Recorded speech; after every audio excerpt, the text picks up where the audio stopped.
You're watching America's Day at the Races here on FS1. We're so glad to have you with us. We may have had a rainy morning here in New York, but don't worry, we still have a really good card that honestly might be more interesting on the dirt as we are off the turf. And we have a pick six carryover to look forward to later on as well. Occasionally come alongside Andy Sterling.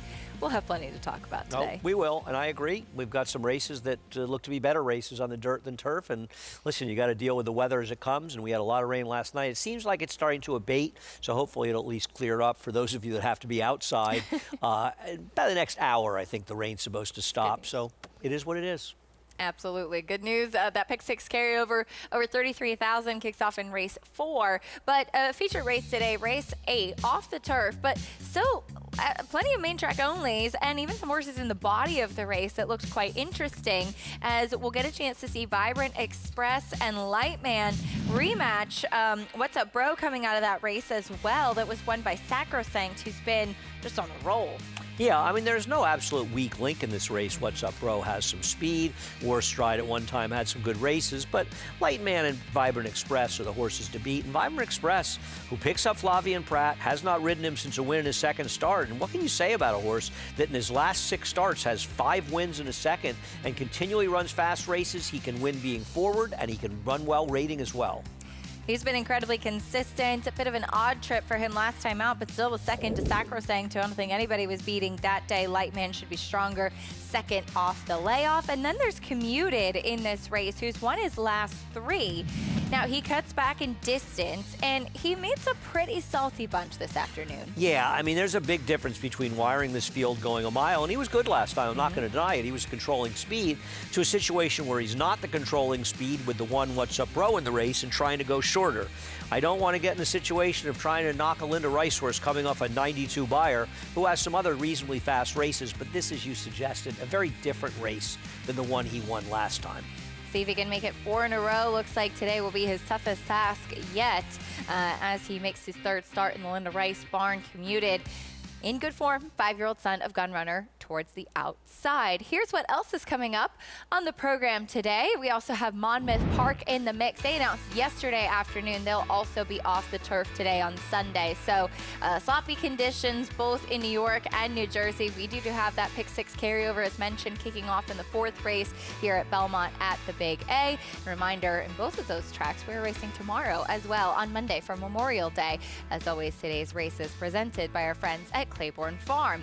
You can bet any track, anywhere, anytime with Naira Bet. Sign up and get a free $25 bet and up to $200 deposit match bonus using promo code Belmont25. Enjoy betting on over 300 tracks around the world, and you could start winning today. Join now at nairabets.com. Just 13 days to the Belmont Stakes. Yeah, pretty amazing. We've got T-minus 14 days, including today, of racing at Aqueduct. In history, actually, in that little brief interlude up in Saratoga, we up there in a few days. I mean, you're going up, I assume, tomorrow night or Tuesday? I'll go tomorrow night, yes. And you'll be there for the duration through the Saratoga week. I'll be up on Saturday. To it. But first, we have the opener coming up from Monmouth Park in Oceanport, New Jersey, as we have their card, again, off the turf on the Jersey Shore. But we have our team there to keep you covered. Lafitte Pinkai and Megan Burgess on the desk. Hope you guys have found a nice location. And Lafitte, hope you have some warmer weather gear today than you did yesterday. Maybe a little bit warmer. It's not your prototypical Memorial Day weekend here on the Jersey Shore. Temperature in the mid-50s. Rain has continued occasionally. As you mentioned, no turf racing this afternoon, Megan, but the show continues, the racing continues. And the thing is, conditions like this, days like this, can offer opportunities for the handicappers to take advantage of, specifically in those off-the-turf races. Right. A lot of the times they can kind of get bet to when you're likely just picking horses to pick them, maybe based off of connections, maybe not really digging into the form. I think there is some opportunity despite the short field sizes that are on offer here at Monmouth Park, and also the discernment of vulnerable horses, especially over this wet, sloppy, sealed surface. So there is some opportunities. I know Paulie kind of made some money there yesterday. We were talking about before the show began. So while it is kind of a skinnier card, we still have some fun to sort through it today. Yeah, first of 8 races in about 15 minutes here at Monmouth Park. Let's spin it forward to the feature this afternoon. Race 7, there's the field. Allowance optional claimer Mile and a 16th, very competitive. Number 4, House United. 2-1 morning line favorite. Number 1, Double Your Money, 5-2 second choice. We start with him. This was 2 starts back, late December. Aqueduct, a mile and an eighth distance, Megan, and Double Your Money. He was on the lead. He was hounded every step. He digs, he fights until finally ambushed late. This is an incredibly key race. The horse that he was able to beat there, Bramido, has come back to run figures in the mid to high 90s in New York. Dreamlike yesterday nearly got the job done in an allowance optional claiming race there with an 86 Spire speed figure. So he ran well this day. The track was fair. He was up on the pace, and he's also incredibly versatile. I mean, just before that race, he was coming off of things in that quicker pace on claiming Crown Day there at Churchill Downs for trainer Benjamin Dunn, which is a great story. I mean, a young trainer. He first got off to his training career in the fall of last year and had actually won with 5 of his first 6 starters. So pretty cool. A little bit of a David versus Goliath story, though, I will say, with Chad Brown having an entrant taking to the dirt for the first time. But Double Your Money off the bench, I'm eager to see later on today. Yeah, good story. More on that later in the broadcast as we welcome in Paul LaDuca to the broadcast, standing by trackside. Sticking with the feature, Paul, and the favorite in House United, 2-1 morning line favorite. Why is he considered a threat in today's 7th? Well, I think he's a threat first and foremost because what do you do with Los Cordobas, the 2 horses last race? He absolutely freaked with a 92 buyer. And when it comes to the 4 horse in here, now second start in the Deka Jacobson barn, who used to be an Ilkar Katamechi barn, he's, like you said, a pretty game horse. Now, I will give him this, House United. He's the kind of horse that, if you look at his races around 2 turns, because he's run a ton of races around 1 turn, whether it be that mile distance, but his mile and eighth distance was really good with Flavian aboard. Gonna have to sit that similar same trip, Lafitte, today. I think the one constant is, you know, Double Your Money is the horse to beat in there. I do think House United might be the most consistent. You can say Double Your Money. I will give this, though. One thing about House United is he does have a couple wins on a wet surface. The only one in there besides the outside horse, the New Jersey bred, off a long layoff. So maybe there's a little bit of advantage there. House United, Paul, like Double Your Money, both making their Monmouth debut this afternoon. Megan, let's say hypothetically you handicap the card for a fast track. This tends to vary with handicappers. You personally, like, how much do you adjust your handicap when the conditions wind up as such? I adjust. It's quite an adjustment, actually. I think that you're going to be at a huge disadvantage if you don't take into consideration the sloppy sealed surface. Oftentimes, sometimes, especially with off the turf runners, sometimes they tend to skip over that sealed surface better than you might imagine. So you have to take into consideration the conditions, especially on a day like today. Yesterday, you were able to get away with it. We had a fast track despite the rain, but today it is sloppy, it is sealed, and something to certainly take note of. Outdoor sport, play the hand you're dealt as we get closer and closer to the first of 8 races here at Monmouth Park. Just getting started on America's Day at the Races here on FS1. And when we return, countdown continues to the 158th Belmont Stakes. 13 days and counting for the 3rd and final time at the Spa. Can't wait to get there. As for the field, it's coming together. That's next. You're watching America's Day at the Races on Fox Sports 1.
We're back on America's Day at the Races. As mentioned, just 13 days of the Belmont Stakes itself, but that whole week is going to be fantastic. Tickets on sale for the Belmont Stakes Racing Festival to be held for the third and final time at Saratoga before we go back to our proper home, the new Belmont Park. Yeah, I mean, listen, it's been great to be able to have Saratoga as a backup while we're rebuilding Belmont, but the Belmont Stakes belongs at Belmont at 1.5 miles, and it'll be back there starting again next year.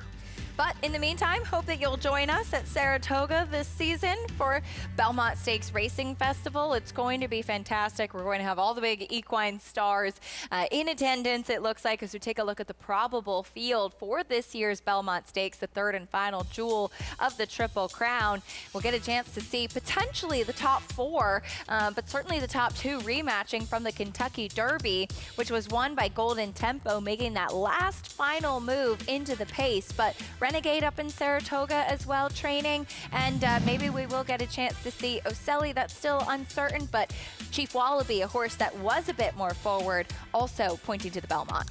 Yeah, I mean, he got a little bit of trouble coming through in the stretch, but I thought it was a very good ride by Junior, saving the ground and sort of chancing getting in a little traffic as opposed to try to circle around the field. And he ran fine. You know, I think a lot of these horses also have to answer the question is how efficient they're going to be at 1.25 miles. Chief Wallaby's one of them. And obviously, Renegade, less of a question, but Renegade and Golden Tempo, they were 2 horses that were so with the flow of the race that for my money, I want to take horses that were more forward going into this Belmont Stakes. I'll be betting against them for better or worse. Here is the latest workout from Golden Tempo. He worked at Keeneland yesterday, going 5 furlongs in a minute and 1/5 as he's inside. Jose Ortiz was aboard for that work. He'll be back aboard for the Belmont Stakes. He did it pretty easily. They rescheduled the work a day later because of weather in Kentucky, and we'll see what he does as he will try to repeat that Kentucky Derby effort. Yeah, and listen, he has run efficiently in races that didn't have as good a pace as the Derby, just not quite as well as he did in the Derby. He could be an improving horse, as could Renegade. I just want horses that are going to be more forward. You know, horses like Emerging Market, horses like Chief Wallaby. I'm going to see what Commandment does in this race, who was very disappointing in the Derby, maybe a little bit over eager by the rider that day. He is a horse that had run very good race in the past, and you can't write any horse off of just one bad race, particularly in the Derby. And he'd run a string of good races leading into the Kentucky Derby. He'd been in exceptional form and won what many of us thought was arguably the toughest Derby prep in the Florida Derby. Commandment did. He worked on the 22nd, so a couple days ago at Churchill, going 5 furlongs in 1 minute and 4. He's supposed to ship to Saratoga the start of next week, and I am really curious to see if he can get back on track. Yeah, and I think he'll benefit from the rider change to John Velasquez and get a sort of more patient ride. He's a horse that can be a bit mid-pack, and I think in that Derby, especially given how it was run, the ride and his positioning really worked against him. But he's a horse that has to redeem himself, like a number of them.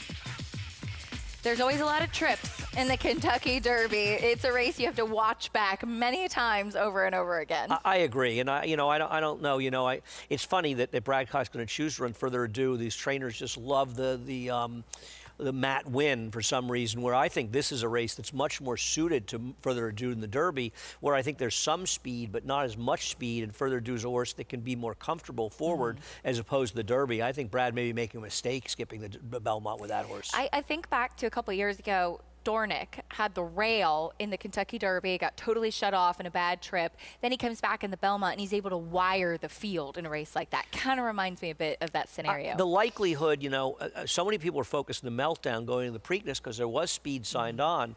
The likelihood of having that same kind of situation repeat itself is small. You don't get that many meltdowns. The Derby is the one race all year long, every year, that consistently has the highest probability of a meltdown.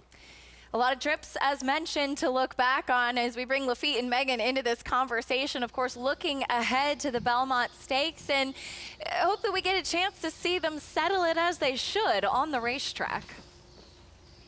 Like a Derby Redux, Acacia, third. Belmont at Saratoga, 2024. You had 5 horses that ran in the Derby, competed in the Belmont Stakes. Last year, 3 horses that ran in the Derby, competed in the Belmont Stakes. As of right now, as many as 7 potentially Derby runners we'll see in the Belmont Stakes. Megan, looking at that list of working probables for you, what stands out? I think growth equity to me is an X factor kind of horse. The big question to me is he going to be able to handle this distance? But he's also a horse that's been incredibly tactical. And as Andy and Acacia both alluded to, American Classic dirt racing and dirt racing in general here is catered to speed. You want to be forwardly placed, as they described a pace meltdown that occurred in the Derby, where a lot of the times they go that 46.5, going that 1.25 mile distance, and it often results in horses being able to materialize late. That's what happened. Renegade and Golden Tempo, I find, are going to find a completely different race flow. You're going to want to find horses that are a bit more forwardly placed. As we saw Napoleon Solo, everybody questioned him, his speed, if he was going to be caught up in that pace and fade, and he managed to stick around. So I'm in full agreement with the team over there in New York, and we'll see if some of these players more forwardly placed can trip out. But this is an incredibly interesting Belmont Stakes. Interesting. Acacia mentioned Dornick. Drew the rail in the Derby, won the Belmont Stakes Saratoga. Mo Donegal drew the rail in the Derby, won the Belmont Stakes. That was downstate. Renegade draws the rail in the Derby. Valiant runner-up effort. What will he do in the Belmont Stakes? Todd Pletcher pretty good with that. Run in the Derby, skip the Belmont, skip the Preakness, point for the Belmont scenario. 13 days out, on site, all week at the Spa. Live coverage right here on FS1. Fox Sports 2 and the Mothership. It's about that time. Race 1 of 8 here at Monmouth Park. These $30,000 claimers, 6 furlongs. Sprint fillies and mares. There's Maya Papaya. Heavy favorite. Heavy favorite gets Paco Lopez and Kelly Breen off to a red-hot start of this Monmouth meet. I bet it with Vino number 4. Watch her at the start. She can be tricky to load. Nice long look at Maya Papaya and Paco Lopez. 3 wins yesterday. There's better with Vino. She's getting there loose away from the pony. I like this horse in this race. Giving her time, though, and then running her back-to-back is kind of an interesting pattern. Southern Lady, second start at the meet, should be involved early. There is Alta Avenue, last pair at Keeneland for owner-trainer David Jacobson. Kind of a closing type drawn outside of the speeds, but in these kind of races, especially here at Monmouth, it's been pretty contingent to be on or near the lead going short on the dirt. Compact field of 4, early pick 5 starts here. Filly and Mare Sprinters, race 1 Monmouth in 2 minutes. Polly is trackside. Polly, while we're looking at better with Vino, Maya Papaya, why such a heavy 1-5 favorite with leading rider Paco Lopez in the saddle? Well, I mean, the horse probably is the best in this field. I'll give her that. Should she be 1-5? I don't think so. I think that's Paco Lopez and Kelly Breen just adding to the equation here. Maybe this horse would be 3-5. And right now, in the fixed odds, this horse is $122. So this horse might click down or stay at 1-5. I don't see any more movement. And when you look at this horse, you know, Kelly claimed this horse last time out from Whit Beckman. A lot of people know Whit. Whit is a trainer of Oselli, who ran such a good third-place finish in the Derby and ran 4th in the Preakness. You know, this horse won for maiden 15 and jogged at Fairgrounds on a sloppy racetrack. So I think a lot of people are looking at that, and maybe that's why you're getting the 1-5. The 5 horse in here, Southern Lady, I thought looked tremendous coming in. She kind of was like frolicking a little bit in the post-parade. Seemed like she liked it a little bit. And right now, she's the best price of all the fillies in here. Currently at about 5-1. The 4 and the 5 will fight a little bit for that denotation of being the longest shot on the board. I just thought Southern Lady, you know, didn't get off to the best beginning last time out. Ran well in her first career start, ran really well in her second career start. I think with a better beginning has got a look in here.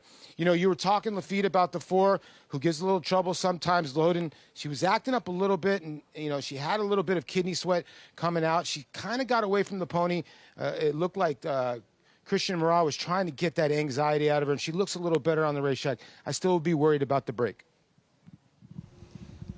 Keeping an eye on Better with Vino. No concerns whatsoever for Megan. Better with Vino, your top selection in this first race. Well, she does have through the form lines. You always have to take a look at a horse that does have a little bit of trouble breaking. But when she does break, she does have some tactical speed. Now, back on her last better race there on December the 28th at Gulfstream Park, the pace fell apart. She tracked off of it. She was kind of pinballed at the break, and she looks like she's massive. She looks huge. Now, I'm not down there and I haven't seen her, but you know, those horses with that size and those big, huge horses can sometimes have issues getting claustrophobic in the gate. And I feel like that could also be a contributing factor to some of her gait issues. But as far as her trip there in December, she was checked again on the backstretch. She was uncomfortable. She just did not have a very good trip, and she actually did some running that day. Then they tried her on the turf. Then she was back last time out at the 6 furlongs and just didn't do any running. But as I kind of mentioned, Lafitte, she's kind of has this odd pattern where she ran back-to-back in December, got the time off, ran back-to-back in March, and now is freshened. So I'm hoping that fresh, she runs a bit better, and I'm optimistic about some of her prior races. First start on a wet track, not the case for Maya Papaya, her lone victory of the blowout variety in the slop at Fairgrounds. Maya Papaya, to me, coming off of that race where Paco and the speeds, as far as just that tactical advantage that he very well could have, I'm not so sure about her at such a short price. But Kelly Breen, first off the claim, the past 3 years at Monmouth strikes at 31%, 62% in the money. Strong numbers there. White hot connections, trainer Kelly Breen. Paco Lopez aboard Maya Papaya, the 3-5 favorite. Live look inside the gate as the horses, these fillies and mares, file in for the first of 8, kicking off the early pick 5 here at Monmouth Park. To the voice of Monmouth Park, Matt Dinnerman with the call. Race 1 from the Shore's greatest stretch, live on FS1. Alta Avenue to the outside. 8 races today. The track is sloppy and sealed. Good luck.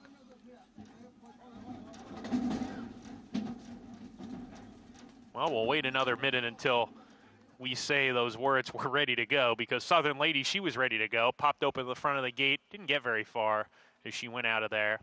Sunny Leone aboard this one, and they're going to lead her back behind the gate, get examined by the veterinarian to make sure everything's good with her, and then we'll reload if given the green light to compete.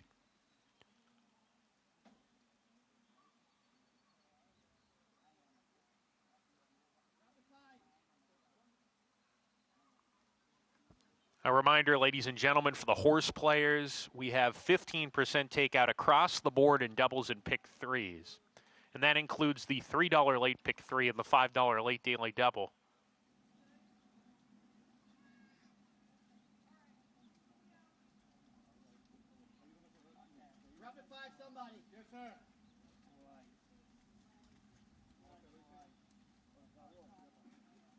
Southern Lady reloading into the gate. We're ready to go.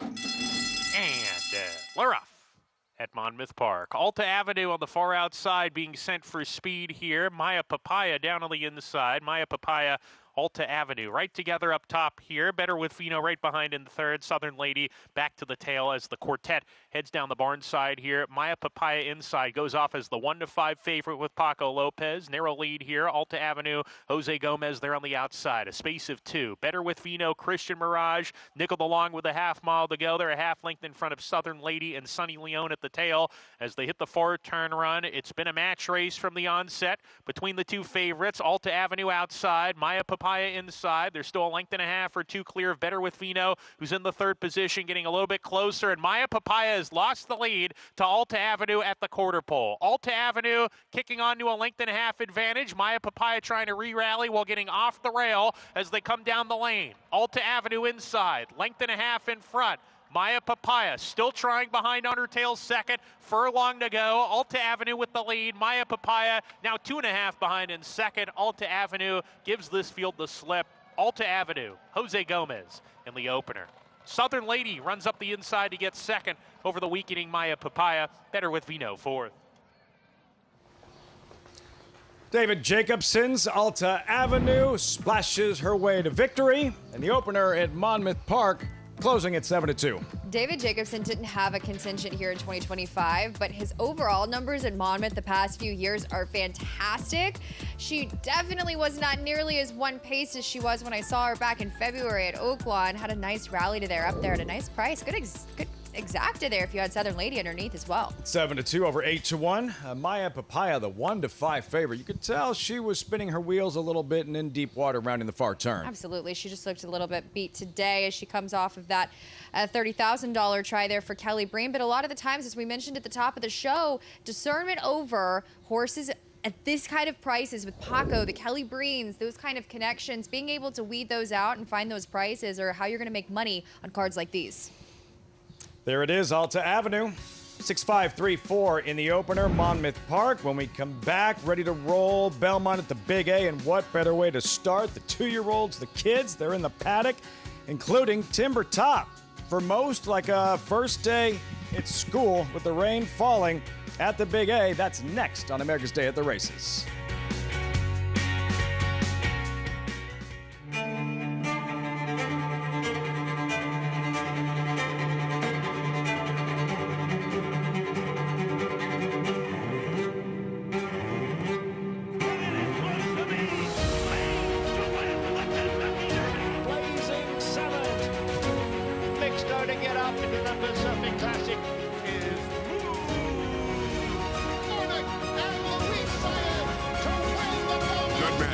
The classic sire. Play the Belmont Stakes presented by Naira Bets. New members get a $25 free bet plus $200 deposit match bonus. Bet the third leg of racing's Triple Crown from historic Saratoga Racecourse. Download the Naira Bets app now to play any track, anywhere, anytime. The official wagering partner of the Belmont Stakes is Naira Bets. Sign up now and use promo code BELMONT25 to claim your $25 free bet plus $200 deposit match bonus. You bet with Naira Bets.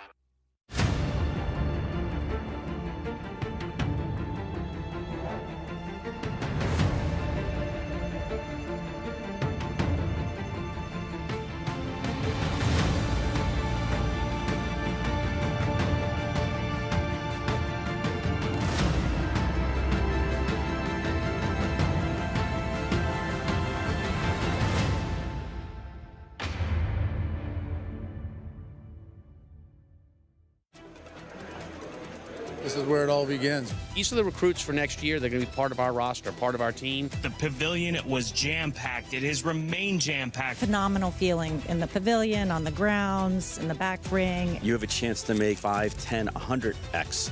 Big sale with a lot of quantity, but they're going to sell over 4,000 horses here. We had quality racehorses today, I believe, that will go on and we'll be reading about in years to come. Keeneland sale. You got to be here. He looked like a horse that breeders would love. He's just a perfect silhouette of a horse. Citizen Bull, his speed is his weapon. Citizen Bull in gate-to-wire fashion. When the real running starts, and he kicks away. You need that brilliance. You need that speed to carry you on. Citizen Bull to win. To me, the best sire is a miler. I want a sire that's a miler. Citizen Bull leads them all the way. He's a colt with every single ingredient you want in a stallion prospect.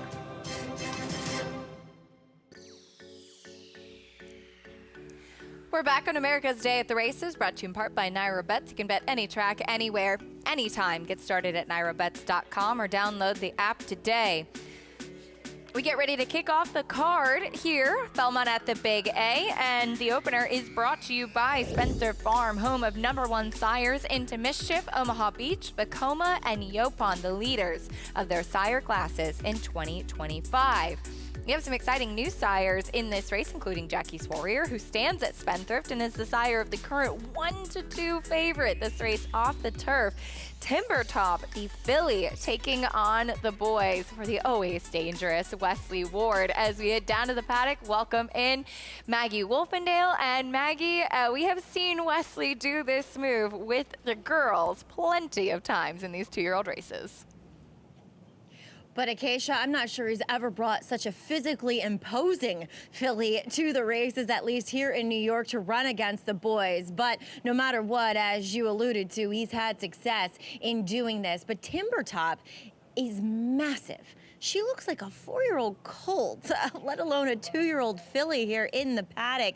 That's the impression I got when watching her latest workout on May 17th, in which she went the 4 furlongs and 47-4. And yes, obviously that looks fast, but it's the way that she did it. The rider was literally under a hammerlock, feet in the dashboard, as she was outside of an unraced and overmatched mate, and she just cruised by, drawing away about 6 at the wire. She does look as though she is the goods.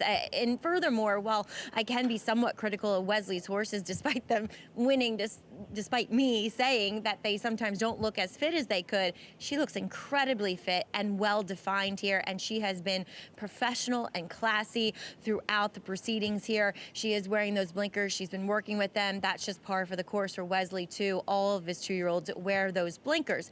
The only cause for pause in my mind, and as I often do with very short price horses, is the surface. She does have 4 white feet, 4 white socks, and you can see she does have kind of compromised feet.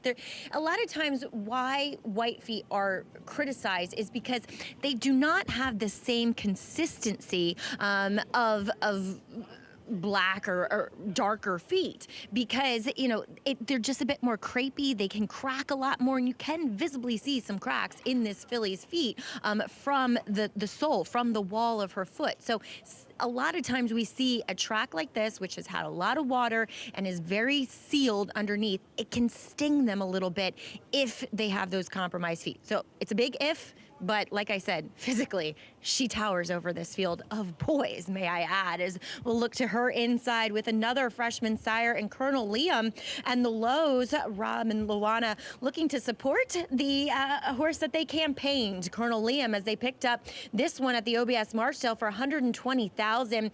Did work 21-2, not asked for much, and kind of that even galloping type of work in which it just appeared as though he's a horse that would appreciate a little bit more ground as he moves forward in his career.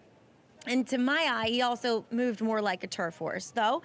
Todd opting to keep him in here. The Dam, she won first out as a 3-year-old on the synthetic, and the One Foal to Win did so as a 2-year-old on the turf. And another sibling did win going longer on the dirt. So he is nicely put together. He isn't, your typical really fit and defined looking Todd Pletcher first-time starter, so I wouldn't be surprised if they're looking for this race to kind of get him to where he needs to be, to then hopefully go on to the turf from here, because I feel like that's ultimately going to be his preferred surface. As we'll look at one of the MTOs as Ashcroft Lane goes out for Rob Falcone. James Politano is the co-breeder and owner of this son of Keep Me in Mind. We've seen one of his foals hit the track, did not run very well down at Churchill. The Dam, she did win only on the dirt, but kind of ran figures on all 3 surfaces that were about the same, so she was pretty decent. This is her first foal, and actually a pretty good-sized first foal. I like to see that. He's well conformed. I like the way he's put together. He's been a professional, too, here in the paddock. Really strong hindquarters to him, so I know Rob Falcone, maybe this isn't necessarily his MO to get 2-year-olds cranked up and ready to win first time out, but he still can do it. So besides the filly in here, Acacia, he was the other one I found intriguing. By another freshman sire as well, and Keep Me in Mind. Maggie, thank you. Let's get a chance to meet the field as they leave the paddock for our Spencer Farm 2-year-old race of the day on the main track, but still a lot of interesting layers in it, this 2-year-old race, as we begin with Greek Knight debuting for Jose D'Angelo. Given the longest shot on the board, a half to Loki's Vengeance, there were a few foals in the Dam besides Loki's Vengeance could run. Now, there were quite a few that couldn't really run very well, but there are some good horses in the Dam's family. There is Jolly, another son of Colonel Liam, debuting. Yeah, there's a lot more turf at Animal Kingdom Dam. Looking at it, Dam herself was a turf winner, as this one another Colonel Liam, as you mentioned. Presuming name for Leroy Jolly. The other Colonel Liam, and the more favored one on the board, Liam's Law, debuting for Todd Pletcher. Yeah, it worked 21-2 somewhat effortlessly at the OBS sales against Flavian Pratt, so that alone is going to keep this horse from being too big a price. Very short price on the number 6 Timber Top, the filly debuting for Wesley Ward. Man, interesting stuff that Maggie had to say about not looking like a 2-year-old filly in the paddock, and awfully short price. I picked this horse, but this is a crazy short price in a first or the slop. Ashcroft Lane debuts for Rob Falcone, son of Keep Me in Mind. I like what Maggie had to say about this one, and I agree with her. Rob is capable at any time getting horse to run. This horse does show a fast work at Keeneland for whatever that's worth. And Tyson's Gamble, big pedigree on this one for Brad Cox, but cold on the board. Yeah, last I looked, the 6'8" was the smallest exacta, but both you and I agree. You picked him on top. I picked this horse second, a half to some good runners, including our friend Whittington Park, but also looms boldly in critical value. So there is some speed there. It's not taking really any money, but it is kind of early. Be interested to see how much these odds fluctuate in the next 4 to 5 minutes before the race starts. Looms boldly, who was quite precocious and very, very fast as well. We have a promo going on today at Monmouth Park. You can have a $20 bonus if you bet $100 each on Belmont at the Big A and Monmouth Park, and get a $20 bonus if you do that. Be sure to opt in over at NyraBets.com. Take a look at the favorite, the 6 Timber Top, and I thought it was interesting what Maggie was saying about her feet, and I had brought this up to you. There are 2 sons of McLean's Music who have their first 2-year-olds at stud this year, on the ground this year, Jackie's Warrior and Drain the Clock. And there's a lot of conversation because they've both been really well received.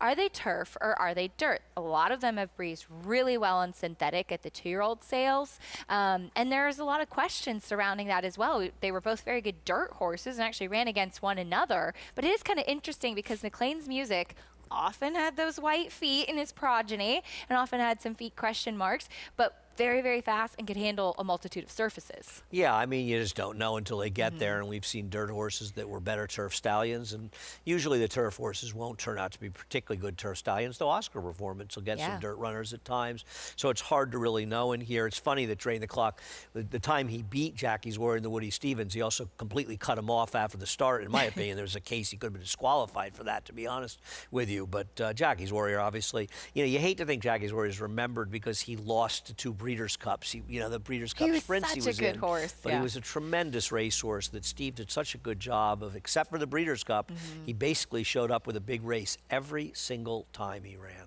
He definitely did. 1-2 right now on his daughter, Timber Top, as Jackie's Warrior looks for his first winner with his 2-year-olds on the track. These horses warming up for our Spendthrift Farm 2-year-old race of the day. Let's go back to Maggie. And I remember sitting at Belmont, and I think Jackie was in his 4-year-old season. I can't remember which race it was, but Mark Toothaker, Spendthrift Farm, saying Jackie's coming to us when he's done. I was just so excited. So now, fast forward the 4 years later, that now we get to see his progeny on the racetrack. It's always so exciting, and Jackie was definitely one of my favorites. That's for sure. Loved watching him run, and that run that he had at Saratoga of grade 1s in his 2-, 3-, and 4-year-old seasons. Quite remarkable. As we'll take a look here at the other MTO, that is number 8, Tyson's Gamble, on the outside for trainer Brad Cox. Now, looking at him, he kind of this group presents the most compelling case as a dirt sprinter. He's a bit smaller, shorter coupled, and he got a big warm-up, really kind of scooted over this very sloppy surface over to the backside, and he preferably draws to the outside. So he has that unencumbered break, if you will, and it could be quick away from there. He just was not that imposing, and not that, my eye wasn't necessarily drawn to him as much as some of the others in here, though he is well prepared, and he could be, poised to take advantage of some of these other horses just preferring a different surface, and the fact that he does look as though he has speed, and some of these others looking as though they want a little bit more ground. One of those does happen to be a long shot, but I do want to mention our good friend Jamie Beggs, number 3, Jolly, in here. He said, "What do you think about mine?" And I said, well, it looks as though he probably wants a little bit more ground because he is very tall.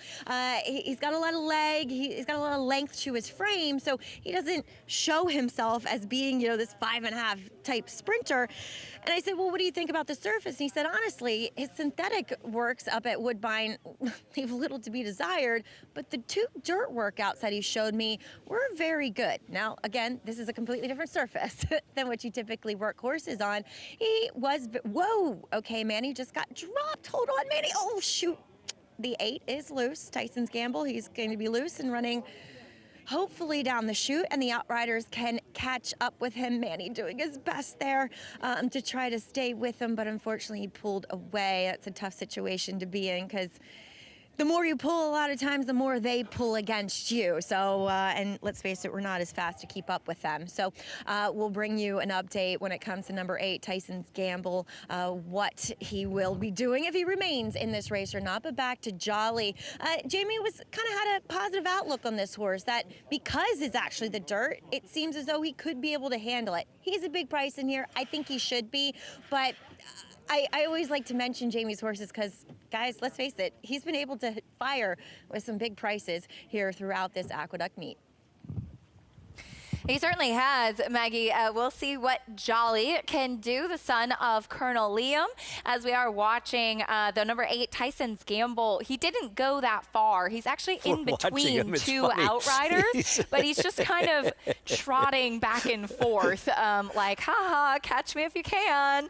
But well done to Manny Franco. He really tried to hold on to him, and even if he's not the biggest 2-year-old, when you're on the ground and you have a 1,000-pound animal fighting you and, like Maggie said, pulling against you, it's often a losing battle.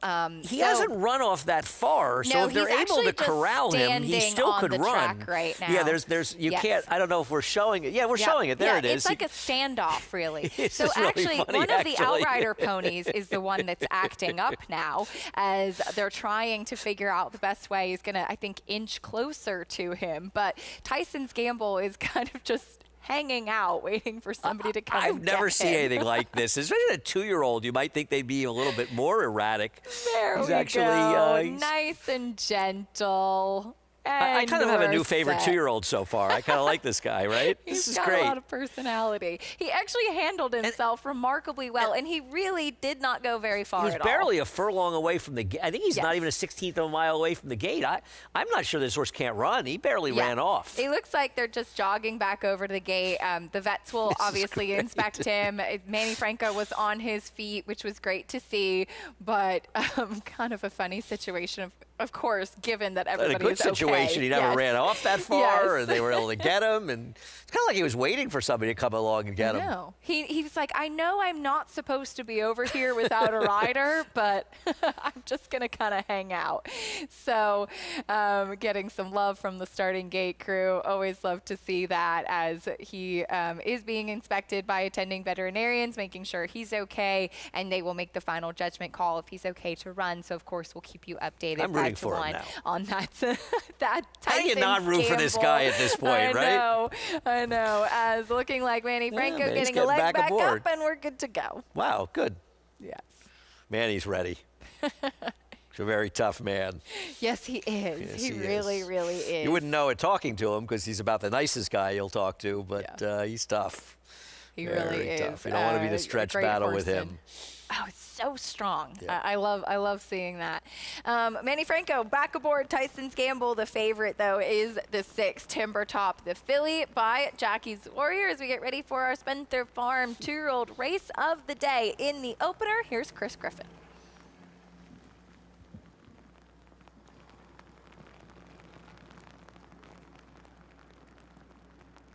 Goes in, all set.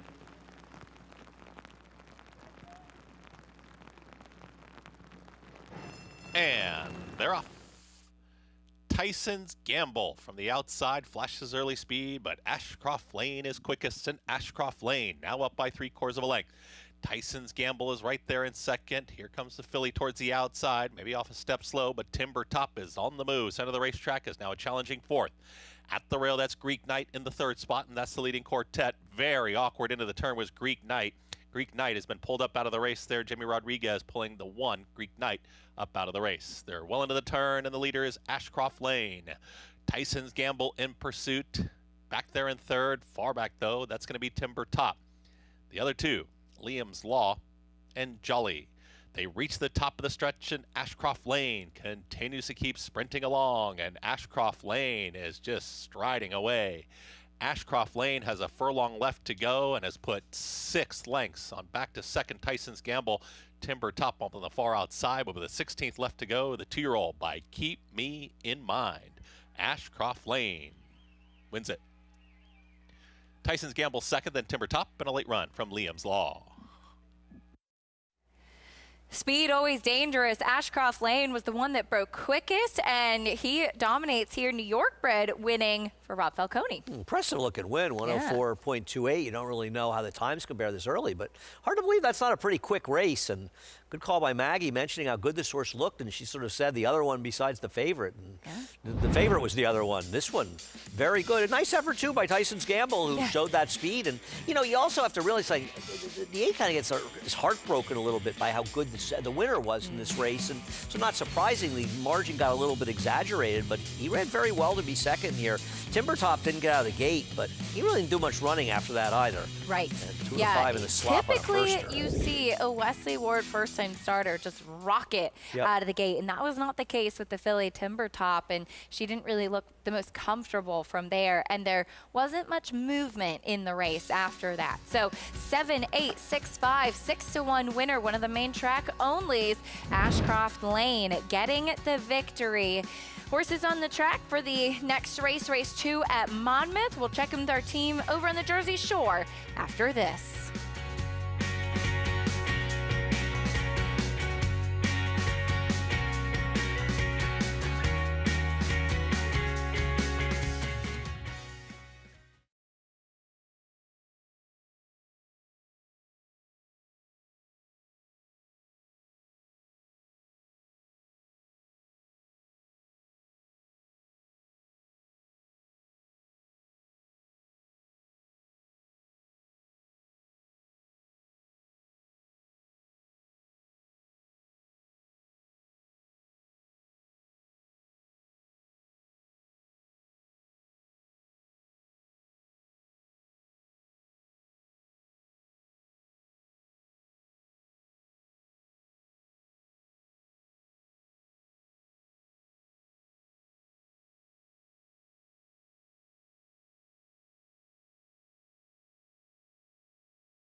You're back just in time for race 2, Monmouth Park. Started the early pick 4 on this dark, kind of a dreary Sunday afternoon in Oceanport, New Jersey, but the racing continues.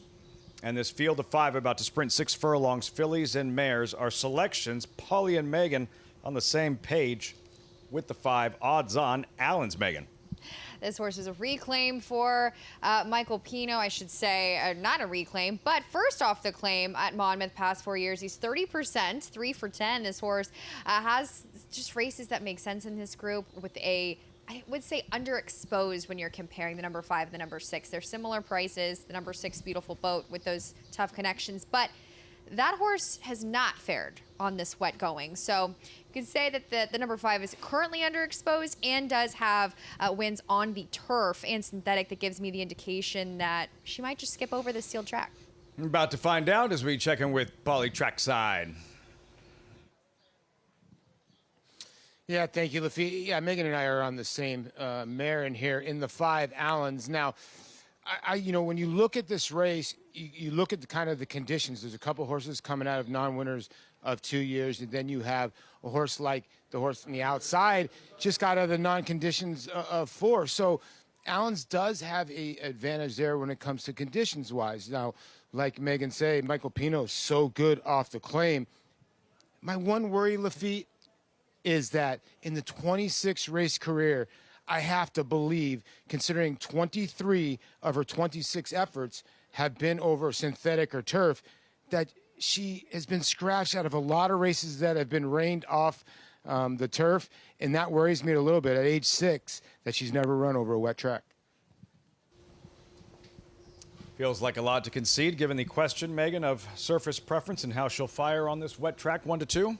Yeah, there's definitely an argument on both sides. Paul made a great point as far as maybe scratching her off of them in the past, but I will say she just has consistently better races in this field, and I just find that sometimes with these types of runners, they can kind of get over the surface a bit better than you would imagine. But Beautiful Bolt does look like the controlling speed. Her last win came in a victory going wire to wire against Paco Lopez, who's more than aggressive. At her best, when she's able to separate, create a cushion between herself and the rest. Something to watch for right from the start with Beautiful Bolt to the outside with Paco.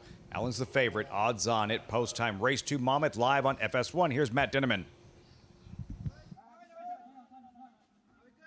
We're ready to go.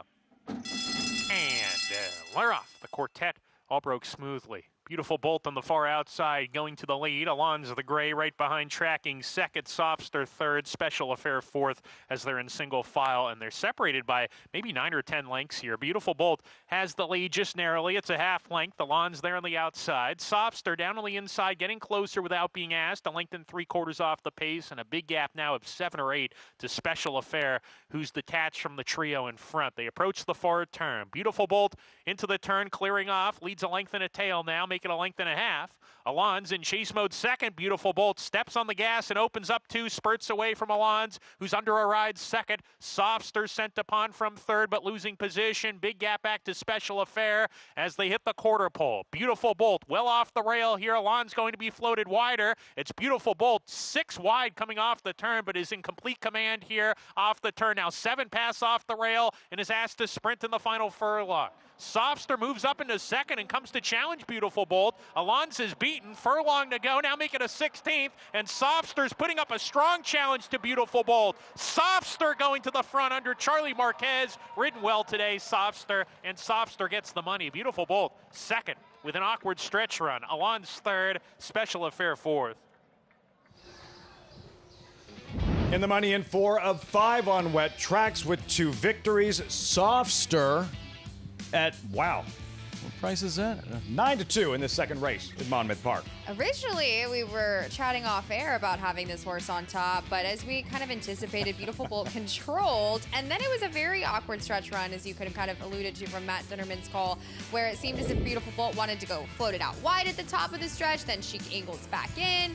Allens was just never beating this horse, but Softster got into a rhythm and was cross-centered yesterday in his 62.5 6 furlong dirt race, ends up here and was much the best as the pace setter kind of had to settle for second there. Go with your gut. Don't call the audible. Don't pivot. You can't pivot. Last minute. I know. That's what happens. Softer, 9 to 2, 3-6, 5-2. Second race, Monmouth Park. Back at Aqueduct, Belmont at the Big A. Acacia, Ashcroft Lane, impressive in debut, even if Tyson's gamble kind of stole the show. He did. He was looking for all the attention, that's for sure. But Ashcroft Lane with the victory. First winner for freshman sire Keep Me in Mind. New York bred at that. In our Spencer Farm 2-year-old race of the day, 1526, as Maggie standing by with co-owner and co-breeder. Very popular victory here with Ashcroft Lane, and I'm so pleased to be joined by owner, co-breeder, who's got to congratulate his jockey, Dylan Davis, one more time. As you can tell, they're very excited. But James Politano, when I first met you, you were heavily into the claiming game. Now suddenly you're this big-time breeder. I kid.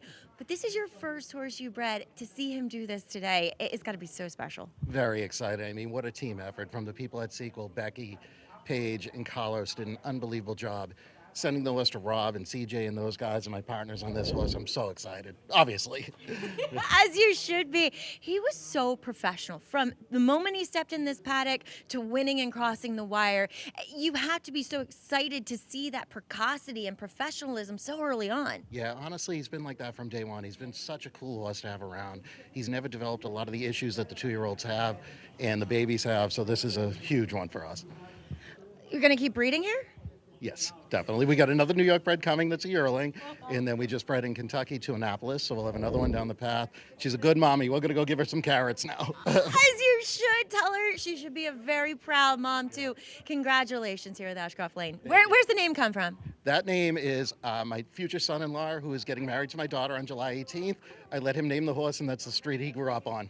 Well, he's lucky. I'd say long may that continue, and a good choice by your daughter. Congratulations on all fronts. Thank you, Maggie. Guys. So special. Got the family involved, and he's such a nice guy as well. Really happy for him and the whole team. But even more special when you've bred the horse, too. Yeah, no, that was really nice. Definitely good to see. And that horse ran very well. You know, you never quite know totally in the slop in those situations, but on a very impressive debut for that horse. And imagine we'll be looking to see that horse up in stakes in Saratoga. Yeah, New York bred, eligible for some of those New York bred 2-year-old stakes this summer. And as mentioned by freshman sire, Keep Me in Mind, first winner for him at stud. Congratulations, that was a pretty special victory. We have New York breds in the spotlight in race 2. It's a maiden claiming for $35,000, going 6 furlongs, a scheduled dirt race, as even still, pretty key scratch with the 3 coming out. Yeah, I mean, that was the horse to beat, Aristide Malois, for sure. Little lukewarm on the one, boom, shaka, boom. Maybe everybody went broke betting the 2-5 Wesley in the first. We'll see if Wesley Ward can get a firster home in race 2. Maybe not the more favored part. When we come back, though, we'll look ahead to the Belmont Stakes as trainer Bill Mott looks for back-to-back Belmont wins. This year could be with Chief Wallaby still improving, coming out of a 4th place finish in the Kentucky Derby. Introducing a stallion, as top class as they come. In 22 career starts, he won or placed in 12 graded stakes, competing in 15 grade ones, earning over $1.7 million. His undisputed speed is evidenced by 7 100-plus Spire speed figures, a 3-time grade 1 winner, Raging Bull. Play the Belmont Stakes presented by Naira Bets. New members get a $25 free bet plus $200 deposit match bonus. Bet the 3rd leg of racing's Triple Crown from historic Saratoga Racecourse. Download the Naira Bets app now to play any track, anywhere, anytime. The official wagering partner of the Belmont Stakes is Naira Bets. Sign up now and use promo code BELMONT25 to claim your $25 free bet plus $200 deposit match bonus. You bet with Naira Bets.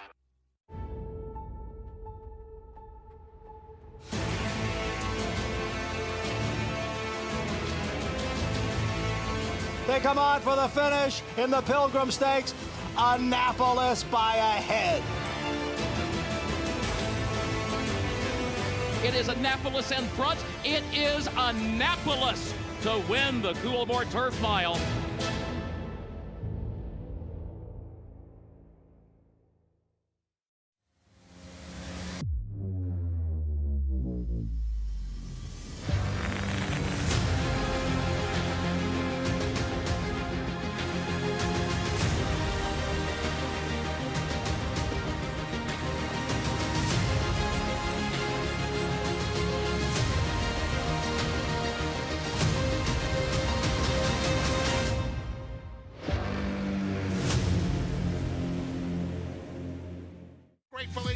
Saratoga Special, nose and nose for the wire. Gratefully, Saratoga Special, gratefully would not be denied. Welcome to Adelphi Racing Club's unparalleled partnership experience. Exclusive access to the backstretch at Belmont and Saratoga, premier accommodations on race day, and of course, experience excitement like no other. Contact us today to get a taste of the Adelphi difference.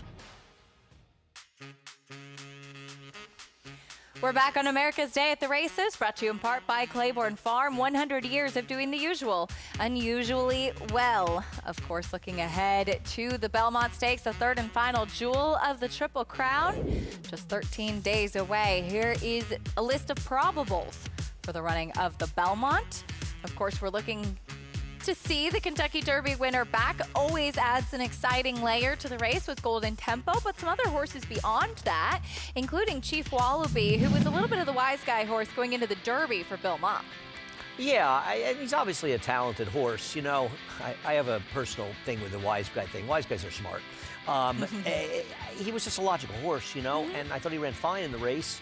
I still think there's a little bit of a question whether or not he's really best going a mile and a quarter. I don't think he finished in there.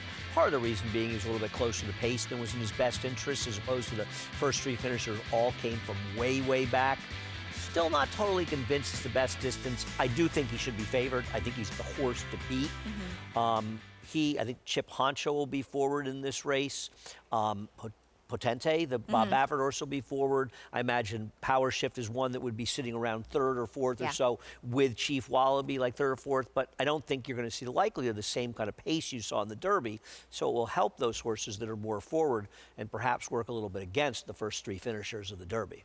See how it plays out. You saw that work from yesterday up in Saratoga for Chief Wallaby. He went 5 furlongs in a minute and 4/5 with Belmont's assistant, Neil Posnanski, aboard. And he's a horse that I think has continued to improve. I'm with you on the distance question. That's always been a little bit of my question mark with him.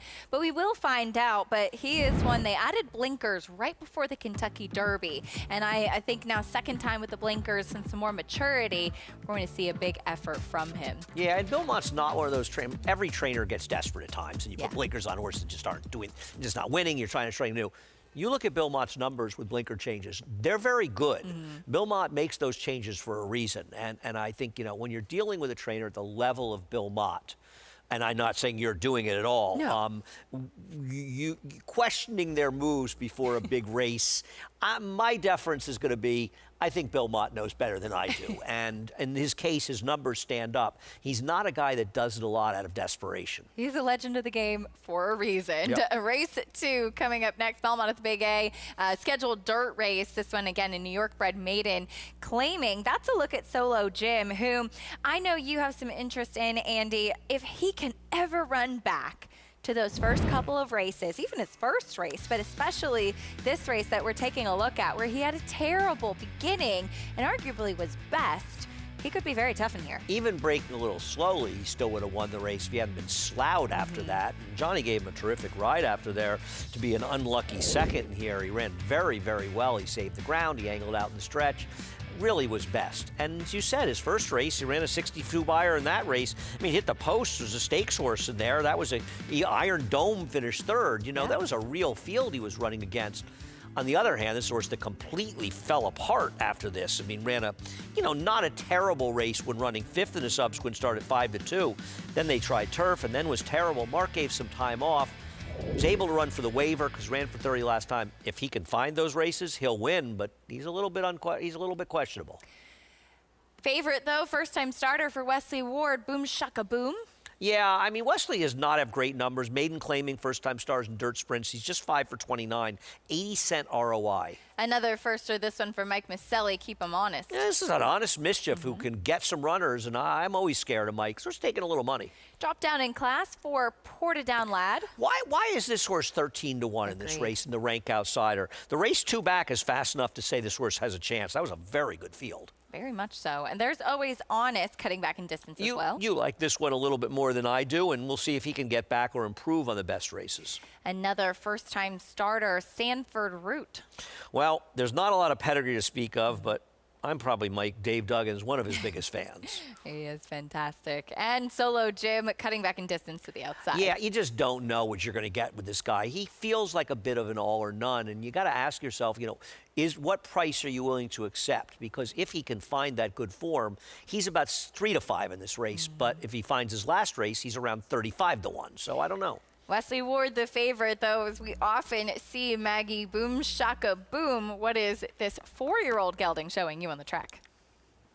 Right, it's taken him a little while to get to the races, Acacia, as Boom Shaka Boom does come in here looking the part, at least. A good size son of violence, whom, you know, he's pretty versatile with his progeny. They seem to be able to kind of do anything, and does strike at 15% with his older first-time starters. And the dam, well, she wasn't much. 4 of the 5 foals have won. If you go back a generation, the dam is half to Greatest Stakes winning dirt sprinter Cindy with an S. So looking at him, you know, relative to this field, as I often talk about, it's sometimes who you're facing, not who you are.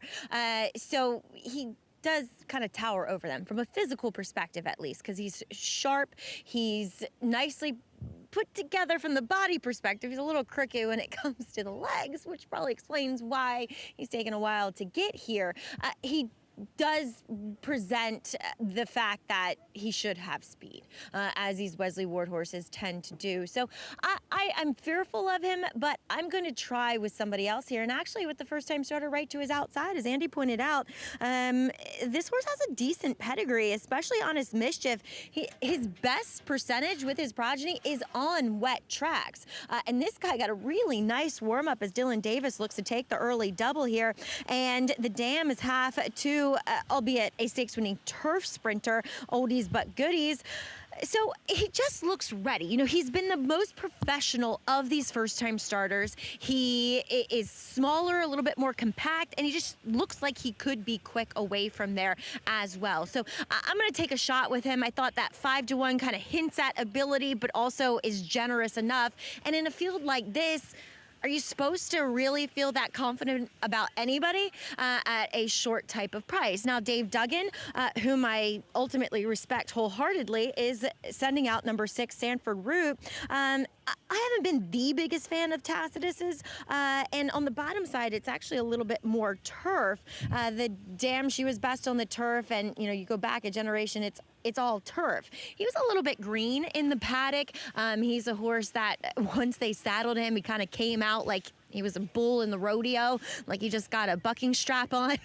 We settled down a little bit, and he has done so on track. So showing a little bit more class as he's commencing his warm-up with the pony. Fit enough, but I'm just not sure this is the right condition for him. He might want a little bit more ground / another surface, as we'll check in with number 7, Solo Jim, whom I get what you guys are saying. I've always taken the negative approach with Solo Jim. I felt like those efforts were just because he really didn't do that much running other than his second start when he was second by 3/4 of length. The other 2 efforts at Saratoga, they're just decent figures because I think of the horses he ran with. And when watching them, I really don't think he did that much running. And he's obviously been disappointing, albeit with a turf start since then. He does look pretty good against this group, though. I'm not going to lie. As he comes off a little bit of a freshening, he looks incredibly fit, very strong. I wonder if turning back to the 6th, though, might be a little bit sharp for him. He's very laid back, and he definitely is built like a horse that would want a bit more ground. Acacia? We'll see how he fares today. Solo Jim on the comeback trail. Maggie, thank you. Again, he's able to run for the waiver today. So I picked the 7. I bet a couple dollars on the 4. I'm trying to get him in the exacta. I have no idea why the 4 is almost 20 to 1 in this field. New York Breds in the gate for race 2. Here's Chris Griffin. And they're off, hopping straight up in the air at the start with Sanford Route is the early trailer. Boom, shaka boom, right to the front. Jamie Rodriguez, forwardly placed and well off the rail, is now ahead in front. Applying the pressure, keep him honest, is doing just that. Keep him honest, ensures a hot pace up front. Keep him honest, now puts a nose in front to Boom, shaka boom, who will not give up the lead easily. And these two are pace dueling. 4 furlongs left to go, 22.15, and they are head and head into the turn. Back there in third is Always Honest is to the outside here of Portadown Lad. Solo Jim starts to get rolling from fifth, has plenty of pace to chase, and the trailer still Sanford Route. They're approaching a quarter mile left to go. Boom, Shaka Boom has put a neck advantage on Keep 'em Honest, but here comes company. 3 wide is going to be Portadown Lad. 4 wide, Always Honest, and Solo Jim is going to be very wide as they reach the top of the stretch. Boom, Shaka Boom, still well off the rail, is in front. In between horses, muscling on through Portadown Lad. Always Honest on the grandstand side, and here comes Solo Jim and John Velasquez to push on by. Solo Jim now puts ahead in front. Back to second, Portadown Lad. Solo Jim will stride away. Solo Jim lugging in, but Solo Jim will win it. Portadown Lad second, Always Honest, and boom, Shaka Boom. Solo Jim delivers and gets back to the winner's circle, but one of the big stories here was the huge price underneath on the drop-down runner, Portadown Lad, who checks in second. Well, that's why I interrupted you before the race, because I'm glad you I did. mean, it's ridiculous that anybody was going to win this race. I picked him third. I thought he was a player. You know, and as it turned out, first of all, whatever chance the one had was eliminated. Maggie was right about the two, not saying the horse was going to win, and she didn't say he was going to win, but what she was saying was this horse was going to have speed. And because of that, they got into a cutthroat duel when 22.15 for these horses the first quarter, that's like a Breeders' Cup Sprint going around 20, you know? And so, not surprising it fell apart, and that fell in the lap of the 7, and happy for Maggie Seidman getting the win, somebody we both like on Twitter, and there aren't enough people to like on Twitter, so happy for her and Mark getting the win. But the 4 was just a crazy price in here to be 20-1 in this race. I mean, didn't make any sense and turned out to work out okay if you had the exact. Absolutely. Good for Solo Jim, though, getting to the winner's circle here off the layoff, maybe some time away, really did wonders. Owned and bred by Maggie Seidman as well, who's a huge aftercare supporter, too. She's just wonderful if you have not had the pleasure of meeting or chatting with Maggie, so congratulations to her. Solo Jim with the victory. John Velasquez in the saddle for Mark Hennig, 7-4-5-1 in the second. Horses in the paddock for the upcoming third race at Monmouth Park. We'll check in with our team over there, talk more about it after this on America's Day at the Races.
Great to have you with us on this Sunday afternoon. America's Day at the Races on FS1. Live coverage, Monmouth Park, day 6 of the meet. Race 3 of the afternoon. Those wet conditions, sloppy sealed track, no turf racing today. And tomorrow, either, Megan, as we just learned. Just learned track officials here at Monmouth Park. They will not run the Memorial Day card on the grass here. They're trying to preserve it as much as they can through the rest of the summer. Has kind of been their game plan from the start of this meeting, which is disappointing, as I believe there were 4 races on the grass yesterday, tomorrow. So handicap accordingly for tomorrow. Sun will shine again on the shore's greatest stretch, we promise. But the show continues, the racing continues in this third race and start of the Pick 6 from Monmouth Park. This $12,500 claiming crew, 6-furlong dash, fillies and mares. And when they make the turn, we'll meet the field and start with your top selection, Megan, in My Man Money. Hoping this horse can get out of the gate a bit better, as he does have the speed from the inside and could control if he does manage to break. There he is. Not much since his maiden win in January in Florida. No, I will say that. But I want to see him get into a better rhythm using his speed. Give him one more shot, though. He is 0 for 2 on a wet track. Essentially fast. Finishing has been the challenge. Seems outrun and here lacking speed on a track that caters to it. Foil scratched out of a race yesterday to run here. Fully the foil to his multiple graded stakes winning brother, First Mission. Blinking, you missed him. Quick look at Foil. There's Win, Winnie, Win. Exclusively raced in Florida. Monmouth debut. 3 to 5 favorite for Paco Lopez. We've seen this story before. He had no chance breaking slow last time out at a very slow pace at 5.5 furlongs. So hopefully he'll be able to have a bit better of a trip this time around. 2 minutes out, race 3 here, Monmouth Park. Back at Aqueduct, Belmont at the Big A, where solo Jim Acacia enters the winner's circle. Gets back to the winner's circle off of the layoff here, and well done by John Velasquez. His reins actually snapped on the way back to the winner's circle. Luckily, he was close, though. Somebody was able to pick him up, but good to see this horse get back to his form. Yeah, I agree. Obviously got a very good setup with the fast pace, and frankly, Wesley's Firster didn't run that badly considering what the pace was like, but he was able to get out in the clear, and as you say, sort of show that he can still run a little bit and run closer to those first couple races he ran. And a game ported down lad who got a very nice trip and good rider, Christopher Elliott was able to be second here, but the 7, too much momentum with the experience. But I tell you, one of the things about these days and these kind of races is you got to be open to seeing horses like the 4, who you don't necessarily particularly love in here, but a horse that probably should have been around 8 to 1 goes up at 20 to 1. You're going to make those bets and you're going to lose plenty of them, but you'll get paid in the long run. 7, 4, 5, big price at 20 to 1, and big overlay on that drop-down runner in second. Back over to Monmouth, about a minute away. 1 to 2 favorite to the outside as we go back to Lafitte and Megan. Win, Winnie, Win, 1 to 2. You're looking at Foil, 4 to 1.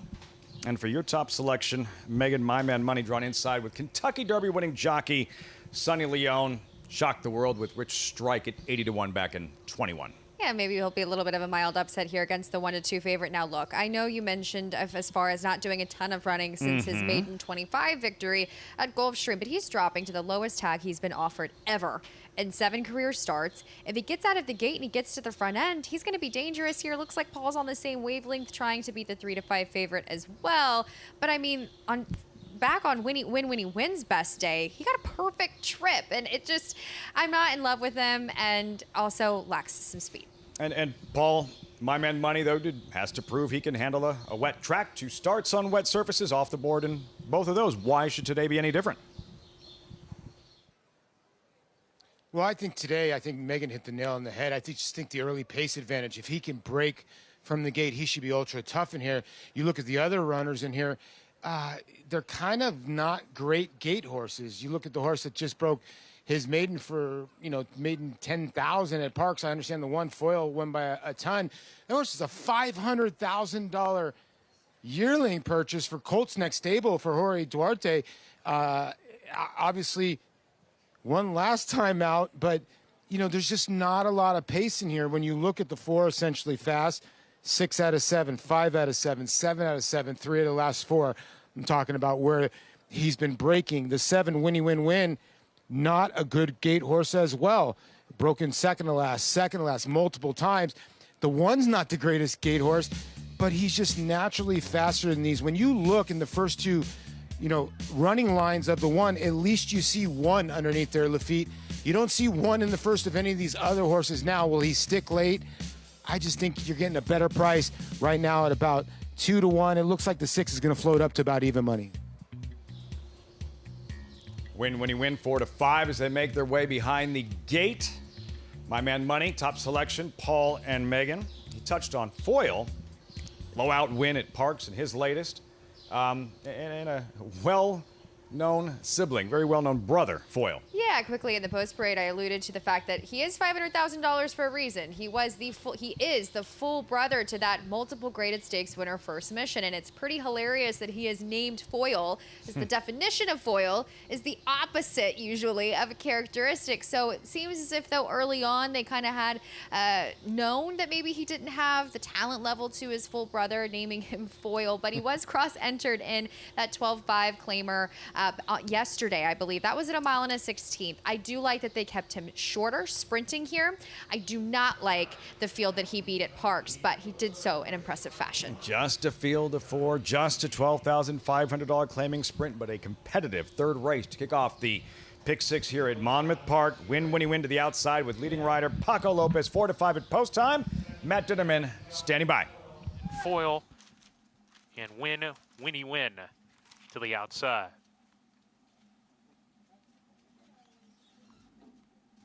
We're ready to go.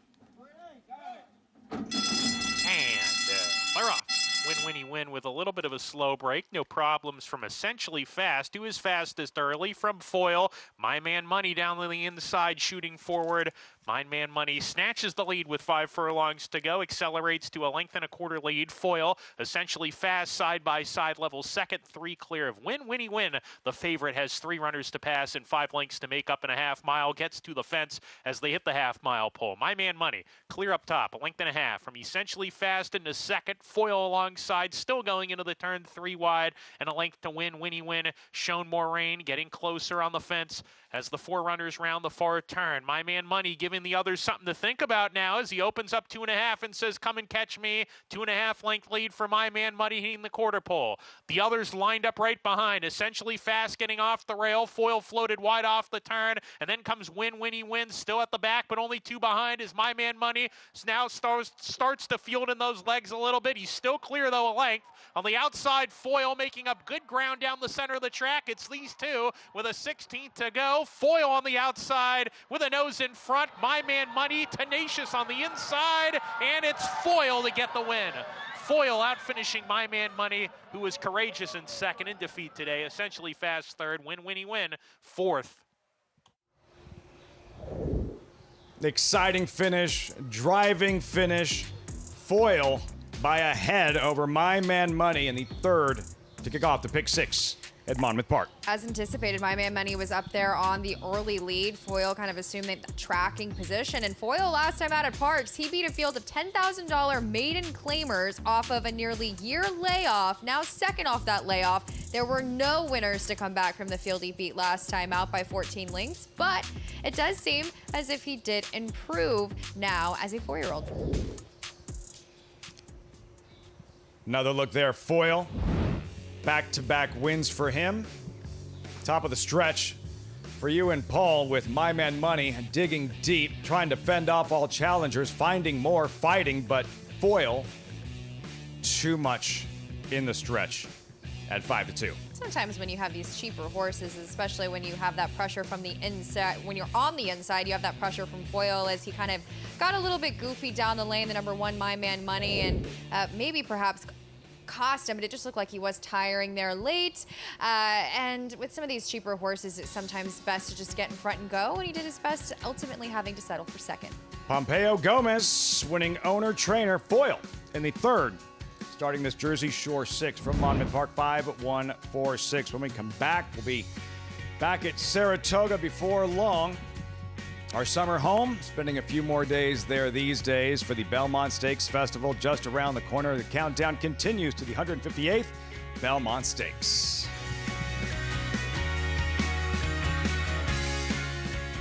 Standing at McMahon of Saratoga Thoroughbreds, top young stallion Solomini, a Grade 1 son of Curlin and sire of 2026 graded placed New York Stakes winner National Identity. Inside the final furlong, National Identity. Acoustic Ave is making up some ground. National Identity is almost home. Acoustic Ave second. National Identity wins the Safe Florida Sandy. Solomini, standing for $7,500 in 2026 at McMahon of Saratoga Thoroughbreds.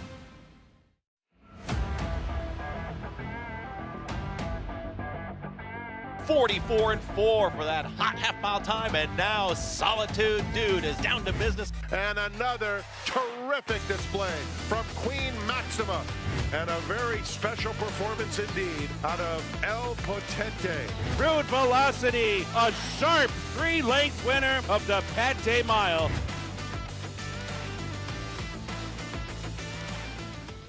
Flightline is in full flight. Flightline turns it on at the top of the stretch, and he's in cruise control. And Flightline takes off! Take a good look at this, because you're not going to see this too often, maybe never again. Flightline, 20 lengths clear. World-class racehorse, world-class performance at a world championship event.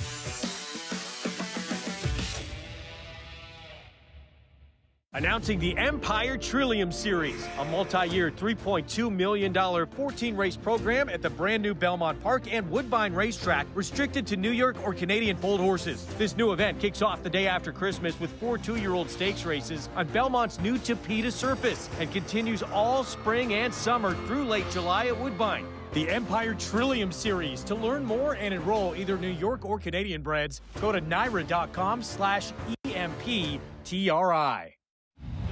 Gunrunner is the sire of 16 millionaires and 12 Grade 1 winners. Last year, he sired $17 million yearlings, including the Keeneland September sale topper. He was the sire of the $2.2 million Keeneland November weanling sale topper as well. Gunrunner was the co-leading sire of 2-year-old Grade 1 winners, including Breeders' Cup Juvenile Fillies winner Super Corridoro. Gunrunner, breed true. We're back on America's Day at the Races, getting closer and closer to the Belmont Stakes Racing Festival. Of course, we're all looking forward to the Belmont Stakes itself, the third and final jewel of the Triple Crown, but it's going to be a spectacular week of racing. Here's a look at what's coming up, Andy. It kicks things right off with New York Showcase Day, all about the New York breds on Wednesday. Thursday, a fun day full of stakes. Friday, you have races like the Acorn, jam-packed on Saturday, of course, and then we wrap it up on Sunday with the Poker and Soaring Softly. Yeah, I'm not going to narrow it down into some one race I'm waiting for. I'm waiting for about 40 of them. I mean, you know, and first of all, what I really hope happens is the weather's nice. So beyond that, I'm not worried about the racing. The early forecast is sensational for the week. It's early and it could change, but right now it's sensational. Now, this time last year, it was awful. I know. And it actually turned around reasonably considering how bad it was predicted to be. So if the weather's good, it's going to be a great weekend. There's going to be so many stars in the races, whether you're talking about, obviously, the Belmont, but the Met Mile. We're talking about Ben Tornado and of course, Bookham Dano running in the True North, and not the only good horses that are pointing to that race as well. You think the Just a Game is always a fun race. The Manhattan is going to be a fun race. Just all the Acorn going to be a rematch of maybe the top 5 horses from the Kentucky Oaks. So the racing is going to be sensational. If the weather holds up, it's going to be an unbelievably great week of racing, and it'll be really nice for that to happen in the last Belmont Stakes at Saratoga. So I'm looking forward to the entire package and seeing everybody too, having everybody there. The team is down in Monmouth coming in, other people coming and joining us. It's just going to be a fun week of racing, and I'll have my buddy Tom Amis there to make some fun of.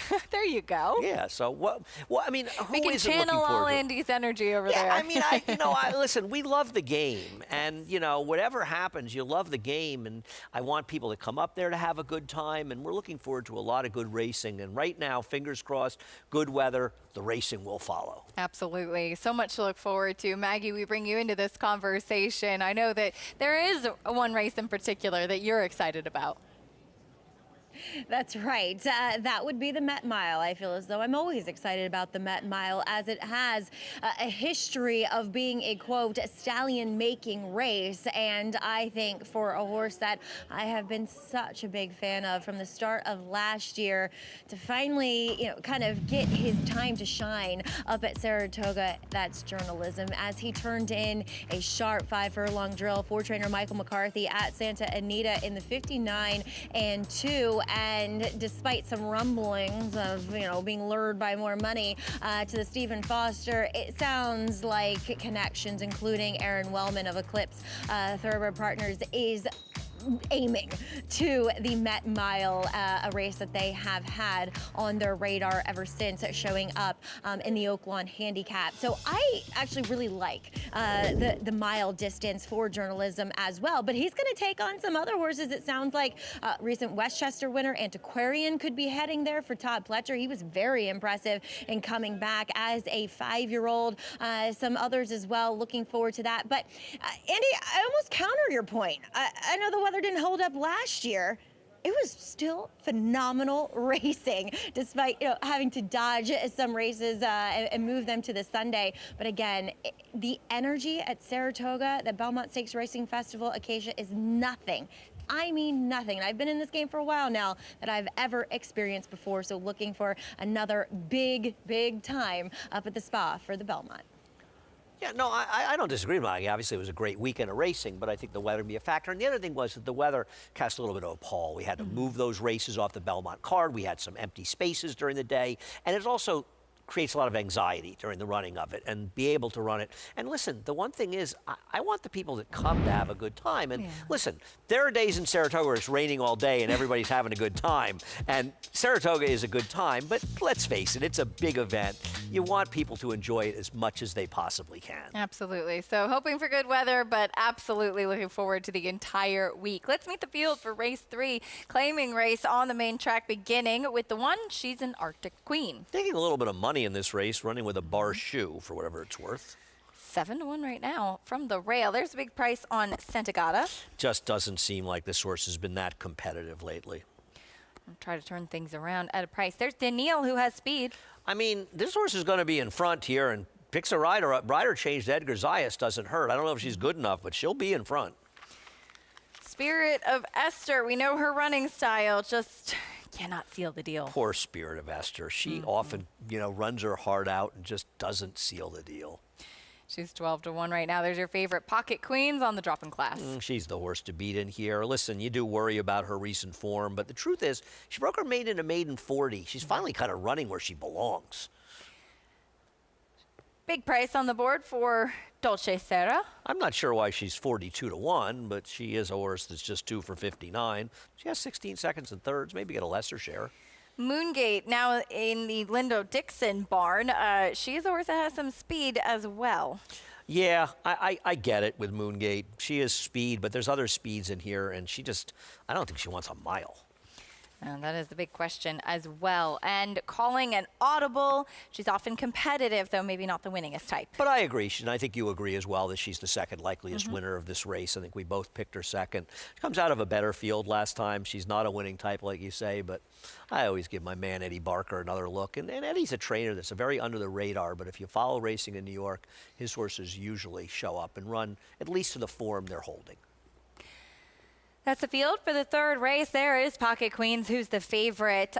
Tried the turf last time to no avail. She's taking a big drop in class, as you mentioned. She broke her maiden for $40,000. This is her race back in March of 2025, her second win of her career.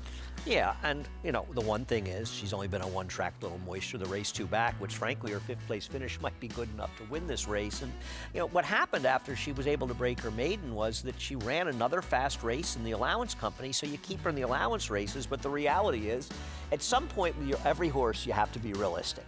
And it's, I think a lot of times, and I'm not saying it's the case here, it's an owner decision. There are things that trainers do is, a trainer wants to drop a horse and then the connections say, well, they like the horse a lot, they don't really drop. This is where she belongs. And if she were to win this race or not and get claimed, I think, you know, the connections would be fine moving on. She's running at the right level. And a lot of times you see these sharp drops and somebody goes, oh, we worry about the drop. And then they win by a half length or something. And you say, no, they were actually running in the race that they belonged in. And I think it might be the case with her. She's not winning in non-winners of one. It's just not going to happen. And needed to try something new. So that's what she does today as we check in with Maggie Trackside.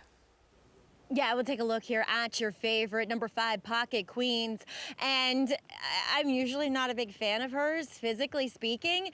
But today, and like I said, when it comes to the race we saw before, it's not who you are, it's who you're facing. And you think about Solo Jim, he just looks so much, like a better animal than a lot of the horses he faced in that race. And it just looks like the same deal here with Pocket Queen. She can often present herself as a nervous type that doesn't necessarily carry her weight as well, and that's not the case today. Her weight and conditioning actually look phenomenal, and I think she's just supposed to win here. This is the easiest spot she's been in her entire career. I did look up a stat, however, though, for Miguel Comat, and look, he's only been training on his own for about a year now, so these can change quite rapidly, but oh God, dealing with an iPad in the rain is very challenging. But first time for a tag, coupled with 50% drop, because she did obviously break her maiden 40. On the dirt, 1 for 13 with a 32-cent ROI. So little food for thought there. As we'll check in with number 1, Arctic Queen. She's in, I would say, glad it's raining. I don't love the fact, as Andy said, the bar shoe is on. You wonder about that on a surface like this with compromised feet would be the thinking, but her record does bear out that she is a horse that definitely handles the wet going. And as she comes back here from Finger Lakes, she looks really well turned out and fit and strong. She's probably a little less than some of these in here, but I just thought maybe the track would be to her liking. And then number 7, Moongate. I agree. I don't like a mile for her. She does, however, look really good. I mean, one of the better times I've seen her. Good energy, but she's going to have to play the game of a horse like Daniil, who I think is just naturally faster than her, though she did miss the break and run off last time, I think compromising her chances. Acacia? Yeah, she's one of those high-headed runners. Not an easy one to handle, Moongate. Yeah, and the other thing I'd say about Pocket Queens, she's not first time for a tag. Yep, broke her maiden for 40,000. Gets the drop in class today. She is 4 to 5 right now on the board. Race 3, Belmont at the Big Egg coming up. Here's Chris Griffin with the call. Daniil, Spirit of Esther.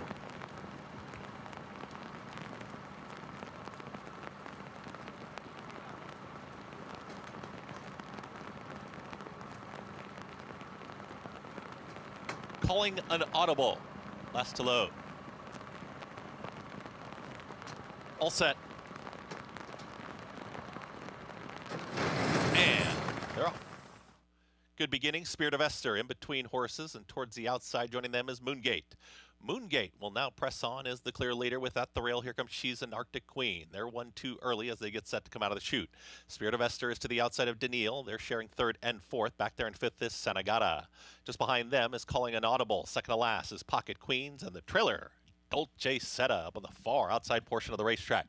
23.04, the opening quarter mile. To the inside, it's She's an Arctic Queen is challenging Moongate. They're far apart in the early stages, but they're head and head for that early lead. Spirit of Esther is now slotted in behind them, is alone in 3rd. Just behind them, Daniil, shoved along by Edgard Zayas to move in closer. Calling an Audible is out wider. Sanagata is under the drive here towards the back end of the field. Pocket Queens and Dolce Seta still the distant trailer. Less than a half mile to go, 46.59. The half mile time, Moongate trying to dispatch of She's an Arctic Queen. Spirit of Esther has had a nice journey so far, is on the move, and here comes Spirit of Esther and Manny Franco. Spirit of Esther has taken 2nd, is backing up as She's an Arctic Queen. The leader still Moongate. The rest trying to pick it up. Calling an Audible is now ranging up on the far outside. Also, Pocket Queen starts to roll from the back with Daniil. They've got to catch Moongate at the top of the stretch, and Moongate reaches the top of the stretch up by a length and a half. Spirit of Esther still grinding away up on the outside, and Calling an Audible slowly making up ground 2 as Moongate has a furlong left to get, and now Calling an Audible and Spirit of Esther, they travel as a pair, and Calling an Audible starts to roll. Moongate still in front, is wandering around, but Moongate still with a neck advantage. Calling an Audible trying to push on by, but Moongate is resilient. Moongate will win it. Calling an Audible 2nd, Spirit of Esther and Pocket Queen. Moongate held on here. She has that awkward head carriage that we talked about. Just poor calling an audible. She just does not like to win. No, she does not like to win. And the winner did drift severely in the stretch. I don't think she did anything that she's going to be disqualified for. But as you're going to note, she's going to drift very, very badly. I don't think the 8 was going by, but her act didn't really help her. It also helped the winner of this race that Daniil was not even in the top 2 or 3 early in the race. Daniil was this clear speed in this race. Why you would choose to rate her, especially in this racetrack, is almost beyond words, to be honest with you. In this case, it allowed her to dictate, in not a super slow pace, but at least a little bit more of a fair pace, though the 8 is a bit of a hanger, and the 7 drifting out that badly, I don't know what the head-on looks like, made it even tougher. Calling an audible, finishing on her left lead, as she often will do, but she was not able or reluctant to go by in the stretch. Drifting Moongate holds on at 5-1, 7-8-4-5. We'll keep you posted on the stretch there, but right now, Moongate with the victory. As we come back, we'll take a look at trainer Bob Baffert looking for another Haskell victory. May have to try to win the Woody Stevens first with the talented Crude Velocity, then could go on to win Monmouth's biggest race.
Hall of Champions, Monmouth Park.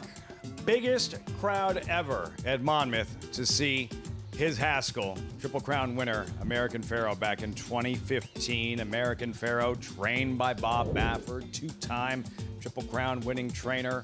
Bob Baffert, Megan, not to mention 9 Haskell victories to his credit so far. pretty incredible record there with Authentic back in 2020, but I do remember that 2015 Haskell, and I don't think that there was any room to breathe here on the Jersey Shore. I know it's kind of a gloomy, doomy day here, Memorial Day weekend, as we kind of took a vantage point of what the crowds are usually like here, but wow, was that a special one. And he looks like he might just be fully loaded yet again with a talented runner in Crude Velocity. We'll see if he makes it to the Haskell. He's very versatile. The Haskell in the plans. Next stop, Crude Velocity. Belmont week up at Saratoga in the Woody Stevens.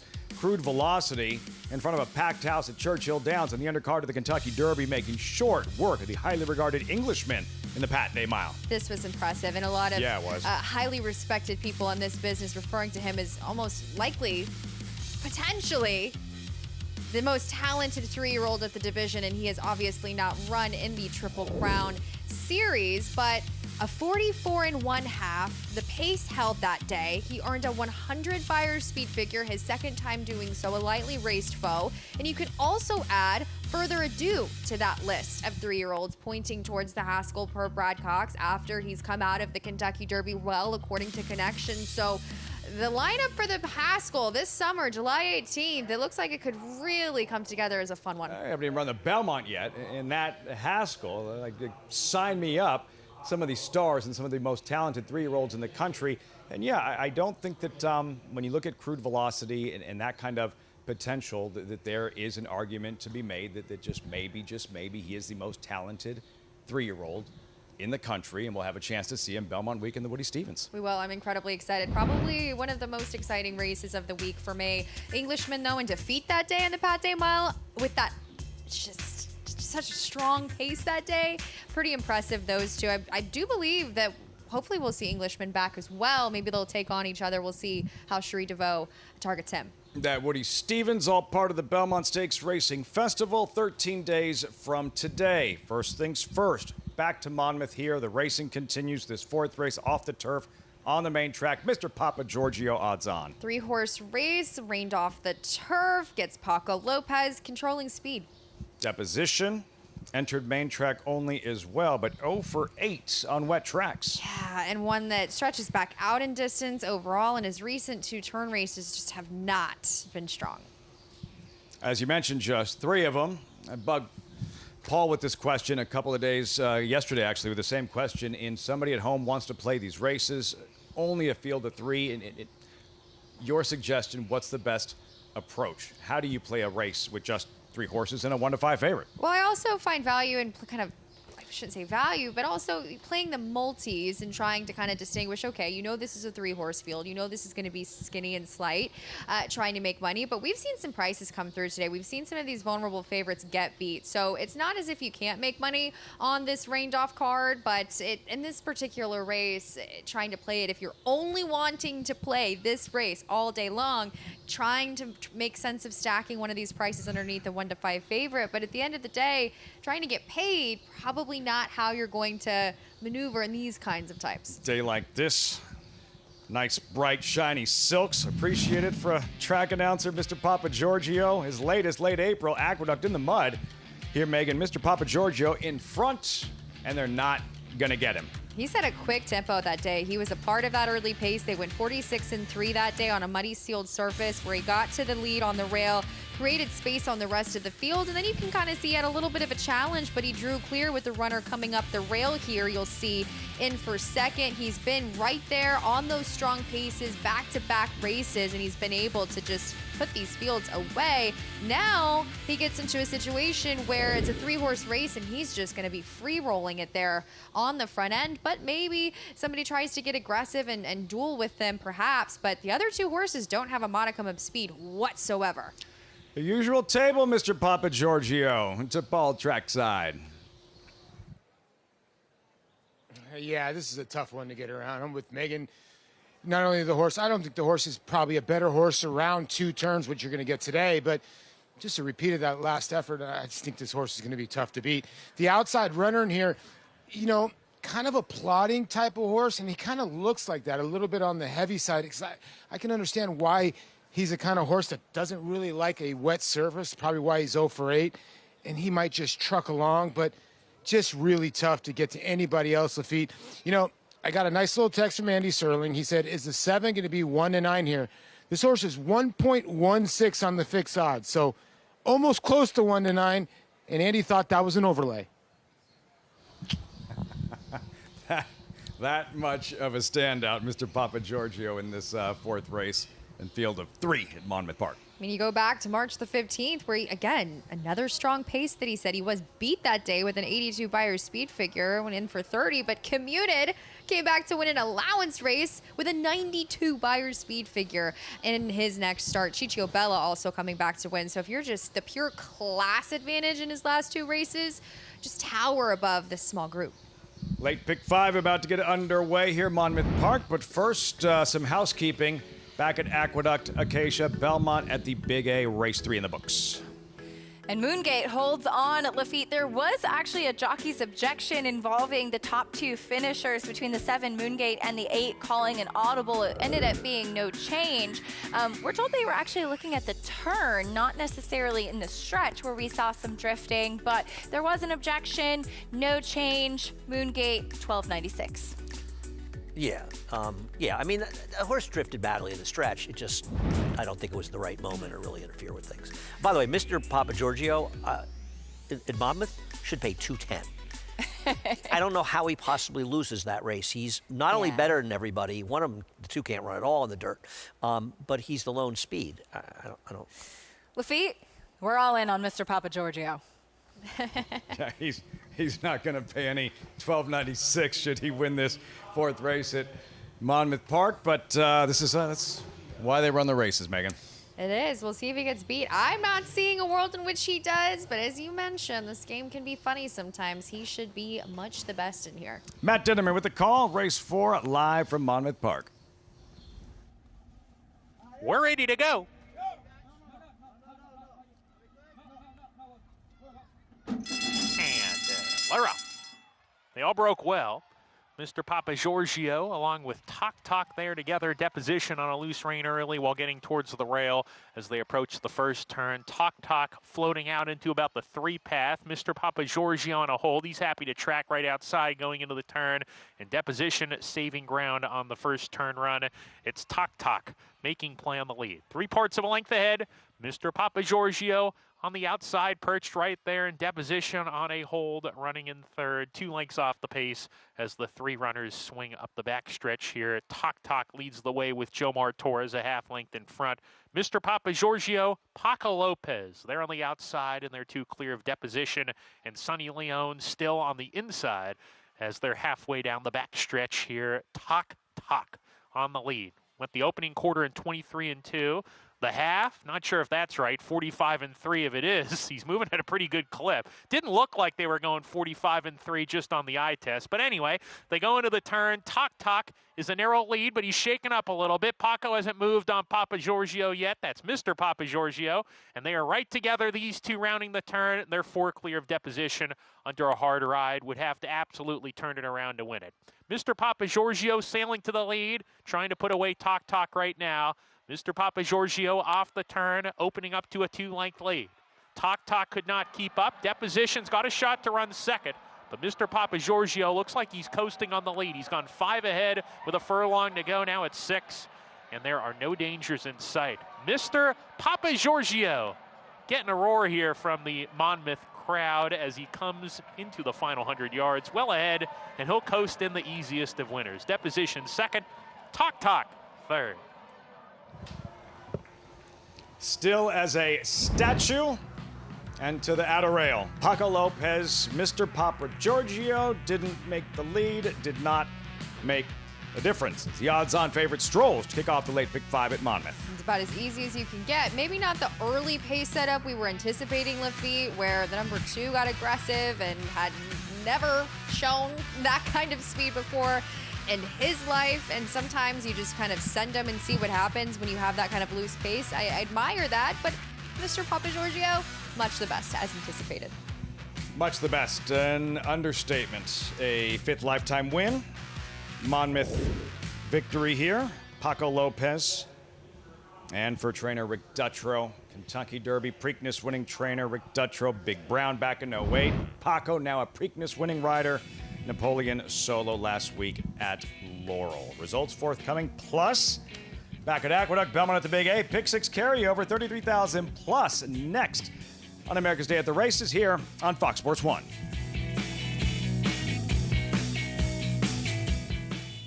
Say hi to our new stallion, Highland Falls. From his winning debut to that spectacular Jockey Club Gold Cup. It is Highland Falls. He wins another one, this time the Jockey Club Gold Cup. Even his buyer was high. The race his sire made his own by a widening 4 lengths. A host of Grade 1 winners far behind. High and goodbye. Running a 107 when second in an All-Star Whitney. The rise and rise of Highland Falls.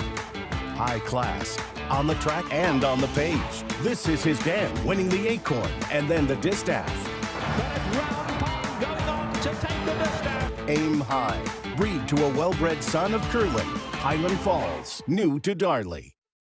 The Belmont Stakes Racing Festival returns for the final time to historic Saratoga Racecourse. Don't miss the Belmont Festival at Saratoga. June 3rd through 7th. Secure your place in history at BelmontStakes.com.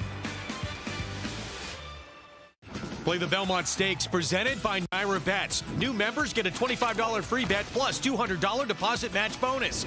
Bet the third leg of racing's Triple Crown from historic Saratoga Racecourse. Download the Naira Bets app now to play any track, anywhere, anytime. The official wagering partner of the Belmont Stakes is Naira Bets. Sign up now and use promo code BELMONT25 to claim your $25 free bet plus $200 deposit match bonus. You bet with Naira Bets.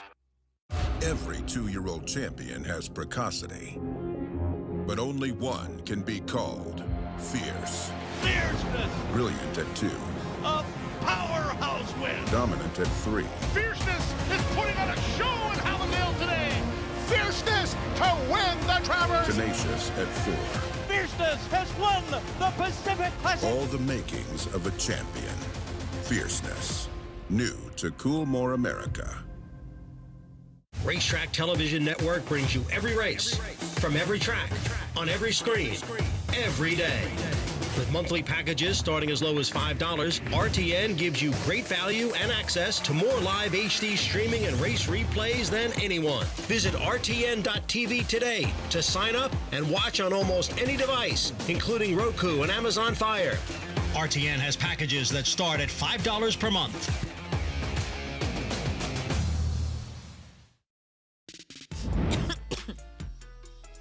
We're back on America's Day at the Races, brought to you by Naira Bets. You can bet any track, anywhere, anytime. Get started at NairaBets.com. As I'm sure there's got to be at least a few people running through Grand Central betting on Naira Bets. I've done it. The best thing about when I see it is I remember when I first started coming to New York, I used to take a train down from Saratoga and I used to go to Grand Central. Those windows on the left, they were OTB windows. I know. Isn't that cool? Bet the OTB. Yeah. Great. Pretty awesome. We're, of course, looking ahead to the Belmont Stakes. Speaking of Saratoga, that's where the Belmont Stakes will take place for the third and final time. Here's a look at the probables. Chad Brown could have a pretty strong hand with a couple of runners, potentially 3, leading into this year's Belmont Stakes. I think the biggest name of the group, though, is Emerging Market, coming out of the Kentucky Derby. He won the Louisiana Derby, went to the Kentucky Derby in just his 3rd start, had a workout yesterday up at Saratoga as well. And I know that you, me as well, are pretty optimistic we're going to see a better version of him in the Belmont. Yeah, I mean, I don't think he ran that badly in the Derby, frankly. Any horse like he and So Happy that were as close to the pace as they were didn't embarrass themselves by losing by about 7 or 8 lengths, all things considered, a 3rd start. In a lot of ways, it's funny. I mean, you want to win the Derby, but it was almost a prep for the Belmont Stakes. And his running style, he's a horse that can be forward. He doesn't need the lead, but he can find his own position. And a race that doesn't figure to have as strong a pace as the Derby did, he'll be in a more comfortable spot, and we'll see what he can do. He's obviously very talented, and he's definitely a big player in this race. And it's interesting, though, of the 3 Chad Brown runners, the one who might have the absolute most to gain about winning a Belmont Stakes would be Tino, because he's a half-the-gun runner. So imagine what he could be worth if he were able to win one of the classics going forward. And he's a horse that probably is best trying to pick up some pieces, and he's not a likely winner of this race, but he's got a gigantic pedigree. Yeah, he definitely does. And as far as Emerging Market, one of the things that I think is kind of cool, too, is that we may see Todd Pletcher run Power Shift, who they debuted together in a Tampa maiden that all of a sudden turned out to be one of the fastest maidens we saw at the time and could produce two very talented horses. Tampa has produced a lot of good horses coming out this year, and it's funny. I remember people were saying, "What do you think?" Because I think Irad turned and said something to Flavien after the race. Yeah. Somebody said, "What do you think Irad said?" And I said, he's probably said, "I cannot believe I just lost." Right, because they were really high on power shift going into that race. Yeah. And I will say with Emerging Market,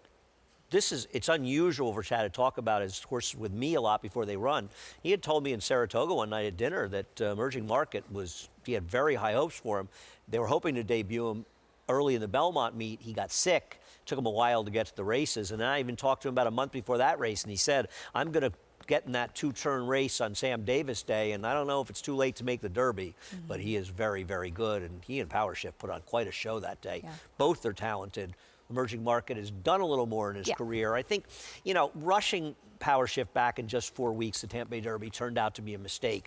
He's a good horse. He is, as he won on the Kentucky Derby undercard. In fact, we'll see what happens when those two get a chance to rematch in this year's Belmont Stakes, which adds another interesting layer. New York breds off the turf in race 4. There is Nina Kay, currently your favorite, as this is a race with horses in the body that had plenty of dirt form. Yes, I agree. This is a race that figured to be as interesting or more interesting on the dirt than turf, because on the turf, Highway Harmony was going to be an overwhelming favorite in this race. And now you've got two in there, Nina Kay and Howling Wind in the body of the turf race. It almost had an MTO-ish feel about them. And then you've got a number of horses in MTOs. Now, two of them decided not to run, including Fast and Frisky, who I was surprised scratched in there. Obviously, Majestic Return has speed, but so does Short Shift outside of her. We'll see how that plays out. They're making Nina Kay the favorite, and I guess she's the horse to beat. Yeah. Could get the right kind of trip, as this does also kick off today's pick 6. We had a carryover coming into today, and potentially we'll talk a little bit more about the sequence after we do this post parade first. But let's begin with the two. Lil Regard, who stays in first time on dirt. Right. She's the kind of horse, if she wins, you're supposed to lose as a horse player. Right now, she's more than reducing the takeout. Why she would be 5-2 trying the dirt is beyond me. I'm guessing it's the presence of Flavien Prat. There is Nina Kay, your favorite. Yeah, I think she's logical. She has the most consistency of these. She's no superstar, but she consistently runs figures that make her the horse to beat. 2-1 right now. There's Howling Wind, another one with good dirt form. I like Howling Wind. I think she's quietly run very well in her last couple of starts.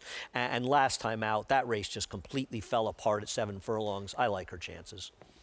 Faced a very in form Helen's Revenge last time out. There's Jackson's Dixie, one of the main track onlys. Yeah, and she's getting a somewhat of a softer field in this race than she did last time, and she's capable of being good. She's a horse that's best forward, though, and it's hard to see a path of her getting the lead. In large part because of the presence of this horse, number 8, Majestic Return. We know that she likes to go to the front end. Yeah, she does. She's a little faint-hearted, but maybe she gets brave on the front end. We saw a faint-hearted horse win the previous race. And Short Shift, another one who likes to be forward. Yeah, it's hard to imagine Silvestre Gonzalez not being forward with her. She has a lot of speed, and she's supposed to be forward in this race. That's the field for the 4th, which does also kick off today's pick 6 as we take a look at Nina Kay and Howling Wind. They, along with Majestic Return, all faced each other back on April 12th. Yeah, and in showing this race, Nina Kay making the run, and obviously Majestic Return finished second in here. I thought Howling Wind ran fine to be 4th, making that big, wide sort of middle move, and I think she indicated her good form, Howling Wind, going forward from there with her race last time. And while she finished 5th, she absolutely ran much better than the Speeds, who finished well behind her in this race. So I think Howling Wind is sort of improving a little bit, but Majestic Return did run well. We'll see how much pressure she takes on the front end. Majestic Return, we know that she has that speed. She has been facing some decent company in her recent races as well. At least folded a few times. Howling Wind faced, as mentioned, Helen's Revenge, who's in very good form right now. Horses warming up on the paddock. Maggie, what are they showing you as we get ready to kick off today's pick 6? Well, luckily they're warming up on the racetrack. You guys find this race interesting. I do not. However, not much for me to talk about here. Do have to report that number 4, your favorite, Nina Kay, she did immediately walk into the paddock and lose a shoe. So she did have a shoe repair in the paddock by our blacksmith, Mike Venus, who is always there to tack a shoe back on if they lose one. she's always high energy. Last time I thought she was kind of shuffled back a bit and found herself in last going into the turn, which I don't think is where she needs to be. Mind you, she does have a lot of pace or faster horses in this race. So I think she could sit the right kind of trip here, as we'll look at the horse who is taking some money, probably for Flavien Prat, number 2, Lil Regard. There is a little bit of dirt pedigree, though, as she's half to stakes winning dirt sprinter Fusaichi Red, though, and still Regard, who is by Arch, actually is best with his turf sprinters. And boy, does she look every bit of a turf sprinter. That's what I wrote in my notes last time. And I don't know how far she ultimately wants to go. She always struck me as, 5.5 might be tops for her, as she'll try to go the 6 on the dirt for the first time, Acacia. See if she can handle it today. At least a new face in this group. Lil Regard, 7-2. As far as the pick 6 is concerned, we had that carryover kicking off here. Over 100,000 in the pool. We appreciate you participating. Good luck if you're playing. Any thoughts on the sequence today? Well, I think we should discuss it. We have a little time to kill, and as Maggie pointed out accurately, not a whole ton of stuff to say about this race. I think a lot of people will probably lean on the number 7, K Road, in the last race. It's not that she's that good, but in that field, she's the horse to beat. So I think she might end up being one of the leans in the pick 6. Race number 6, a race you and I discussed before the day, is a race that's wide open. I'm going to bet Dennis Laumann, but obviously that horse would have to improve. I'm talking about icy legs. I think there's a lot of ways to go in that race. Race number 7 off the turf. I think a lot of people will lean on Sarir, but Amelia's Echo, not impossible in there. I had a bit of a long shot in there, second in the 8. Y'all ready for this? Who I thought was a little bit interesting against these horses on the dirt. The 8th race, I think you'll see Vibrant Express, the one they lean on the most. We like Lightman to improve second time out, and I think they're the 2 that will take most of the focus. And the last race is somewhat open. I know the 4 scratched out of there, but any of the 3, the 5, even the 6 or the 7 feel like they can win that race. So while it's a somewhat depleted race card off the turf, I don't think we're looking at a lot of races, where you say, well, this horse is like 3 to 5 and has to win. Maybe the biggest favorite in the sequence is the horse in the next race, the number 7 horse, K Road, and it's hard to put a lot of money to pick 6 and say, I'm going to make sure I hit this as long as K Road wins. Yeah. Who's, is the horse to beat, and I picked her, you picked against, and I don't blame you. It's not exactly that good a horse, but I think as far as this sequence goes, that horse will be the heaviest favorite. Should also remind people, too, there was a late scratch before the 5th race announced just a little bit ago. The number 3, Kef, is out of the 5th race. So do take note of that if you're playing the pick 6. Scratch due to the track condition participating in the sequence, which does kick off here in race 4. 2-1 right now on Nina K, as we'll see how the pace does play out in this upcoming race. Yeah, and we'll see. I mean, how much pressure does the 9 put on the 8? Does the 7 go in this race as well? It's a bit of a situation. As far as the pick 6s, I think, playing pick 6s, obviously winning, essentially, you have to have some opinions, you have to pick some winners, but opinions will get you in trouble in pick 6s. Pick 6s are about surviving races and how you put your tickets together and putting yourself in a position where you don't have to be so smart to still win. Playing the multiple tickets the way Steve Christ will suggest puts you in a position where you can be right 5 times and very wrong in another and still manage to cash the bet.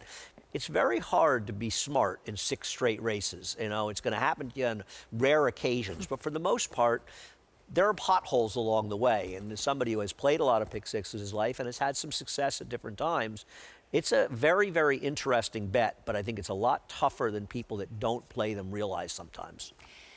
2-1 on Nina K as we kick off the pick 6 sequence here. Good luck if you're participating off the turf. Race 4 coming up. Belmont at the Big A. Chris Griffin standing by with the call. The start of the pick 6 here on this Sunday afternoon. Good luck out there. Short shift, last to load. All set. And they're off. Good beginning, and at the rail, it's Little Regard, who flashes early speed, and Majestic Return is right there, and Majestic Return now a nose in front. Short Shift is in the early mix, is going to be in 3rd. Just off of them is Nina K, who's getting the hurry up, is now in 4th. Second to last, Jackson's Dixie with the trailer Howling Wind. They work up the backstretch, and Majestic Return has the speed. Short Shift ready to challenge to the outside. They're now 1-2. Little Regard is at the rail, back to third, 22.13. The opening quarter mile. Majestic Return with a neck advantage. Short Shift at a big number is ranging up to the outside. They are 4 lengths in front now of Little Regard, who's trying to keep up from third, and Nina Kay is on the move. That's the gray. Howling Wind from the back, and Jackson's Dixie. They've got about 8 to 10 lengths to make up on the top duo as they reach the top of the stretch. Majestic Return turns up for home. Short Shift has been there throughout, but Majestic Return starts to edge clear. Short Shift continuing to rally on, and from the back, here comes Jackson's Dixie, who starts to roll in between horses. Pink Silks dives down towards the inside. Howling Wind on the grandstand side. A tired leader up front, Majestic Return. Nina Kay is in that mix too. Howling Wind up on the outside. Howling Wind has taken the lead. Howling Wind, Nina Kay down the line together. Howling Wind won it. Nina Kay second, then Jackson's Dixie and Majestic Return. Howling Wind with the victory with the outside late run over Nina Kay. Big celebration up here in Equestrius. And from my I was co-host, excited here, know. and they're a little more excited than I am. Nice, nice goal. Thank you. It wasn't like, I didn't know she was really handling things early. She broke a little slow, but Avi kept her out in the middle of the racetrack. And, I was saying to you, I'm not sure if she's running. They were moving fast up front, but then we realized in mid-stretch what we expected to happen, which was the race to completely collapse, and it did. Howling Wind coming rolling late. Fort Jimmy Ferraro, who, as we talked about, his barn has been really going well lately. Picks up another victory here. Logical horses, again, those in the body of the race. There was some pace, and they came running late. Took a while for Nina Kay to get going as well. Yeah, and the other thing that's weird is that Jackson's Dixie, who actually ran okay to finish third in this race, was as far back as she was. She was. And Majestic Return, she ran all right. She's just a horse that doesn't really hold together. They were moving up front. Fast for this level, that's for sure. 5, 4, 7, 8 in race 4. It's time for us to say goodbye. I'll see you tomorrow. I'll see you tomorrow. Yes, I will be back reporting a little bit later on, but for now, Greg Wolf and Richard Migliori coming up on the desk to take you the rest of the way. Don't forget, tomorrow, Monday, Memorial Day racing. Andy will be back then. I know you can't wait to see him, as we will also with bring you. I think, right? Am I on with you early tomorrow? I believe so. Yeah. Yes, I can't get away. Race 4 Heard that coming before. up next. Howling Wind with the victory. Race 4 prices coming up next, I should say. Greg Wolf on the desk after this on America's Day at the Races.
Hall of Champions, Monmouth Park star, Haskell winner Serena Song knew how to handle the boys, didn't she?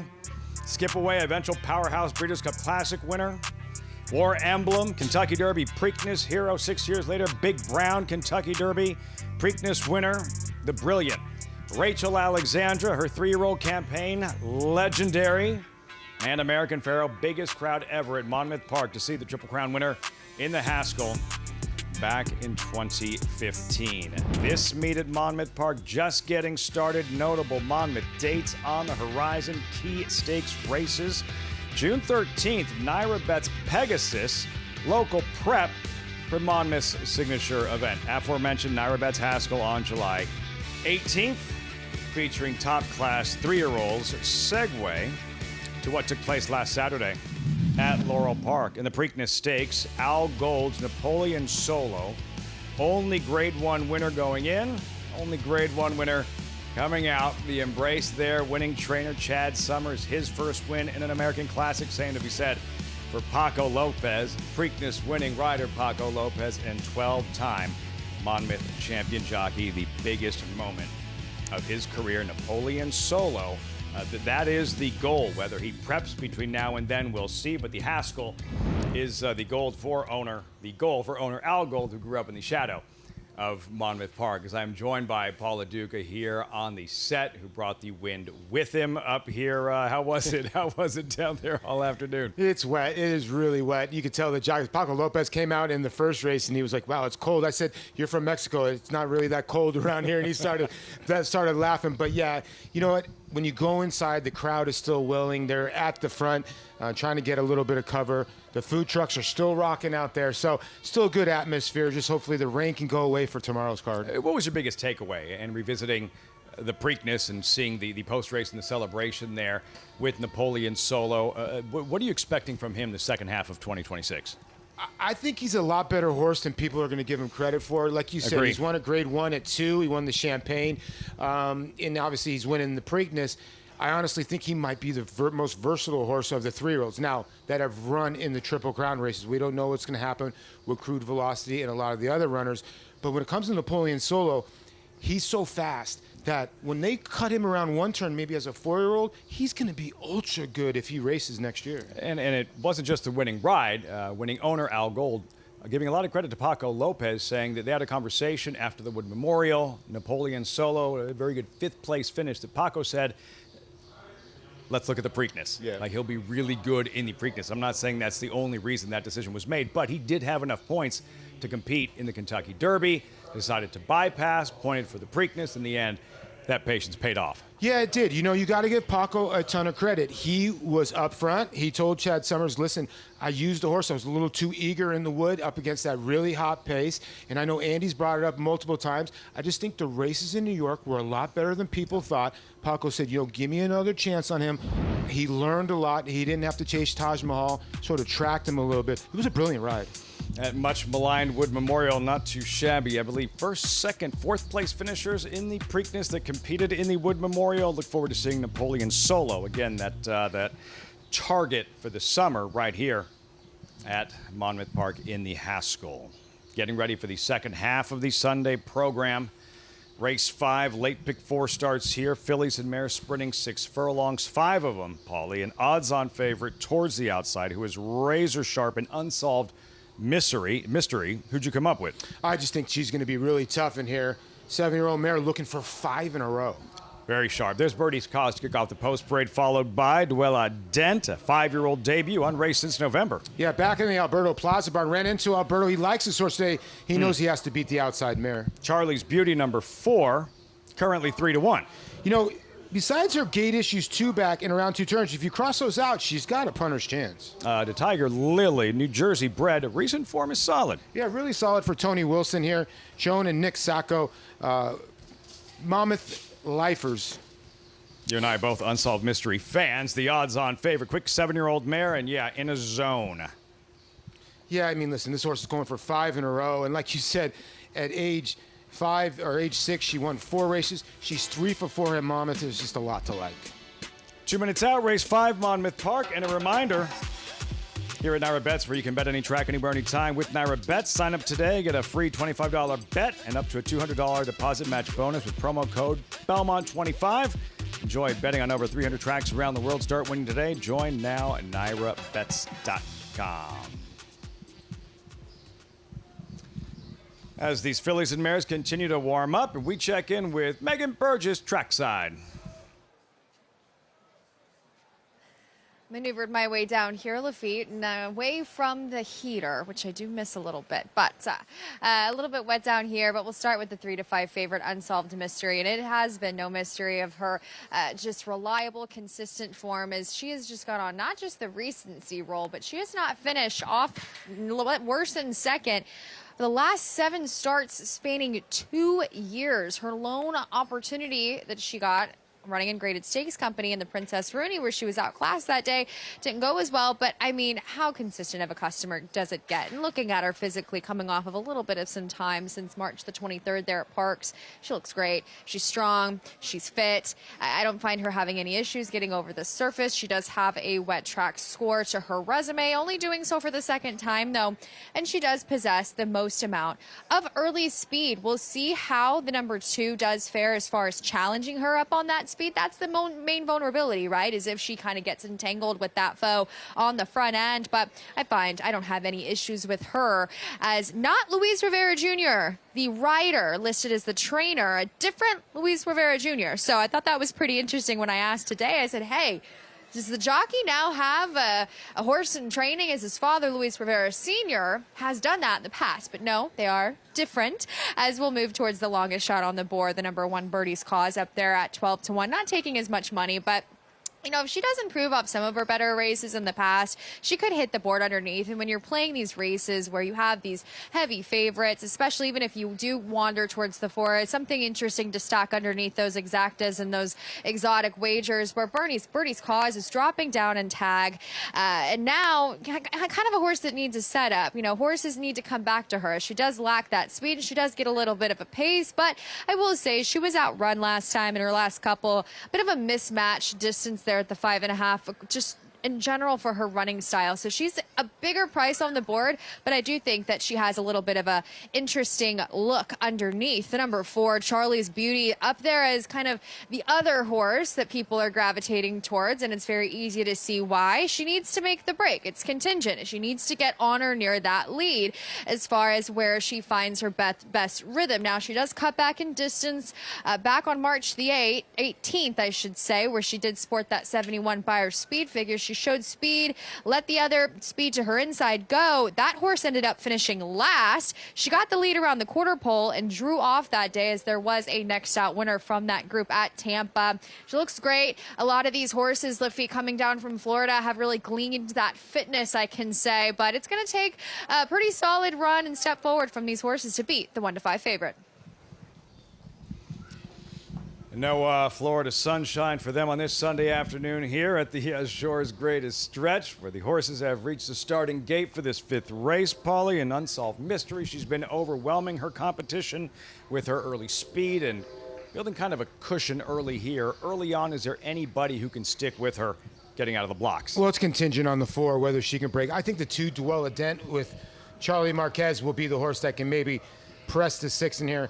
I will say this, the 1 is 15 to 1. I thought that mare had a look to run at least 2nd or 3rd in here at a bit of a price. She's been facing tougher, I believe.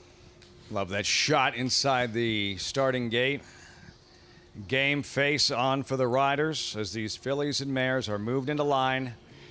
And a heavily backed favorite, Unsolved Mystery, to the outside, looking to rack up a 5th consecutive victory in this 5th race at Monmouth Park. Matt Dinneman standing by. Race 5 Monmouth live on FS1. And to the outside, Unsolved Mystery to round out the field.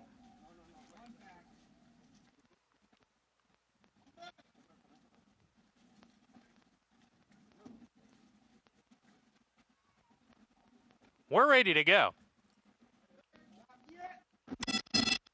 And we're off.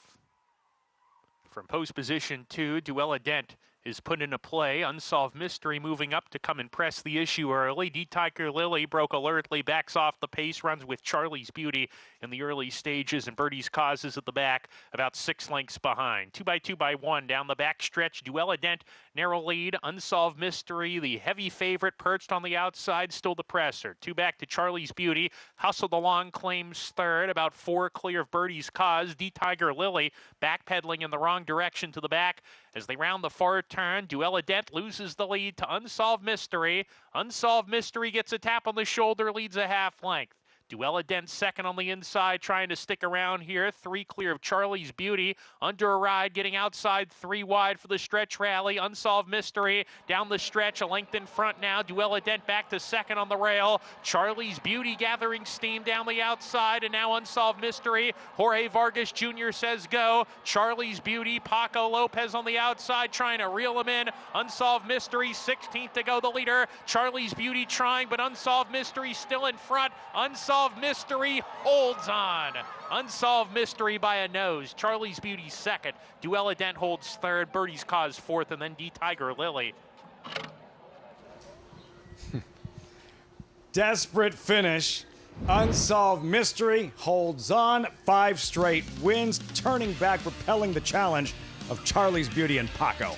Such a good ride by Jorge Vargas because it's so tricky. You got to deal with the 2, Duella Dent. It took a little bit of steam out of the 6, Unsolved Mystery. And here comes Paco and Charlie's Beauty, who broke a lot better today. Had this horse in perfect position. The 6 just loves to win races now, 5 in a row. You thought Duella Dent might have the speed to keep Unsolved Mystery company. Proved to do just that. Yeah, it caused problems, right? Like I said, you know, Jorge Vargas has got to go. Okay, he backed off the 6 a little bit and said, okay, let the 2 go to the front end. I got to save some for the end. And then you got a new challenge of the 4, Charlie's Beauty. And Paco came calling. But, you know, this kind of mare, you know, Megan mentioned it. Now 8 times first or second. The form holding in the dirt the last 2 years. Amazing. But, making you sweat at 1-5. Unsolved Mystery here. Meantime, at Aqueduct, Belmont at the Big A, off and running in the pick 6. Howling Wind in the 4th as we welcome in a new team to the set out at Aqueduct. Richie Migliori and Greg Wolf. Hey, guys. Yeah, thanks, Lafitte. Howling Wind does kick off the pick 6 on this wet track. Javier Castellano, Jimmy Ferraro Barn. We'll have the prices here in a moment. 3rd win, 18 career starts for this 4-year-old filly. Javier keeps on rolling. Incredible. You know, it seems like over the last 20 years, riders are lasting longer. I guess, you know, with the advancement in nutrition and health and taking better care of themselves, these guys are going into later and later stages and still doing it very well. So Howling Wind, yeah, to kick off this pick 6 on our Sunday card. Long weekend again. I hope you join us tomorrow. We got Memorial Day action coming up on Monday as well. And there is Javi. This 4-year-old filly by Solomini for Jimmy Ferraro, owned by Seacoast Thoroughbreds. And career win number 3 in 18 starts. 2-time winner now in this 2026 campaign. Smile for the pictures. He's used to that. Jimmy Ferraro having a tremendous run right now, winning at a very high percentage at this Belmont at the Big A stand, and a good year overall. Nice to see Jimmy Ferraro, one of the good guys, have this kind of success. $9.42 for the victory. To start off the pick 6, Nina K. Jackson's Dixie complete the trifecta as we move on to race 5. 7 furlongs. $20,000 maiden claiming group. Fillies, mares 3 and up. And K Road, John Terranova, certainly the one to beat. Drops into the lowest level this 3-year-old filly has been at yet, and she will take blinkers off. Yeah, and she just makes a lot of sense, right? On the drop, her numbers, even her last race, which wasn't nearly close to one of her better efforts in the slop, would be good enough to be very competitive here, I think. Dylan Davis will ride. Lowest level again she has ever run at. We'll see how she fares as the one to beat. Race 5 is going to start the late pick 5. We'll have that coming your way shortly. We're going to take a timeout. Who's lining up in the Belmont at Saratoga final ever to take place in upstate New York? Brad Cox, Commandment. That win streak came to a halt in the Kentucky Derby. Can he get back on track in the Belmont Stakes? We'll have a preview when we come back.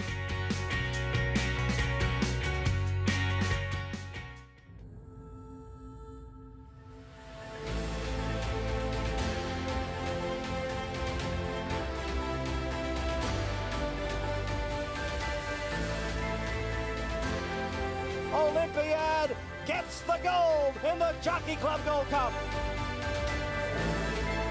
Now bid at $410,000. There's your winner, $410,000. $400,000. Play the Belmont Stakes presented by Naira Bets. New members get a $25 free bet plus $200 deposit match bonus.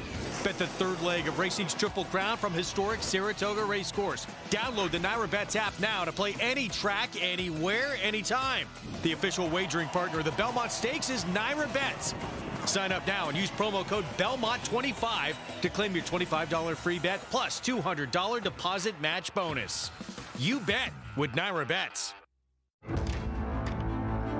Some horses are remembered, other horses are passed down like an heirloom. He's the kind of horse that lives in stories, each better than the one before, hardened like a diamond and equally brilliant. He ran 3 straight years at the highest level, and he himself was elite. Putting on a show in the Preakness. Who's it gonna be? It's gonna be National Treasure. National Treasure would not be denied. National Treasure wins the Pegasus World Cup. In the blink of an eye has opened up a 5-length advantage. So 1-horse race. National Treasure. There's a brilliance in the way he moved and a tenacity in how he finished. By quality road with a wealth of family, and he raced like he knew it. National Treasure, the key to quality.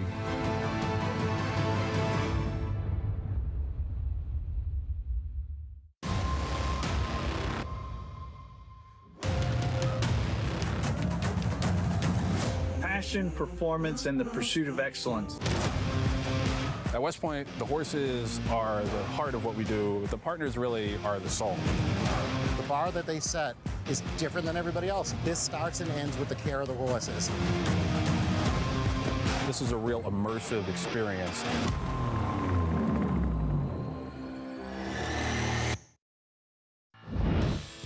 Back with you on our Fox Sports 2 coverage on this Sunday afternoon, Memorial Day weekend. This is right around the corner. Belmont Stakes Racing Festival, final chance to see it at Saratoga.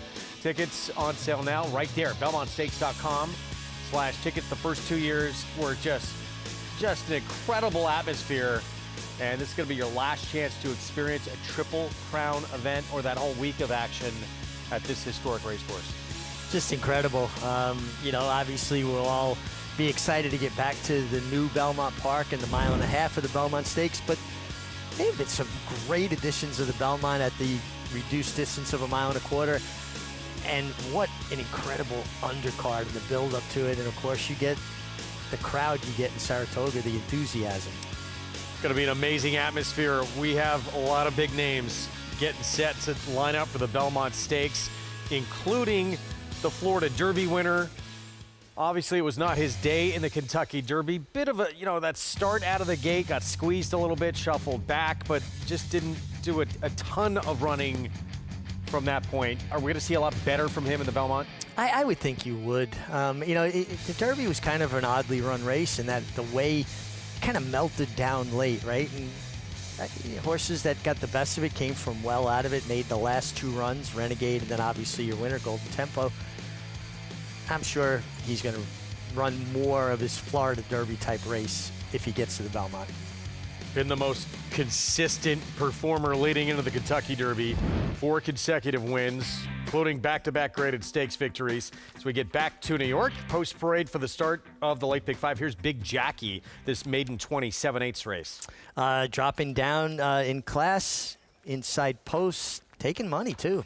Yeah, for the barn that just won the last race, Jimmy Ferraro, My Divine One went by. Here's the 4, Hannah's Hideaway. This is who I like. If there's ever a pedigree for an off racetrack, this filly has it.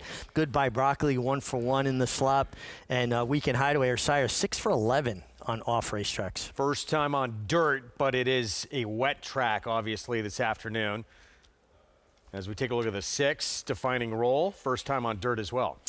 The Grand Dam on the female side of the family is Sightseek, and Sightseek was a multiple Group 1 winner on dirt. Got a huge 1-2 favorite K Road, we mentioned earlier, blinkers coming off. This will be the lowest level she's run at yet in career start number 6. And obviously, relative to this group, she has shown the most talent on the surface. Yeah, no doubt about that. But I'm a little bit curious. Do you think the last race was a little subpar because of the slop? It's a good question. Yeah, it was certainly the worst she has run yet, and going to get that same type of surface today. Let's go downstairs to Maggie.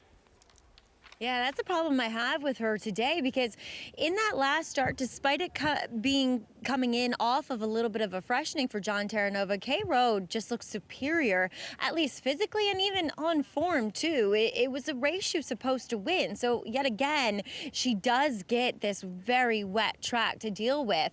I will say this, she is possibly a little bit more tucked up having that race under her belt. So I do think that maybe she moved forward a bit, but as Meg said, considering the poor effort last time out, I am hesitant to take her at a short price. I will say this though, the pace did hold together as So Vain and Come On Get Happy just ran 1-2 around the racetrack, and the horse who rallied for third just in front of her fairy godmother destroyed a field, albeit on the turf yesterday, earning an 88 buyer. Now, speaking of turf, there's 2 horses who have never been on this surface in a race before, including number 6, Defining Role, who comes in here second off of a layoff, and she does have blinkers, a shortcut cheater blinker. She is by Street Boss, whom I think his progeny can run on literally anything. The dam was unraced, and the lone sibling did win on the dirt, albeit in a fairly cheap effort. But that dam sire is Flintshire.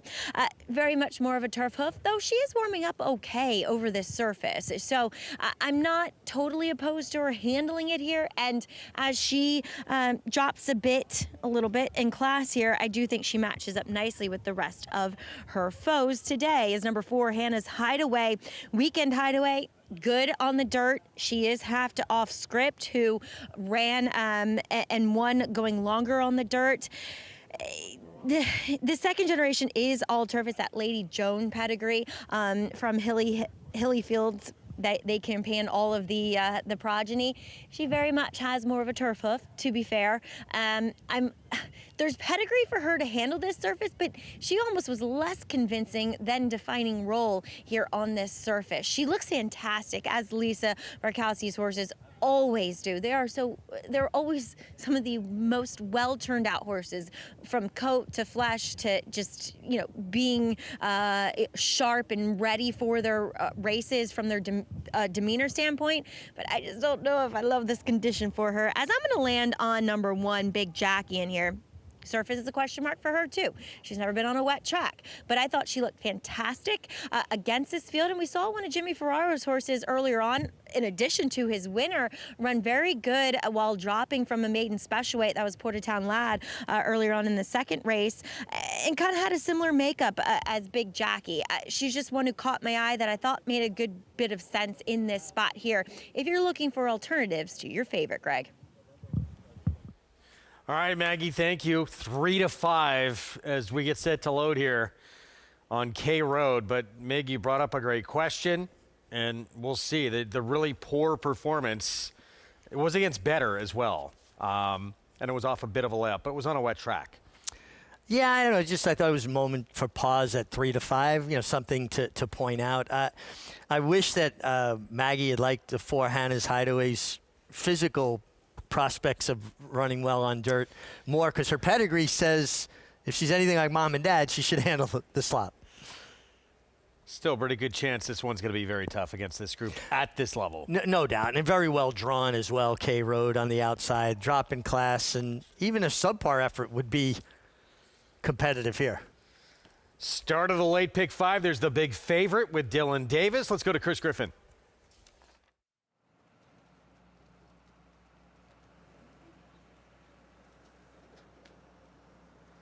One more back there. It's Defining Role. Loaded Nina K first. Defining Role's in.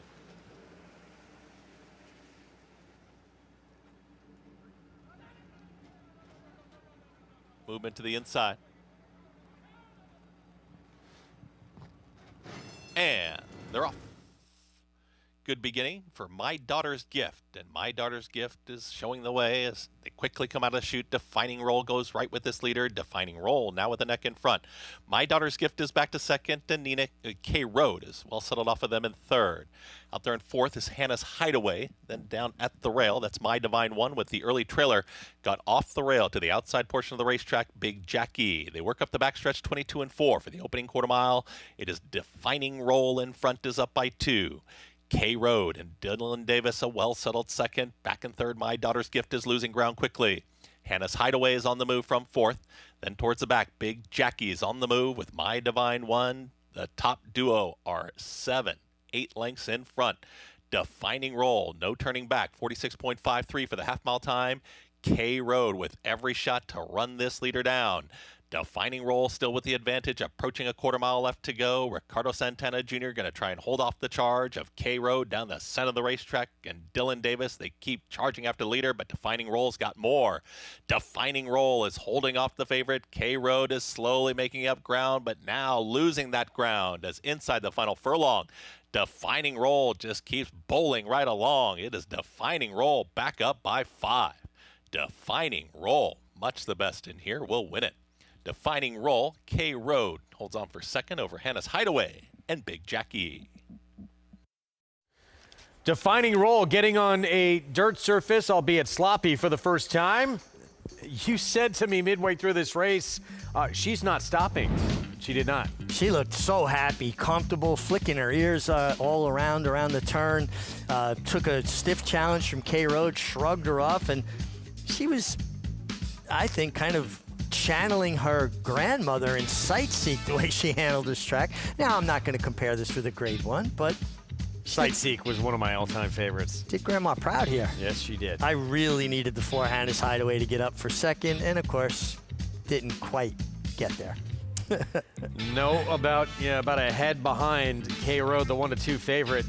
6-7, 4-1, a 1-2 favorite beat with an 8-1 upset. Pick 6. May not get hit again here. I think this filly won with something left. Even though she was ridden hard through the wire, she was just enjoying herself. She was really looking around, had a good time, and nice to see Anthony Dutrow with a win here. Just such a really good old school horseman. For Woodford Racing with Ricardo Santana Jr. Again, 8-1 upset over a 1-2 favorite. Defining Roll with the victory here in race 5.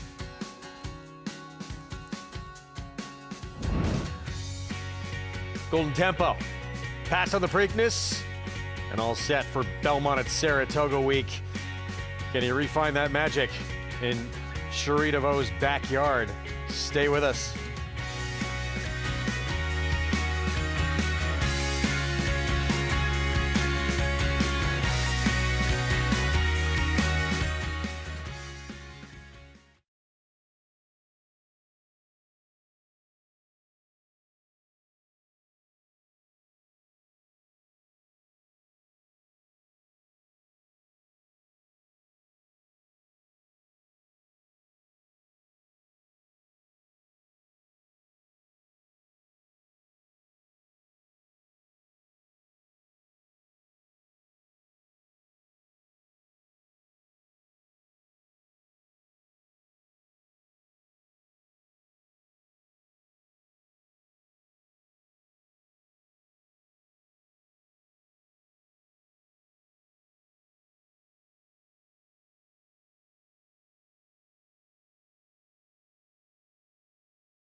America's Day of the Races is brought to you in part by Resorts World Casinos in New York City, Catskills, and the Hudson Valley. It's a world like no other at Resorts World Casinos. Go to visitrw.com for more information.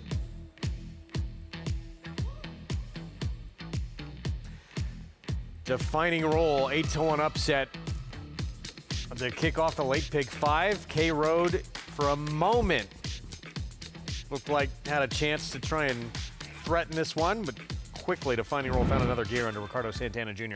Well, you talk about a filly. It just looked like she was enjoying herself. She had so much fun out there. Her ears were flicking back and forth. And she took a stiff challenge from K Road, who just was no match. I love the way she was kind of bounding over the ground. Just like a kid. You see a kid tromping around in a puddle? That's what she reminded me of. You know how much joy they get in just splashing about? That's what she was doing. Been washing my kids' shoes pretty regularly. You're getting to know that feeling. Especially my daughter. Defining Role, yeah, loving this wet track. Tough one to obviously have a lot of confidence. With 2 starts on the grass, it's shown very little. And the dirt debut on this wet track, obviously appreciated at $18.24 for the win.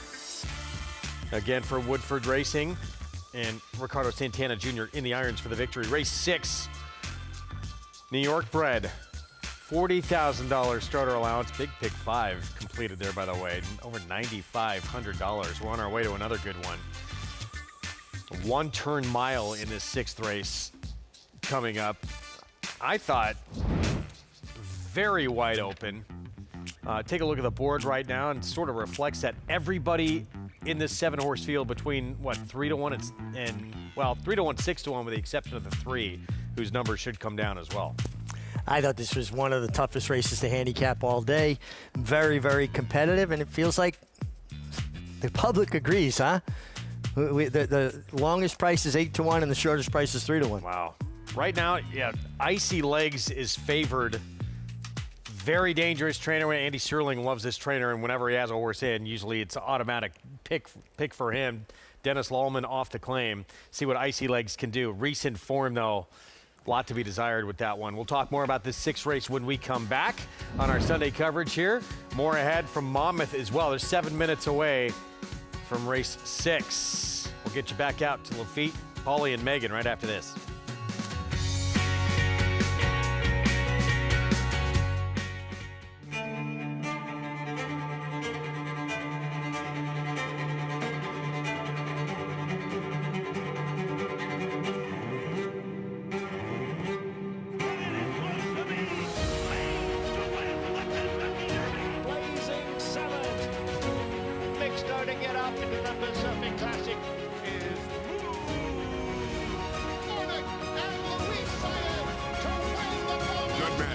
The classic sire.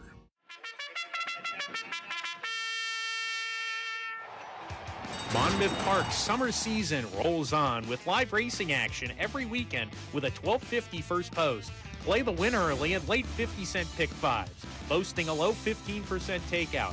Plus, play our new $3 all-turf pick 3, $3 late pick 3, and $5 late double, all with the same player-friendly 15% takeout. Get in on the action at Monmouth Park Racetrack.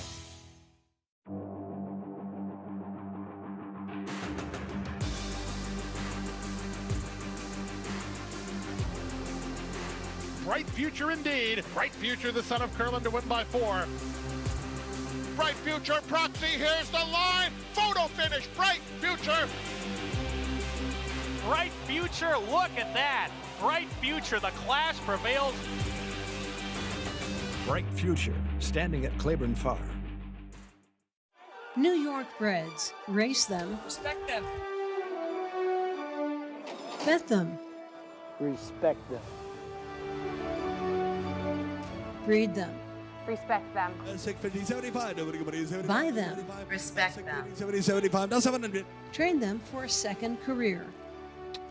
Respect them. Join us in respecting thoroughbreds at every stage of life. Learn more at nybreds.com.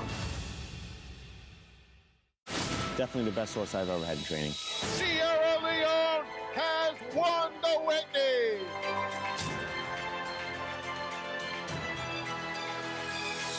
Sierra Leone, gun runner reaching for the wire. Sierra Leone Breeders' Cup Classic. Today was the day that he got it done. It was Sierra Leone.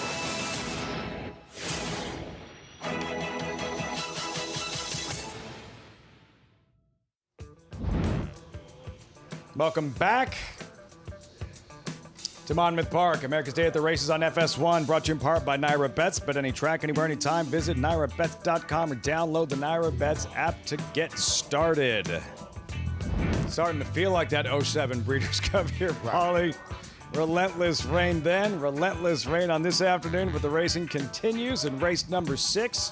Off the turf on the main track, New Jersey breds. But the good news is that the field has held together, 6 of them running a mile. And a post parade, we start with Clever Charlie, who's still trying to develop that knockout punch. Yeah, this horse has got at least a couple good races to go to where you can see the rest of this field, a lot to be desired. Blinkers 2 starts in a row, and now we'll go around 2 turns. It's all just a dream by hometown favorite Irish War Cry. Yeah, you know, this horse got Lasix last time, ran well in the debut, might improve today. Hurricane Jerry, 6th race maiden off the board in each of those. Sfogliatelli, no hurdles to hurdle today. Yeah, you don't see many New Jersey breds going over hurdles. This horse ran well first time out at Meadowlands. Azaria, the Southern California transplant idol since late February. Yeah, 2 things you won't see. New Jersey breds go over hurdles, and New Jersey breds in California. This horse didn't run that bad last time. You get to see all of it in this 6th race. Hillsborough, 8. Chantal Sutherland, 2 wins yesterday. One of them paid $84. Yeah, and Chuck Spina's gotten off a good start to the meet. Sea Wizard, another sire that, you know, is very good here in New Jersey. I like the horses run even both times. You know, this race going a mile around the dirt is totally different dynamic than going on the turf. 2 minutes out, these New Jersey bred maidens on this sloppy sealed track. We check in with Megan, trackside.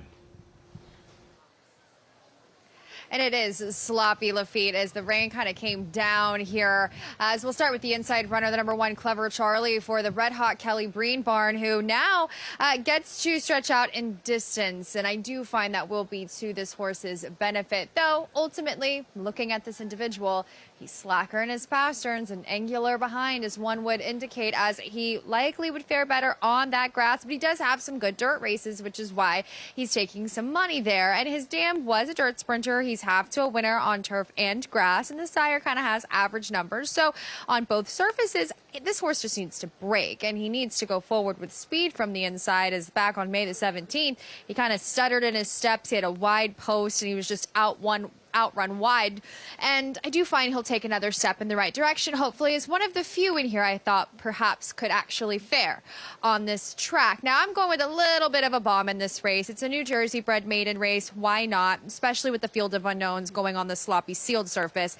The number 2, It's All Just a Dream, was incredibly sharp. The sire, Irish War Cry, 17% on the wet dirt and much stronger on the dirt than perhaps other surfaces. The dam won on dirt and turf as the first foal to race. Now, he ran protected off of the bench last time out, indicating basically that they cannot be claimed. He's run with that waiver in both of his career starts, now running, of course, without that protection. And he, to me, seems as though he'll be more sharp. He was tacked outside away from the inside stalls. He was very sharp getting the tack on, but collected. And Rory Houston is kind of an under the radar trainer, but off of this extended layoff, second off the past 5 years, he's 37%, 7 for 19. And with maidens, he's 2 for 5. Huge price. I thought it was incredibly interesting on a card where might be a little skinny as far as making money. This horse, to me, I find will take to this main track. Now, the current 6-5 favorite Azario for Jose Sanchez, I mean, has the pedigree to support the fact that perhaps the transition to dirt wouldn't be an issue, as this is the half to Naked Avenger, who is a New York bred stakes winner in the Gemma on the dirt. The dam was a stakes winner sprinting, a New Jersey bred stakes winner. But looking at this horse, he's all grass. The son of a coma.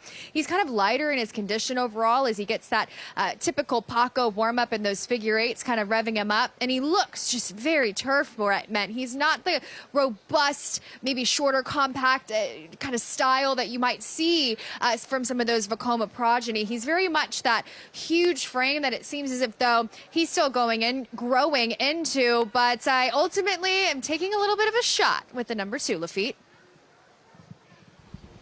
It's all just a dream. Megan, as you mentioned, by Irish War Cry. He was a Wood Memorial winner. Rajiv Mirage rode him. He was trained by Graham Motion, owned by Isabella de Tomaso. That's all New Jersey all the time, all Monmouth all the time. And you watch back that 2017 Kentucky Derby, rounding the far turn, Irish War Cry looks like he is going to gallop. He did. He got a little high-headed there and started breathing a little fire, but he was a nice horse for Graham. And like you said, Isabel, she breeds some of the best New Jersey breds she has over a long period of time, and he's done well here in New Jersey. Obviously, a horse like this is going to be very interesting what happens with the two. I kind of like Megan's pick here at a little bit of a price because I'm not in love with the one or the favorite here in the 6. Hillsborough 8? I landed on the 7 just because I like horses that have even running styles. Horse showed a little bit of speed. Chantel can be a little bit more forward with this horse, so take a little bit of a stab too at the 7. There's Luis Rivera. Clever Charlie is in. It's all just a dream. By Irish War Cry steps forward. Matt Dinnerman standing by. Race 6 from Monmouth, live on FS1.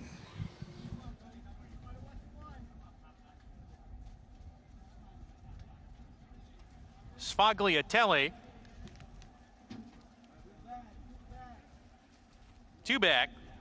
Azario. And to the outside, Hillsborough 8 to round out the group.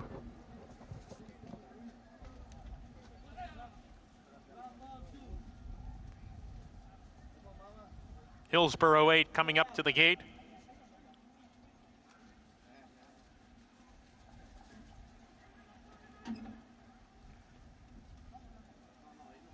We're ready to go.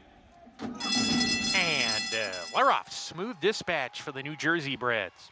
From post 2, it's all just a dream. Strides to the lead. Sfogliatelli taking second. Hillsborough 8 is 3 wide as they go into the first turn run. Clever Charlie scraping paint early down on the inside, right on the leader's heels as they race around the turn. Hurricane Jerry, Azario at the back together. They've sorted themselves out on the lead. It's all just a dream, carving out the fractions. A length in front. Hillsborough 8 second. Clever Charlie makes his way into third. Sfogliatelli parked outside of that one. Gap of 2. Hurricane Jerry inside of Azario as the 6 runners make their way past the 5 furlong pole. They're separated by 6 lengths. It's all just a dream. 18-1 on top, a length and a tail. Hillsborough 8 second. Clever Charlie third, showing a little more rain. Sfogliatelli fourth to the outside, going okay.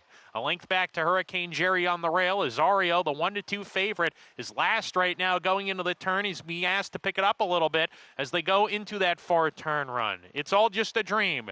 3 furlongs from the money here. A length and a half in front. Clever Charlie under a ride. He's getting outside of Hillsborough 8, who weakens in third in the 3 pass. Sfogliatelli is 4 wide coming to the top of the lane, and Azario being asked to go. Paco's all over this one to move up as they come to the top of the lane. He's got to get going on the rail. They're off the turn. Clever Charlie pouncing on It's All Just a Dream. Up the inside, Azario's coming with a rally down on the fence. Here comes Azario up the rail. Clever Charlie still with a narrow lead. Azario inside right there. Clever Charlie finding more. Clever Charlie with a 16th to go. Extends stride, opens up late, and Clever Charlie is going to win. Clever Charlie by 2. Second home Azario. Then came It's All Just a Dream. The early leader was third ahead of Sfogliatelli. There's the knockout punch. Figuring things out, learning how to finish. Clever Charlie graduates in his 6th career start. Yeah, with Dan Ward, used to be the previous trainer of this horse. Now the assistant trainer for Bob Baffert. A lot of his horses are transferred to Wayne Potts. This one lands in the Kelly Breen barn, and a good ride by Louis Rivera. What a trip. Yeah, always had a really good trip in here. Now, the 2 ran really well for Megan at a big price here, Yep. but the 2 favorites ran 1-2. Saving all the ground from the inside post, stalking the leaders, angled out. And yeah, just the difference where Clever Charlie had been 1 geared, 1 paced when the real running started in previous races. Not today. No, not today. It was able to sit in the pace, and the difference was the 6. Azario was just not really interested early in this race. Got going a little bit late. The 5, the hurdle horse, made a big move there. at the top of the straight. She kind of thought that she was going to win the race or he was going to race, but Clever Charlie, Kelly Breen again. A little bit of everything in this six-race Monmouth Park. The New Jersey bred Clever Charlie breaks through 1-6-2-5-7. When we return back to Aqueduct Belmont at the Big A, the sixth race is next. Late pick 4 on tap.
This blustery Memorial Day weekend Sunday. Welcome back. America's Day at the Races on FS1.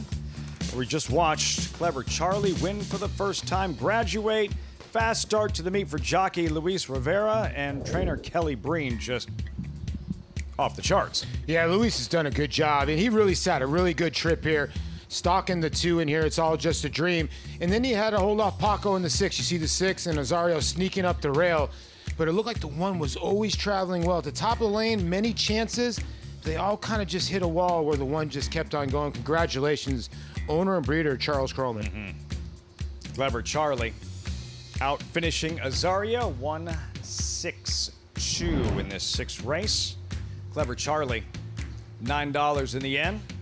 Azario, it's all just a dream. And yeah, making the lead. Megan thought he had an outside look. Completes the trifecta at 19-1. 6 down, 2 left here at Monmouth Park. Turning the page, featured event. Race number 7. Field and updated odds. Prince Colton is out. 5 strong. Mile and a 16th. And 9-5 currently. Double your money. House United 9-5 co-favorites with about 20 minutes to post. And this kicks off the cross-country pick 5, Paulie. Monmouth here in the 7th race. And then Belmont at the Big A. 3 left on the Sunday program at Aqueduct. Cross-country pick 5 about to get underway. Greg, along with the late pick 4 at Aqueduct. Yeah, Lafitte races 7, 8, 9, part of that cross-country pick 5. But first up, it's race 6. I would think, in terms of that pick 5, Vibrant Express in the 8th is probably going to be the one where people kind of get skinny in the sequence. Here's Katie King here in race 6, this 1-turn mile. Kendra Carmouche aboard. It feels like this filly kind of found herself over the winter at Tampa Bay, and as she gets back here with the New York breds, and I think she's a player. Our preferred pal, a favorite right now coming off a win. Took her 14 tries to break her maiden, showed good speed with Ruben Silveri. You know he's aggressive. Back to dirt and Lady of Wisdom, back in the winner's circle last start. Trained by Bill Maury, a trainer that I'm a big fan of, and is tactical. Could be close. Here's AP Slingshot, Manny Franco. Yeah, another trainer I'm a big fan of, Bruce Levine. Scalped off nicely. This horse should be well placed with Manny. It was early money, opened as the favorite, now 7-1. This is Icy Legs, claimed by Dennis Lallman. Yeah, Dennis Lallman always has a horse that he claims, and it's his project, and he works hard on it, and he gets good results. Tamia, blinkers on, Wayne Potts barn. Yeah, and she's going to be forward. Speed's a good thing, particularly in these off conditions. And Scarlet Stream, another one coming off a win, got things her own way on the front end. Yeah, I don't think she's going to see the front end here because I do think this horse is with more natural speed. That being said, that outside draw should help her a lot, and she should be fairly close. And Kerry Bryan doing really good work with the horses shipping in from Fair Hill. Well, she beat, among others, AP Slingshot, the 4 in today's race in that effort. Back on April 10th, here it is. And as we said, led every step of the way. Little hard to see her, getting that same sort of trip in this race. Yeah, it's a difference when you're able to get so comfortable. But the outside post could mitigate any kind of pressure because she won't have any horses breathing on her from the outside. And it gives Chris Elliott options. He can just let her kind of go down the middle of the racetrack. You got a half a mile to the turn in these one-turn miles. 9-2 right now. She looks to go back-to-back. She will get that outside post. Let's go down to Maggie. As you guys were mentioning, a very evenly matched field here. We'll start with the tepid favorite at 5-2 is number 6, Timia, who will put blinkers on again for the first time in a while since we've seen her wear them. Just a cheater blinker, so a short cup. The last time she wore them, she actually broke through the gate, and then they immediately took them off. They got a good effort out of her, but like I often say, it's all about that element of surprise, I think, a lot of times. You just tinker with things, change things if you have a horse that is like her and 2 for 18, and sometimes you got to get a little creative. So with the blinkers going on, she does have speed and stretching back out in distance. Maybe, we'll see what our preferred pal does, but maybe this is the time where Timia is able to just get out there, get comfortable, and kind of control things on the front end. She does look very good overall, so all things good for your favorite. But a horse that I like a bit here is one that just broke through that non-2 for 20 condition, albeit, and that's number 3, Lady Wisdom. They kind of, I don't want to say they got lucky because maybe they did want to lose her, but they dropped her in for the tag for the first time and nobody took her. Overall, her numbers are a bit slow, and maybe that's why nobody went in for the claim, or they just saw something physically they didn't like about her. However, see a lot of things I do like about her. She's big, she's imposing. If anything, she looks better coming out of that victory than what she went going in, because I liked her that day. I thought she ran well. She was tracking the pace while 3 to 4 wide, and she was just so much the best in there. Yes, obviously, she meets some tougher foes here in this New York bred starter, but physically, she honestly just looks better than most in here. So I'm going to take a shot here with Lady Wisdom as we'll jump to the outside runner in number 7, Scarlet's Dream. She's another one that kind of broke through in a claiming race in those non-2 conditions, and she was able to best AP Slingshot, who she also meets in here again. I will say this about Scarlet Stream. I haven't seen her in a while, going back to January 2nd, and annoyingly, I had picked her that day. Unfortunately, the track was a bit against her on that occasion. But like I said, I haven't seen her since then. I was just kind of like, well, I picked her because I thought Kerry Bryan could, at Fair Hill, kind of tinker with her, because she's always been historically a very nervous type that doesn't carry her weight well, and I just thought being away from a racetrack would suit her, and I just didn't quite see that represented in what she looked like in the paddock back then. Well, today, the weight's there. She's a lot more calm. She does have a bit of a gash on her kind of hip, her gasket a bit. It's old, but she must have done something to herself leading up to this race or before that. But like I said, I haven't covered one of her races lately. She just looks as though she's doing a lot better than what she ever has in the past, Greg. All right, Maggie, thank you. 2-1 favorite remains Timia. Yeah, Scarlet Stream, let's go back to the 7 for just a minute. That last race, as we said, probably not going to get things the way she did last start. It's a pretty slow race, too. It is a slow race. I mean, you know what? I was taken with her work tab at Fair Hill. Just seems like she's maybe getting good at the right time, and I love that she fired off a couple of straight bullet workouts there. See what she can do with that outside post this afternoon. One of four, coming off a win in this race. AP Slingshot as well. Our Preferred Pal, the 2, Lady Wisdom, the 3. 9-5 favorite, though. Timia, blinkers on. Wayne Potts Barn, Javier Castellano on the 6. At 9-5, the 1 to beat on the board as we start the Lake Pig 4. Let's go to Chris Griffin for the call. Goes in. 2 out. Timia. Scarlet's Dream to the outside.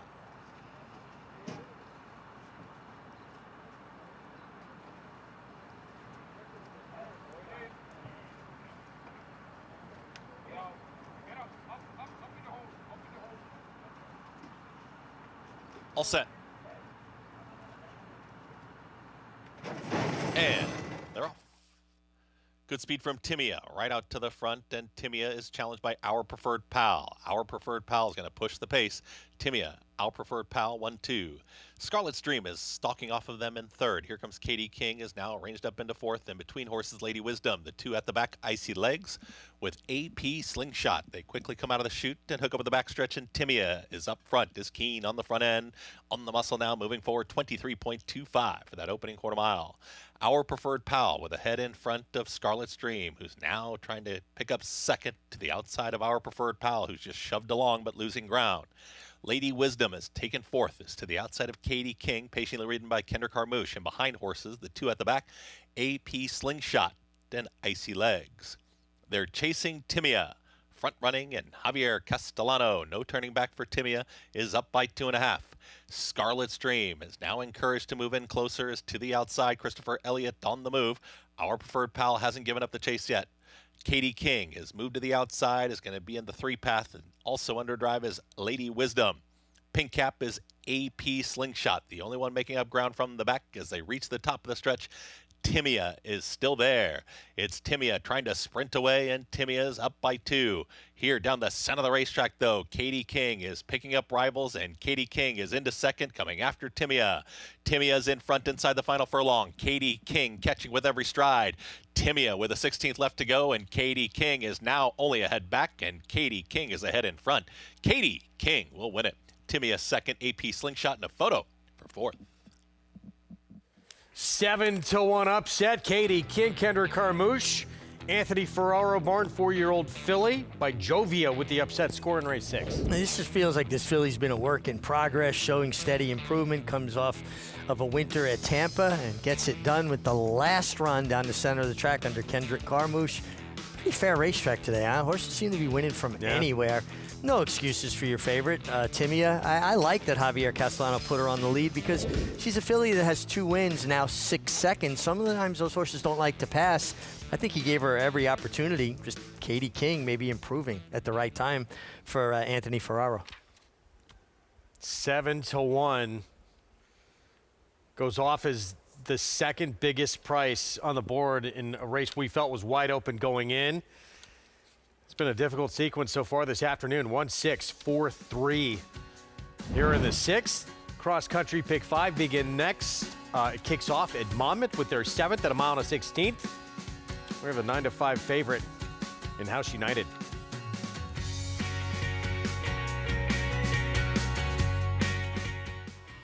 Twirling Candy, proving Lane's End's stallion-making tradition.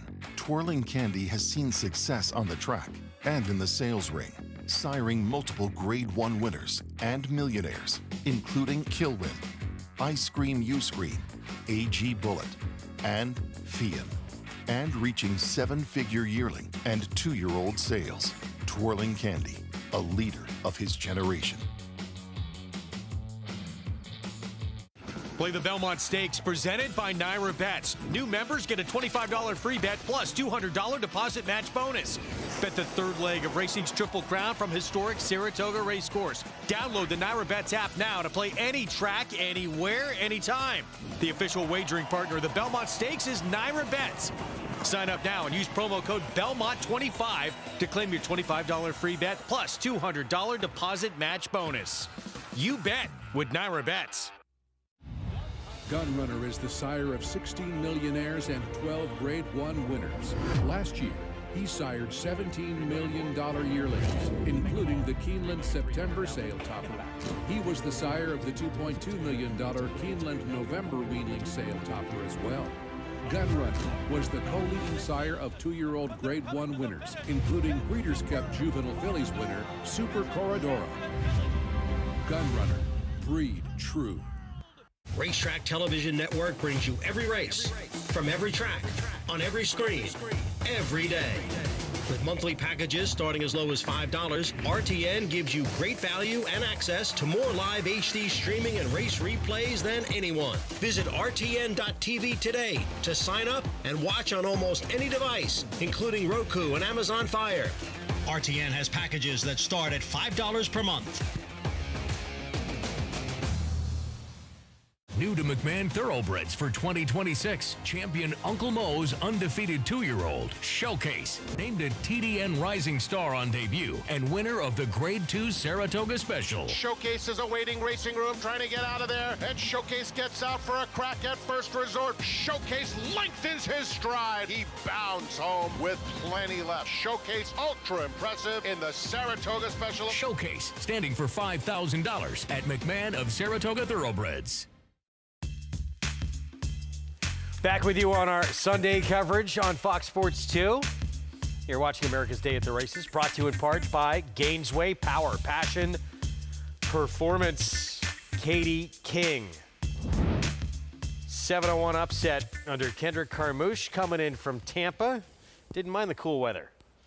No, I like horses coming out of Florida, whether it's, down by Gulfstream, Palm Beach Downs, Payson Park, Palm Meadows, or Tampa. I think, they do well there over the winter. This is a filly that I think has just gotten better, improved, and she got the right trip. And Timia is kind of getting in that second place habit, isn't she? This is her 6th second as opposed to her 2nd win. And they added blinkers today. So, they were trying to offset or mitigate her coughing it up late. Well, that did not help this afternoon. Yeah, Katie King scoring the upset here at 7-1 for the Anthony Ferraro barn. We have, as we told you momentarily, about 9 minutes to get your cross-country Pick 5 wagers together. Begins with that 7th race out at Monmouth, which is approaching the 7-minute mark to post. And a horse that we've seen quite a bit here in New York, House United. Got to know this horse pretty well over the past couple of years. Right now, the 9-5 favorite in that first leg, Paco Lopez, will not help your price. He's aboard for David Jacobson. Includes races 7, 8 at Monmouth, and the races 7, 8, and 9 here in New York. And of course, you can play it at NyraBets.com. Katie King, prices in $17.96. Look at that, pick 3, $436. I believe we are headed to a carryover. Yeah, it looks like it very well could be likely. Katie King gets it done. Nice exacta there over your favorite. Come back to $37.39. All right, the numbers continue here in New York. Cross country pick 5 is mentioned coming up next as we send it back to the Jersey Shore. Yeah, Greg, you might get a price on Paco Lopez in a Preakness with Napoleon Solo here at Monmouth Park. Doesn't happen very often as we get ready for the Sunday feature. It's a competitive field of 5, Paulie, but 2 really stand out here in Double Your Money and House United with Paco. Yeah, it's like you said, only a field of 5, but these are pretty nice horses in here. Double Your Money, the one's almost approaching $500,000 in earning, and is a horse that is very, very honest. You heard about the other horse in here that, Greg was talking about, House United. Honest type of horse, but if the one kind of runs his race, he is a little bit better than House United, although, like you said, Paco Lopez works magic around here. Paco Lopez, 12-time Monmouth riding champion, House United 2-time winner on a wet track. As we get set for the 7th race, about 7 minutes out. Coverage continuing on this day 6. The new meet here at Monmouth Park, and look, we've had some smaller fields. It's you play the hand you're dealt, right? And with the weather this weekend, but we march on. And this a good one coming up next. Riders up. As you look at the updated odds with Double Your Money, House United, they're comparable on paper, and handicappers seeing it the same way. Yeah, it's a difficult race, and then you got to throw in a horse like the 3 for Chad Brown, who's going to take money, first time on dirt. Son of essential quality, and a 2 El Cordobes, who ran through the screen last time out in a 92 buyer, almost 30 points higher than he's ever run before. 3 of the 5 horses in that race have come back to win. Really confusing what to do with the 2 in here. El Cordobes, you mentioned tacticality. What does a pedigree tell us for the Chad Brown trainee trying dirt for the first time? Like, it shouldn't be too difficult of a transfer as far as his bloodlines. You know, Chad's actually very good with switching horses to the dirt here at Monmouth Park. You know, turf off the dirt, it's a little bit different, but it's just hard to throw out his horses. Yep. You know they're going to be fit. They know they're going to be ready to fire. You do get Jose Gomez aboard. This horse has had 4 different riders. Will be the 5th different rider aboard this horse's back. Field of 5 making their way trackside. Call to post. And with House United, we're just touching on the favorite at 8-5 while we have a moment. House United. Take a look at his last win. This was 2 starts back at Aqueduct when he was favored. House United stalks Pauly, pounces, draws off. He was really good this day. You know, he was the favorite at $1.61 on the dollar and got the job done with Flavor and Proud. That was his first win in a while. Last year, he was 1 for 13. My concern with House United, he's run 18 times in the last 2 years. Not many breaks happening with the 4. Will he have enough left here? He is 2 for 4 over a wet surface. A little confusing in his last race. He was 22-1 in a really tough field at Keeneland. Maybe he was just up against it a little bit. Now a little bit lighter field today. David Jacobson, owner-trainer, saddled the winner of the first to get things started on this Sunday, Alta Avenue. Now looking for the Sunday feature, House United and Paco Lopez, as they'll make the march in a turn and will meet the field for this Sunday feature. 7th race, Monmouth Park, mile and a 16th, $52,000. Have you noticed any trends or how the track is playing any specific way in the first 6 races we've watched thus far in the slot? No, it seems like the guys or the jockeys are trying to get to the center of the racetrack on the backside. And I don't know about the stretch. We saw Paco Lopez run up the rail a little bit. It seems like it's playing pretty fair. You know, this is a tough racetrack to come from way out of it. You got to be somewhat towards the front of the pack, but I thought it's played pretty fair today. See how this 7th race unfolds. With about 4 minutes to go, final 2 races on this Sunday afternoon. In case you missed it, announced earlier today, unfortunately, no turf racing tomorrow, no turf racing on the Memorial Day program here at Monmouth Park. We'll have live coverage right here on America's Day at the races. Eventually, they'll make that turn. We'll meet the field. We'll start with Double Your Money. A Monmouth debut, idle since the first week of the year. Horse has got some really good races to go to. What a 2025 campaign. 13 races, 5 wins, 7 seconds, and a third. This horse ran second in the Greenwood Cup. Back in the day, that would put you right into the Breeders' Cup Marathon. That's El Cordobes, Jorge Vargas seeking the second one in the afternoon, followed by Tacticality. As mentioned, 5 starts, all on grass. There's the Chad Brown runner. I'd like to hear from Megan how she thinks this one looks. Check in with Megan shortly. Then we see the favorite, House United, 8-5, 3 minutes out. I think we'll run his race day, whether he's good or not. The son of Constitution, $263,000 in the bank. House United, there he is. Paco Lopez out there doing Paco Lopez things, and Jasper's Pride, 5-year-old debut. You know, this horse could have run in a lot of different spots in New Jersey Breds. I think that Chuck's thinking, you know what, I want to go long with him. And maybe this is a starting point. This is a tough race to enter in, though. Runners in the 7th. They'll warm up. 3 minutes to post. We check in with Megan. The number 1, Double Your Money, has quite the story behind him. It is a young trainer and Benjamin Dunn, his conditioner, and he did capture a claiming crown race last year. Now, key to him has been his stamina, is what he's identified himself as a horse where this mile and a 16th distance might just be a starting point for him coming off of the bench. Now, this is a young trainer that won 5 of his first career starts, getting off to a vivacious one last fall when he went out on his own. And this is just such a cool individual. Now, No, from an analyst's perspective, looking at him, he looks like nothing as you would imagine of a marathoner type. He is shorter coupled. He's heavy bodied. He doesn't have a whole lot of leg to him. He is coming off of the bench from January, off of that empty race where it was kind of a bobble. It almost seemed as though if he encountered an issue and needed that time away. He needs a race from my eye. Now, I haven't seen him before. Could just be a more robust individual carrying that extra weight, but to me, he seems like one that will be the beneficiary of this starting point. As far as the number 4, House United, listen, David Jacobson won the first race with Alta Avenue. Now he has yet another entrant. I find 3-2 is just a little too, now 6-5, clicking over. Just a little too short for me. Now, I will say back on March the 8th, the speed did well. The rail was pretty good, although the logical results. Now, he tracked 2-3 wide. He was the 8-5 favorite that day, where he kind of continued on a wider chase where he was the best on that loose 30-1 pace setter, and he was game down the lane, but that was a very tepid field. And it brings me to my next point regarding the number 3, Tacticality, who I just find has been running against much better horses and who I ultimately landed on in this spot. Now, I'm aware Chad Brown, turf to dirt the past 4 years at Monmouth, has a negative 82-cent $2 ROI, so not the strongest, but he is 6 for 10 in the money there, 2 for 20. So sometimes it might give the appearance on paper that, okay, well, Chad's been running him 5 different times on the turf, hasn't quite, gotten to the expectation, now trying something different.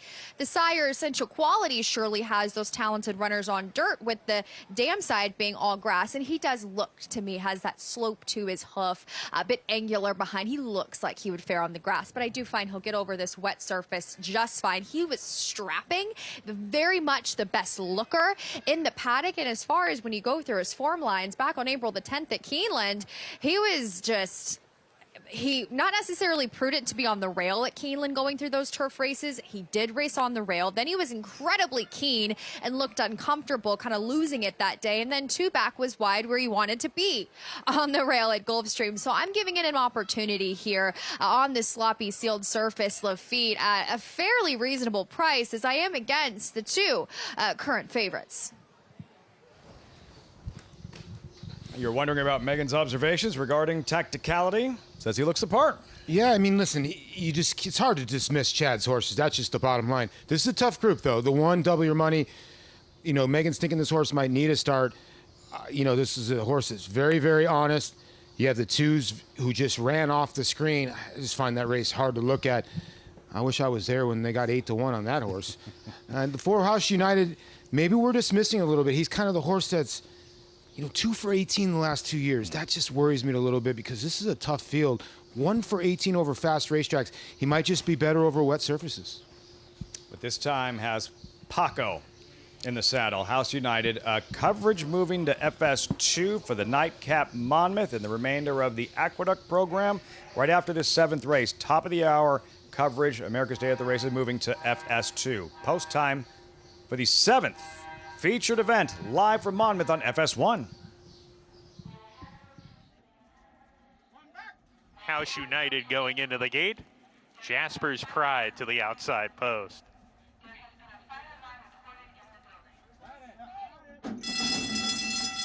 And they're off.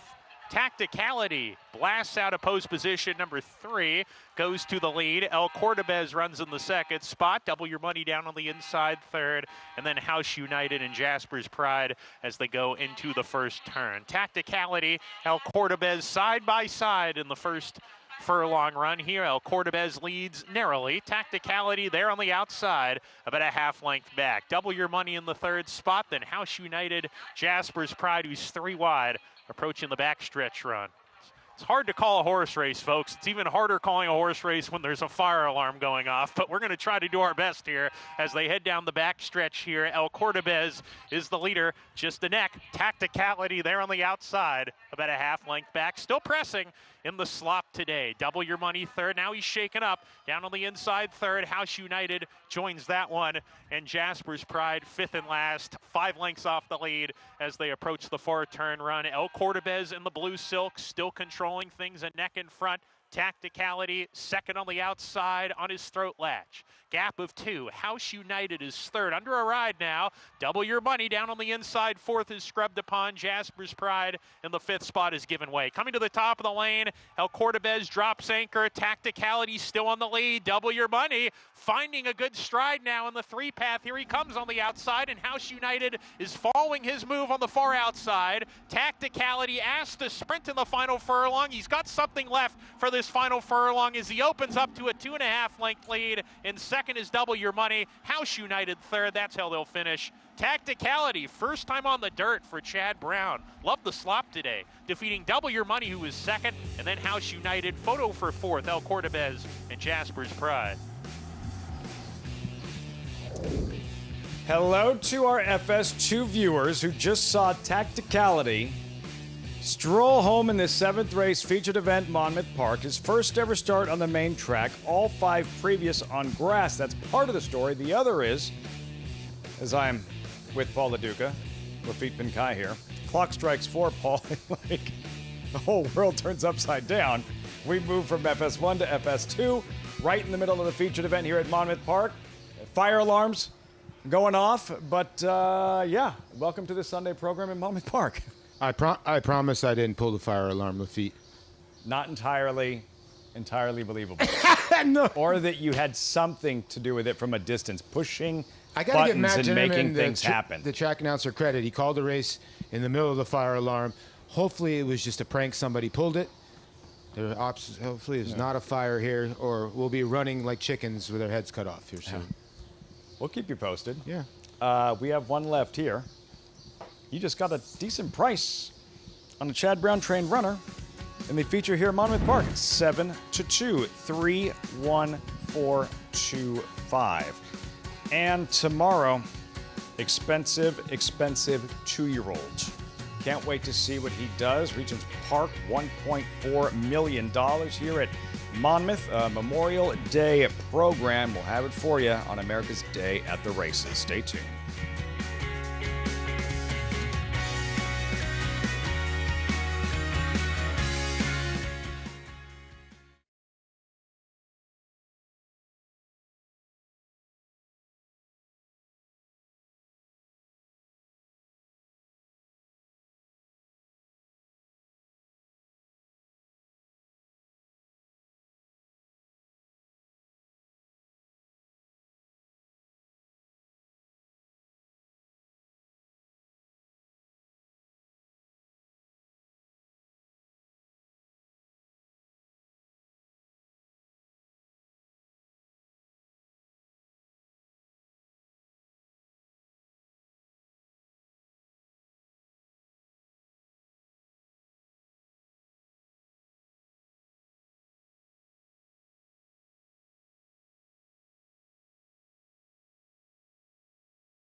Welcome back.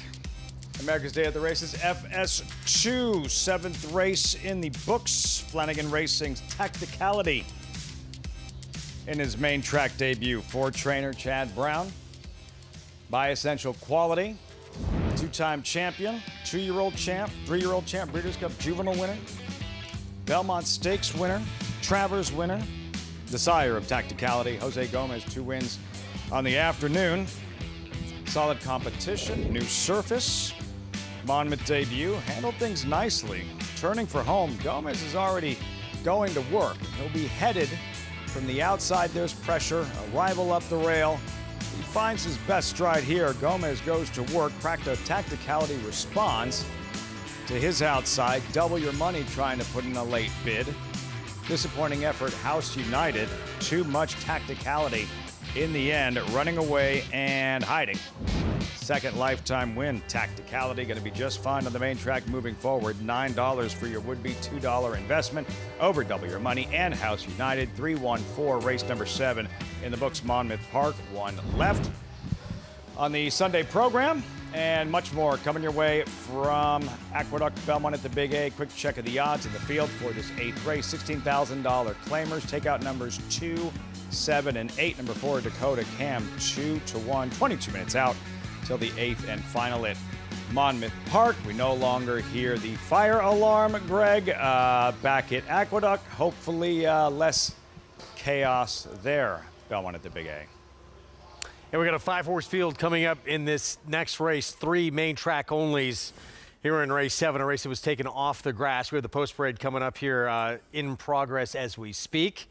Greg Wolf, Richie Migliori here in our New York studio. This race, non-winners of to life, $55,000 claiming group, as we start with the one who inherits the rail, the 1, 2, and 3 all out. Luck for you. I'm interested in Luck for You. This horse has speed. I want a horse that's forward, and his best race of his life was on a muddy track here at Aqueduct. Y'all ready for this? Ruben Silvera rides? Absolutely no speed, deep closer. I'm looking elsewhere.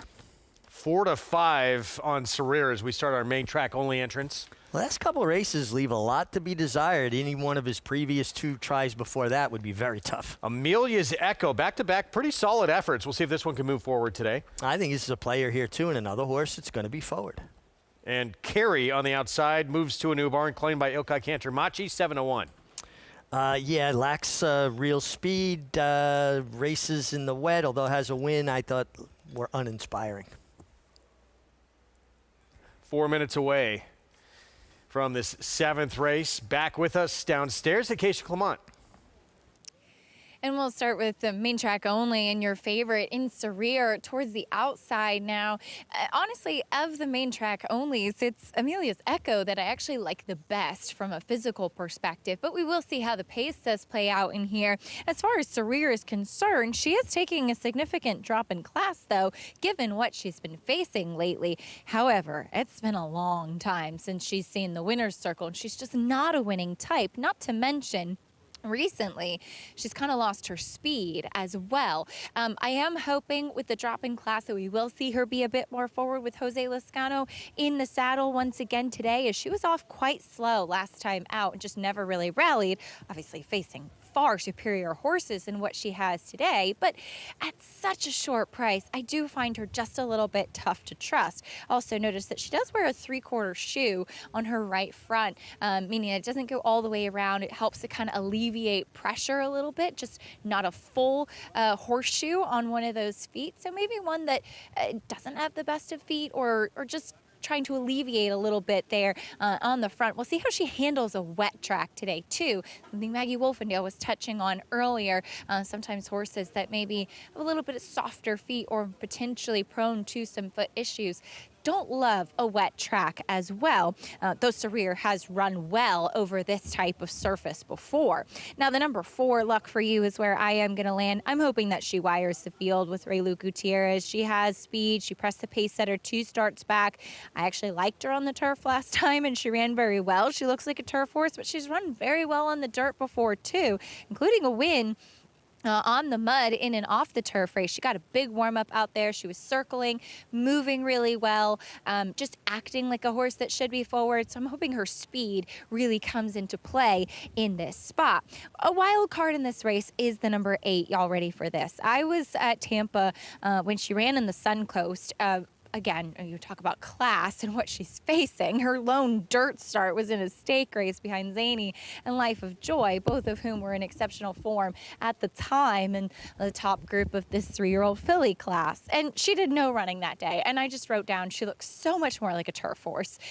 But so often it's just based off of competition. And she just looks so much better today in the face of what she's facing versus what she did in Stakes Company, which makes perfect sense. I still think she's more of a turf horse overall. But that being said, I was a lot warmer towards her today than I was in her last dirt start. And we'll see if she's able to handle the surface. She did seem to be a horse that was doing well and warmed up fine out on the track at a bit of a price, Greg. All right, thank you, Acacia. Even money on the 10 in here.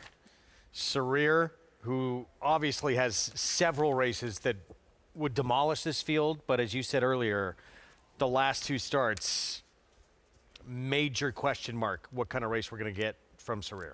Yeah, I'm curious too what kind of tactics will be employed here. It seems like Sarir does her best when she's in the fight, in the fray, right? I don't think she really wants to get out-footed, and maybe she gets discouraged. I think there's enough speed in here, and I'm thinking along the same lines as Acacia. Luck for you, inside post, has speed.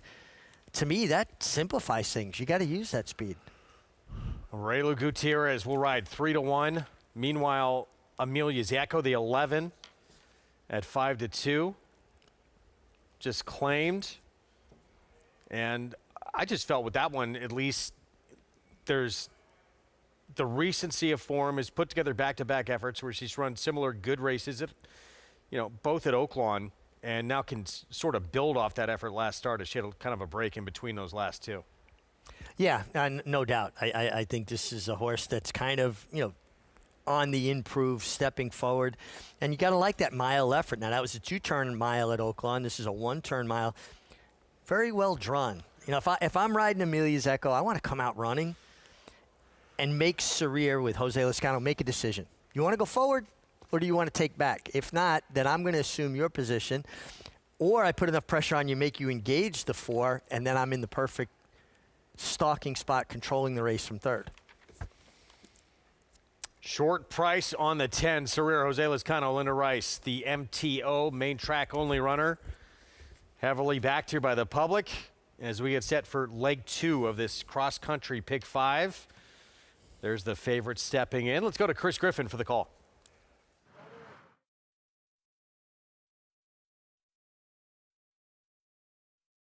Amelia Zacco and Carey.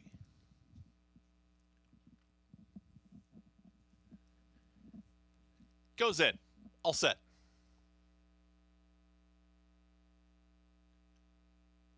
And they're off. Sarir breaks very well from in between horses right to the front, and Sarir has the lead.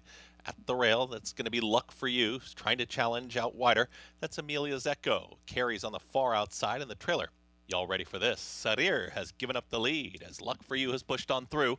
Luck for You is in front, is up by a neck. Sarir stalking now from the outside in second. Joining them is Amelia's Echo in third. 23.23, the opening quarter mile. Out in the center portion of the racetrack is still Carey, second to last. And y'all ready for this? At the back end of the field. Luck for You, still the leader. Sarir watching from second, now encouraged to move forward. Sarir is ready to challenge, and Jose Lezcano, they're on the move, and they put ahead in front. Amelia's Echo is watching them still from third. Now second as Luck for You starts to drop back. It's back to the third spot with Carey, who's trying to run on here from fourth, is still 4 off the lead. The trailer. Y'all ready for this? Sarir starts to distance, and Sarir is now up by a length and a half, almost 2. Sarir trying to push up the margin, 46.41 for that half-mile time. Giving chase is Amelia's Echo. Luck for You has dropped back. Carey is trying to run on, but Sarir on the far outside portion of the racetrack now kicks for home, and Sarir is looking to skip away. It is all Sarir dominating here, approaching a final furlong, still 7-8 lengths in front. Carey has run up into second from far out of it. Y'all ready for this? But no doubt, 16th left to go. Dominant victory. Linda Rice, Jose Lezcano, Sarir cruises to a win. Carey second, y'all ready for this? And Emilio's Echo. 4-5, and that was an overlay after this performance. Way too good for this group. Returns to that strong form and picks up the second win in 20 career starts. Well, Sarir was bet like it was a foregone conclusion, and it was. She was just much the best. And kind of interesting, too, the two fillies that were in close proximity to her early, the 11, Amelia's Echo, and obviously the 4, lucky for you, they fell apart. I mean, she just demolished them and set it up for other horses to close along for the smaller honors. So Sarir, easy time of things in this second leg of this cross-country pick 5. And first win on an off-track, 3 opportunities.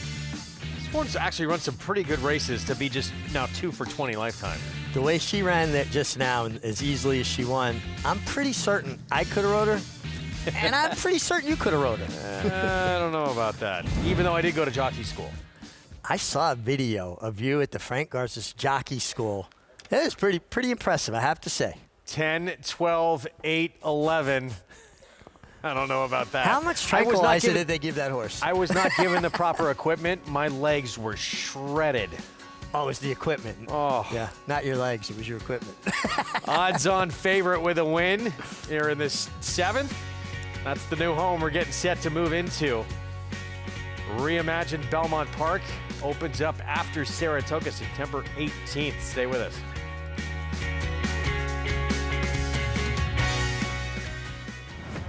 In racing, bloodlines are kingdoms, and every kingdom needs an heir. Sired by Uncle Mo, Kingsbarns was chosen for greatness. An $800,000 two-year-old built like an empire. He defeated champion Arcangelo on debut, dominated the Louisiana Derby in his 3rd start, and achieved a defining victory in the Grade 1 Stephen Foster. Kingsbarns, where the line of kings continues. Play the Belmont Stakes presented by Naira Bets. New members get a $25 free bet plus $200 deposit match bonus. Bet the 3rd leg of racing's Triple Crown from historic Saratoga Racecourse. Download the Naira Bets app now to play any track, anywhere, anytime. The official wagering partner of the Belmont Stakes is Naira Bets.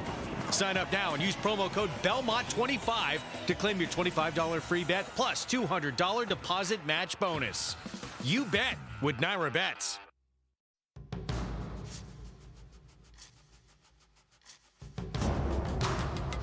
Seize the Gray wins convincingly. Seize the Gray. He's going to seize the day in the Pennsylvania Derby. Seize the Gray is still there. Seize the Gray wins the Preakness.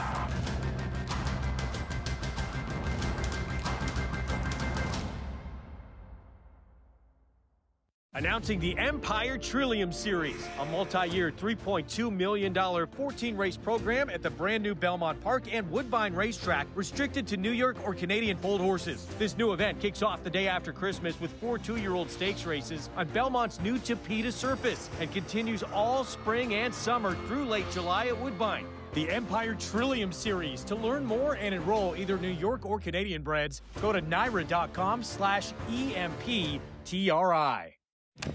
This is a special place where champions from around the world aren't just celebrated.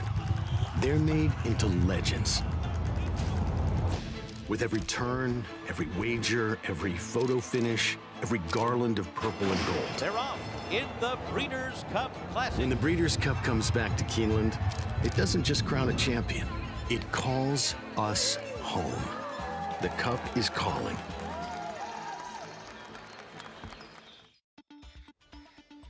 Back with you on our Sunday coverage. There it is, our new home that we're excited about moving into. This whole sport is excited to see open. The new reimagined Belmont Park opens September 18th. Jockey Club Gold Cup, potentially Horse of the Year Sovereignty on that first day to open things up when we get back from Saratoga. We cannot wait. Greg, it's so exciting. I got a tour by Glenn Kozak, who's been putting this whole project together the whole time, and it's impressive, the building. It's beautiful, a lot smaller than the last one. But what's impressive even more is the tunnel system for the horses, the fans, and vehicles, as well as the drainage systems they put in. The retention pond to recycle water so they're not using thousands of gallons of water constantly. It is really an impressive project. And again, a lot of the things you can't see outwardly are the most impressive to me. I think they've created some of the best racing surfaces ever. Including, look, it's ushering in a new era here into New York, synthetic racetracks. And, you know, if you've seen the cards here during the winter, we need something to get bigger fields, and it seems like the right way to go, to have that series with Woodbine as well, that Empire Trillium series, get these synthetic horses to come over here in the winter. We need more horse population here in New York, and it's a great way to attract people that are racing on synthetic in other jurisdictions most of the year. We're only going to have it 3 months a year, and I know people get upset and they don't like change and everything, but I think you can see clearly that this change is warranted to sustain winter racing. Look at the lineup for the first few months, and we hope to see as many as we can there on September the 18th for the opening day of this brand new gorgeous facility. It's going to be quite a celebration.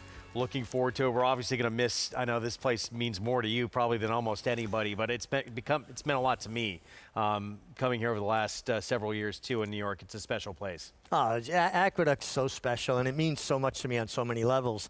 First place I ever came to the races. First time I realized what I wanted to do with my life was to be a part of this. This was the portal into the world that I wanted to be a part of. And bittersweet. I mean, I love Aqueduct. Not going to miss the traffic on the Belt Parkway. I'm not going to lie to you. But the place itself, the physical plant, and the memories here, well, at least the memories will continue to live on with me. Been very blessed to be a part of New York racing all of these years. A little different landscape now. More good news for those who are going to be competing at the new reimagined Belmont Park. Look at this.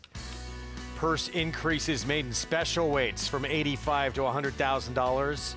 Entry-level allowance races from $88,000 to $105,000. Two other than allowances, $18,000 increase in purse. Huge. You need to get back in the game.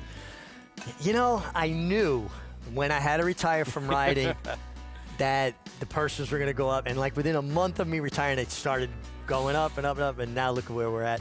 I've got wins from here at Aqueduct. $7,000 purse, $7,500 purse. Unreal. Yeah. Sarir. Linda Rice owns Trains. Jose Lezcano in the irons, and the main track only odds-on favorite, easily with the victory here in the 7th. It looked like a lot of fun. She just enjoyed herself, and the fans, once again, got it 100% right. Yes, they did. Look, there were question marks. Certainly, the last couple of races, the form had tailed off big time, but was taking such a precipitous drop in class. And she was entered for exactly what happened, to come off the turf. And, you know, Linda is so astute at picking spots for horses and, you know, being cagey, figuring out, wait, we got some weather coming in. Let me enter this one main track only. You know, the race is going to be a lot easier than it would if it had stayed, you know, on the surface it was meant for, and couldn't have been an easier winner. Long, long way back to Carey in second, and you all ready for this? Completes the trifecta. 22.51 trifecta for 50 cents with a 4-5 favorite on top.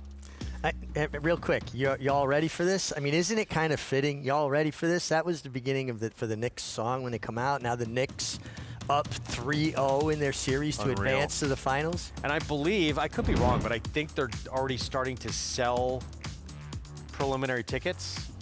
And I had read the 2 courtside seats went for like $250,000 for the first Knicks home game in the finals. Yeah, a bit excessive, but if you have it and you don't mind spending it, I guess. I mean, I'm pretty happy watching on TV.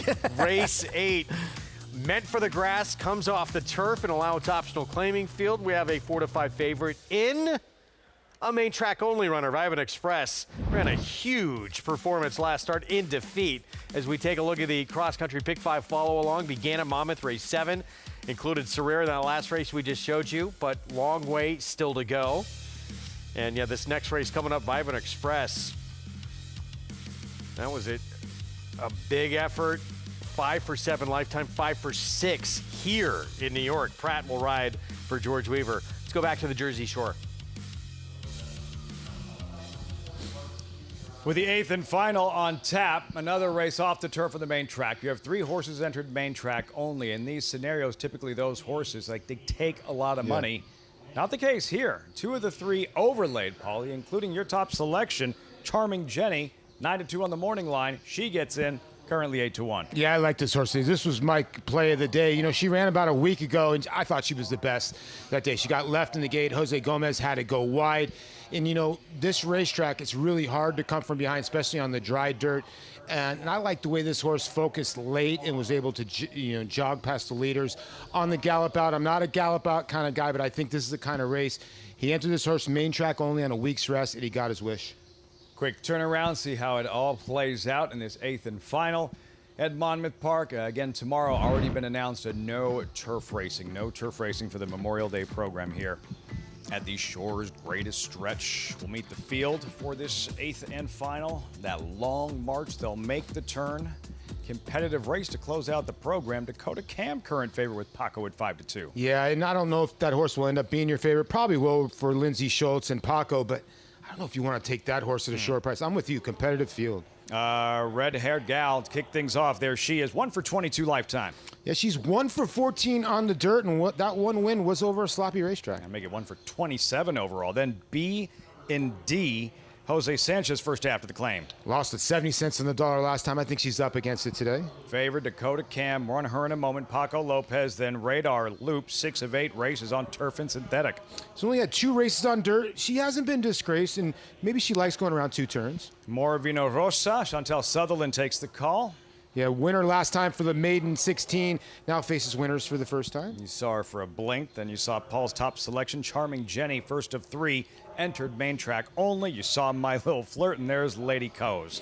Yeah, My Little Flirt and Lady Coes. The 11 on the outside's got some decent races to go to. When she was in the Daniel Harvey barn, you know, Derek Ryan does such a good job. And My Little Flirt, good winner or 3 back, and not a bad race last time out. The winner, Naked Eye, came back to win.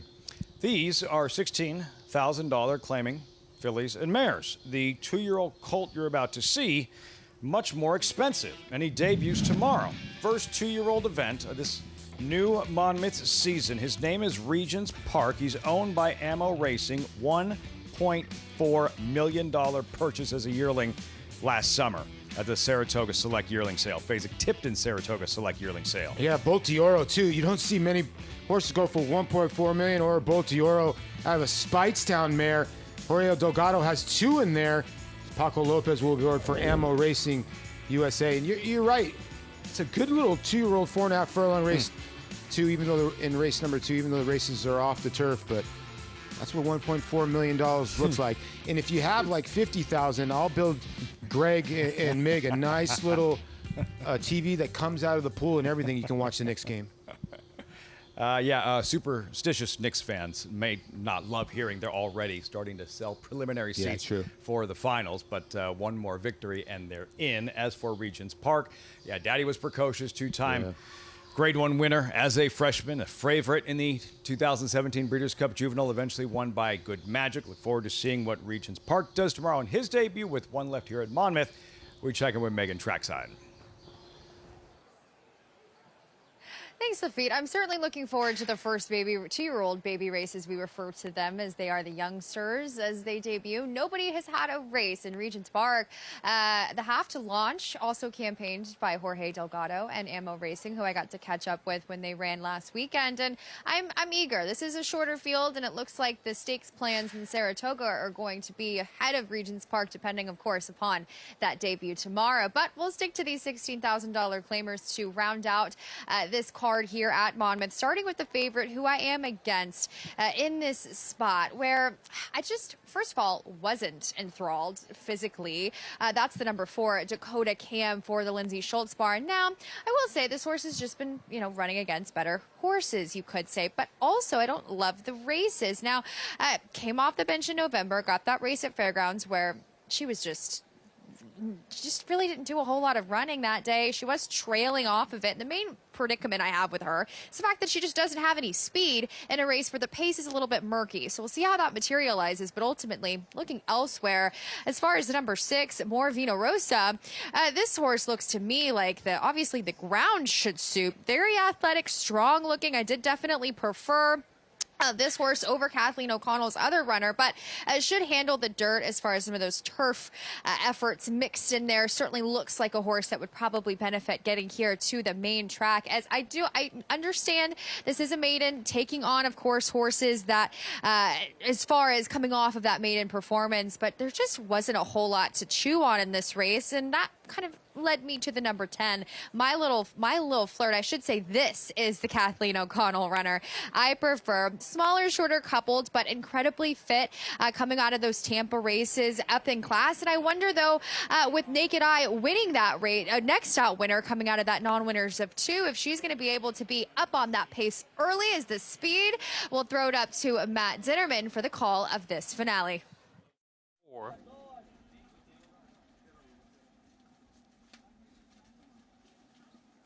Here's My Little Flirt.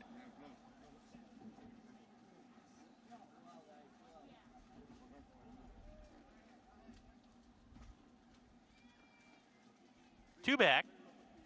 Radar loop.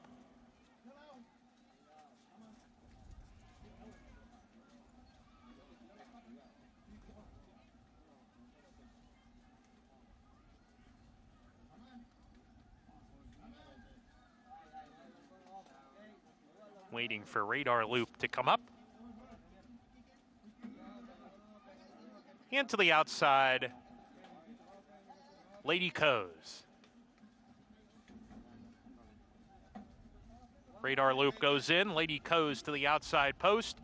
Remember, live racing resumes tomorrow, ladies and gentlemen. We have a holiday Monday card, and we have 8 races, first post 12:50. For now, though, enjoy this finale. We're ready to go. And Laroff in the nightcap, getting squeezed and clipping heels at the start. A few strides out of there was Dakota Cam and drops to the back of the pack. Lady Coes firing forward to the lead from the far outside, clears off, gets towards the rail, into the first turn is clear. Lady Coes by about 2 from My Little Flirt second, Charming Jenny third, scraping pain in the early stages. Gap of 3, More Vino Rosa racing alone, a length better than Charming Jenny there on the outside. A gap of another length to B&D, then comes Dakota Cam and red-haired gal at the back as they approach the backstretch run. 2 runners together on the lead. Lady Coes has slowed the pace down, and My Little Flirt moves up level. These two head-and-head down the backstretch run. They put 2 lengths on More Vino Rosa, who's in the 3rd position. Charming Jenny next, Radar Loop to the outside, and between them is Dakota Cam, who attempts to get closer. Gap of 2 to B&D, 4 more to red-haired gal, who is still the caboose of the field with a half mile to go in the nightcap. Lady Coes under some pressure already, and My Little Flirt easily passes, clears off, goes into the turn, gets to the rail. My Little Flirt does it well, enters the turn and opens up to a 3-length lead. My Little Flirt goes for the finish now, rounding the far turn. More Vino Rosa on the outside, chasing hard in second, under a ride, but she is moving up, rounding the far turn, round a length and a half behind My Little Flirt, who's now asked for more, coming to the top of the lane. More Vino Rosa behind in second. My Little Flirt off the turn, drifting into about the 4 path as she comes off the turn, and she's clear by 2.5. More Vino Rosa chasing hard in the second position. Dakota Cam is third with a furlong to go. My Little Flirt clear by 3 with a 16th to go. More Vino Rosa still plugging away in second, but My Little Flirt will finish powerfully, and My Little Flirt and Sunny Leone win the finale. More Vino Rosa second, Dakota Cam third, red-haired gal was 4th in the nightcap. On this dark, dreary Sunday afternoon in Monmouth Park, it's a jockey named Sunny who wins the 8th and final My Little Flirt That's one part of the story. The other is Paco on the favorite. Dakota Cam nearly dropped a few strides out of the gate. Yeah, the one horse really came out, started a chain reaction, and the other horses came in, but it was kind of the one's fault at the beginning, and the 4 ran a courageous race to run up for third, but no doubt about your winner, My Little Flirt, Kathleen O'Connell. This horse just a different horse around 2 turns on the dirt. Ooh. Clipping heels, Paco Lopez fortunate to stay in the saddle. He ran third? Ran third. She ran third. Wow. Morvino Rosa ran really well to the outside, and then Dakota Cam made this big old move after really getting scrunched there at the start. You can see Paco trying to go to the rail, 6 actually just treading her wheels in the center of the racetrack. You can see the 10 a little bit green, but Kathleen O'Connell will get the job done. Another good ride here by Sonny. Sonny Leone. And this filly, Florida bred, sire, did his best work in South Florida. I believe a former Fountain of Youth winner, Gunna Vera, competed in the Kentucky Derby. 10-6-4-1-3, My Little Flirt. That'll wrap things up from Monmouth Park. Be right back at it tomorrow afternoon. No turf racing, but we do have 2-year-olds tomorrow. Paul, that's race number 2. You don't want to miss it. First 2-year-old race of the season. And Regents Park, $1.4 million colt to make his debut. It's always cool to see new 2-year-olds, new faces. You don't know who's going to be the new star coming into the racing world, and you got a $1.4 million horse running here at Monmouth Park for Jorge Delgado. A lot of steam coming in. It's going to be very interesting to see this horse. And to get back to the boys in New York, I know that Meg's going to miss Aqueduct an awful lot. It makes me think a lot about Shea. It really does. It's very, very similar to me. Now, I didn't grow up going to Shea. I was a big Met fan growing up. But just going down and hitting baseballs, you might see a rat here and there, but that was the charm of Shea Stadium. I always miss Shea a little bit, but Citi Field, they've done a good job. The charm of the rats at Shea Stadium. An era as far as Aqueduct is concerned. Richie Migliore, all-time leading rider at Aqueduct. Guys, and that second ever Breeders' Cup that took place at Aqueduct back in 1985, and something else we get to look forward to with the reopening of Belmont Park, reimagined Belmont Park, the Breeders' Cup back in New York for the first time in better than 2 decades. Yeah, it's going to happen next year. But yeah, and speaking of seeing rodents, you have some stories about the jockeys' quarters, don't you? Well, no, this is great because it ties into baseball, too. And Lee Mazzilli, who is getting inducted into the Mets Hall of Fame, played at Gil Hodges Little League in Brooklyn. In fact, my father was his coach one season at Gil Hodges. But the Gil Hodges Little League off of McDonald Avenue in Brooklyn backed up to the Brooklyn train yards. So a night game, Friday night, I played right field because I couldn't play. I was terrible, right? That's what they used to do, put kids in right field. Kid hit one over my head to the warning track. The rats from the train yard were on the warning track. So you had these big rats out on the warning track of the Little League field. I wouldn't go get it. Inside the park home run. Smart move. Yeah, yeah. People yelling, get the balls. No, that's they for got you. it. 6 minutes away from this 8th race coming up. Meant for the grass. We're off the turf today, so 6 furlongs main track. Even money favorite. This guy right here, Vibrant Express, as we go down to Acacia. We'll get to him momentarily, but beginning to his inside with the number 8 Lightman, another main track only runner in here. They both come out of the same race. What's Up Bro comes out of that race as well, who was part of the pace and was in the body of the race, but does stay in from the rail. But Lightman just really ran to me like a type of horse who needed that last race. He was off of a layoff. He's a horse that has plenty of backclass. He is a New York bred stakes winner too, but he is one that typically runs well off the bench, but I think does better once he's had a start. He was also at the back. It just seemed like he was kind of being niggled at to keep up in there. And while he wasn't in the paddock for his last race, he does look incredibly fit and defined in here. If anything, his coat could be just a little bit better. But that being said, I do think he's going to get the right kind of trip. However, the pace does set up in here. And like I said, I expect a much stronger performance from him second off of the layoff today. The number 9, Vibrant Express, as he's been in tremendous form. It was a little bit of an odd race for him last time where he actually broke on top and then he couldn't clear. And so he was taken back and soon he ended up last and ran on and still finished second. Nobody was beating Sacrosanct that day, who's been in tremendous form. He's a very sharp individual. And with Flavien Prat aboard, I cannot see a scenario where he is not forwardly placed like he was at the beginning of his career. And when Flavien rode him, he wore a hood before they put the tack on, just seeming like taking every step to try and keep him quiet. While he's on his toes, he's not over the top. He looks sensational coming in from George Weaver. And while he has a short price on the board, he backs that up here in the paddock, Greg. 4 to 5, and look, if this horse runs that last race, no one has a chance in here. But that was 3 weeks ago. Coming off a career best performance, even though he didn't win that race, leaves some questions. It does leave some questions. I also think that Acacia made a great point with Vibrant Express's last try, not being able to clear, taking back, showing that departure from his normal style, but still running as big as he did. You learn more about a horse's desire, character, when things don't go right, and he showed that he'll overcome adversity. So Flavien Prat, there he is on the odds-on favorite, Vibrant Express, 5 for 7 lifetime, but it was really in defeat last time out that he ran the best race of his career. As take a look at Commuted for Linda Rice, having won 3 in a row coming in. He's in really good form, and he's turning back in distance. How do you think that translates for him as far as his style? He's attending the pace or on the pace when they go 23:46. They're going to go quite a bit quicker here, aren't they?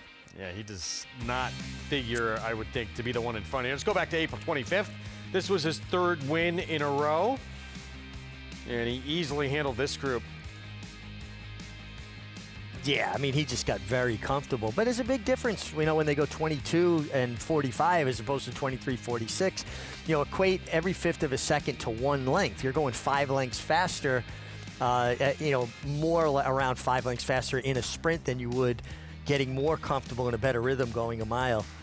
I mean, he definitely is more comfortable being on the front end. He's not going to be on the front end here. No, he's going to get outfooted. 1 has more speed. 12. I think even the 9. The 11, I mean. Yeah, the 11 for sure. Yeah. So we'll see. He has sat just off the pace, and when he did that 2 back. But we'll see what happens here, because he does like to be forward. It's interesting that he's never run the 6 furlong distance ever in his life before. But he's a winning profile, 6 for 15 lifetime. I like horses that know how to win. He got a good bounce in his stride, huh? Warming up. A lot of elevation there. Yes, he does. Let's go back to the favorite. 4 to 5, back to 6 to 5 now. Here's Vibrant Express when he beat Lightman, among others, back on May 3rd. And you saw he had to kind of swing out a little extra wide there. It's always a little tougher. You're giving up ground, swinging off the elbow. I just love the fact that he ran on despite the departure of his normal style. Gives Flavien Prat, who picks up the mount here, the confidence that if 2 or 3 really want to go crazy, he can back off and get more of a stalking trip. That was a pretty good horse finishing ahead of him, too, in Sacrosanct. Yeah, very nice horse in Sacrosanct. And listen, this horse is 5 for 7 lifetime. He has done very little wrong. And with a second, and that second, maybe he could have won. And now you get Prat back aboard, who was on board when this horse broke his maiden by more than 8 1/4 lengths. Let's go back to Acacia.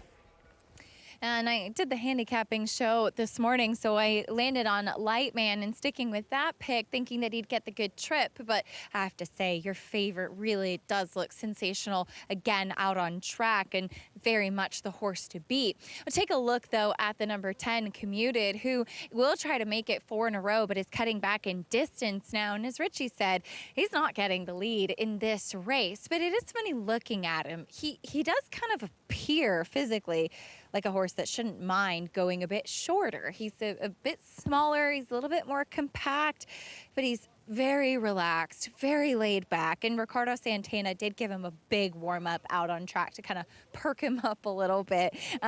Look, he's in tremendous form. I do think that he was had everything go his way last time when he was able to control. And 2 starts back, he ran in a $30,000 claiming race that was a voided claim. So I think he meets some tougher horses in this race today. But I certainly credit him with how good of form he has been in recently. We'll see if he can keep that going because I don't think that he will be able to have his preferred running style in this field. And in large part, that is because of the presence of all the pace, including the number 1, What's Up Bro, who was part of the early pace last time in that race that was won by Sacrosanct. I haven't been in the paddock for one of his races in a while. He's a horse that has had a lot of different equipment over the years, including an extension blinker, different types of bits. Right now, he is outfitted with a Houghton bit or a cage bit and shortcut blinkers because he does have the tendency to drift. So watch out for him, and we'll see if that equipment does help him. He should be on the run early on, Greg. All right, Acacia, thank you. 4 to 5 favorite, the 9, Vibrant Express. Welcome to those who just joined us on Fox Sports 1. You're watching the 8th here at Belmont of the Big A on America's Day at the Races. And odds on, 2-time reigning Eclipse Award-winning rider Flavian Pratt for George Weaver on this 9 Vibrant Express. Chris Griffin, the call. Mischievous M. Last to load. All set. And they're off. Vibrant Express broke beautifully, and Vibrant Express right towards the front. To the outside, Mischievous M will apply some pressure, and What's Up Bro in the early mix. War Stride and the blue cap is in there too. Lightman is in that early fray, tightly bunched on the front end. The lone trailer commuted. Plenty of pace on here is at the rail. What's Up Bro has pushed on through. What's Up Bro? War Stride is 2 wide, 22.24 for that opening quarter mile, and a 4-way battle for the front. Vibrant Express, the favorite, is 3 wide, and a tight spot here as Mischievous M is 4 wide to the outside of that rival. These 4 still go at it early. Just in behind them is Lightman, and from the back, here comes Commuted with the run. Ricardo Santana Jr. on the move. They're approaching a quarter mile left to go. Some bumping there. They reach the top of the stretch, and it's War Stride. What's Up Bro? Lightman looking for a very tight seam to run through. Commuted on the grandstand side. Not today. Vibrant Express says Commuted has run by them all. Lightman is now in the clear, has taken second, but it's Commuted who's opening up late. Commuted was at the back end of the field and pushed by them all. Commuted, Lightman, these 2 down the line together. Commuted, Ricardo with another one. Commuted wins it over Lightman, War Stride, and Mischievous M. Commuted, yeah, off the pace today with a victory. This horse likes to be out in front. We knew he would not get the lead in this field. Does not matter. 7 wins now from 16 starts. Man, he made that slingshot move off the turn. It was reminiscent of the old roller derby, cutting off the jam here. Really nice trip by the runner-up. Lightman, a good ride. But, boy, Commuted. He was just decidedly best here. I guess the disappointment in the race was your favorite, the 9 Vibrant Express, who was battling between horses throughout and honestly never looked comfortable. Well, there he is, that light blue cap. Ricardo Santana Jr. swinging widest of everyone and rolling by the competition for the win. 4 in a row now for this 5-year-old. He's in incredible form. First time he's ever run the 6 furlong distance, and he blew their doors off with that big run around the turn. Extremely wide turning for home. A Lightman with Kendrick Carmouche got to slip through between horses and got the perfect trip. Commuted decidedly best, and he's now 4 for 4 in a row with Santana, and Santana's now won 6 races on this horse. 4 in a row, and he had to do it cutting back a distance, not being where he likes to do it out in front as well, so showing some versatility. Good for him. Keeps things rolling here on this surface where he's 5 for 11 overall. Linda Rice claimed this one back on February 21st for $30,000, and she has not lost with him since in 3 starts. Yeah, you know, sometimes these trainers, they look at a horse, they watch him for a while, and they have an idea about something they think might improve a horse, claim the horse, implement the changes. Pretty good result. Commuted, the victory, that win streak intact. 4 in a row now, 10, 8, 6, 11 finish. Here we go with a rematch. Kentucky Derby winner Golden Tempo passed on the Preakness. Back in action for the third and final leg of the Triple Crown. The Belmont at Saratoga. Runner-up Renegade will join them, as will fourth place finisher Chief Wallaby. Loaded group set to line up June 6th for the Belmont Stakes, the final one to take place at historic Saratoga. Stay with us.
Back with you on our Fox Sports coverage.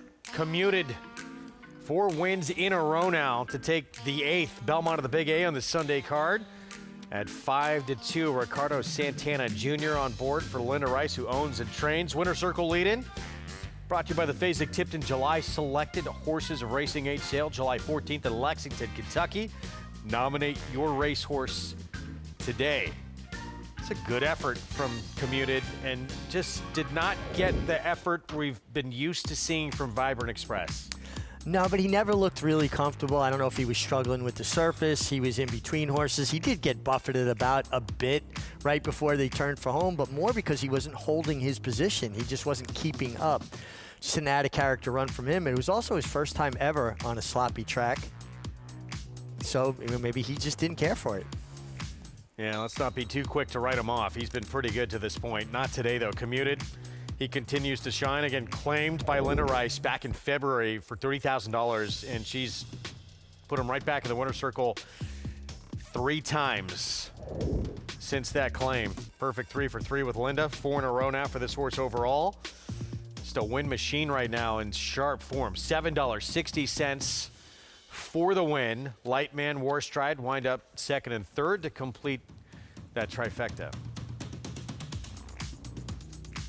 Take a look at this pick 6 carryover and those 2 horses racing 5 and 6. You had a bit of a carryover going in, and we could take a look right now, but fairly good feeling that we could have a double carryover.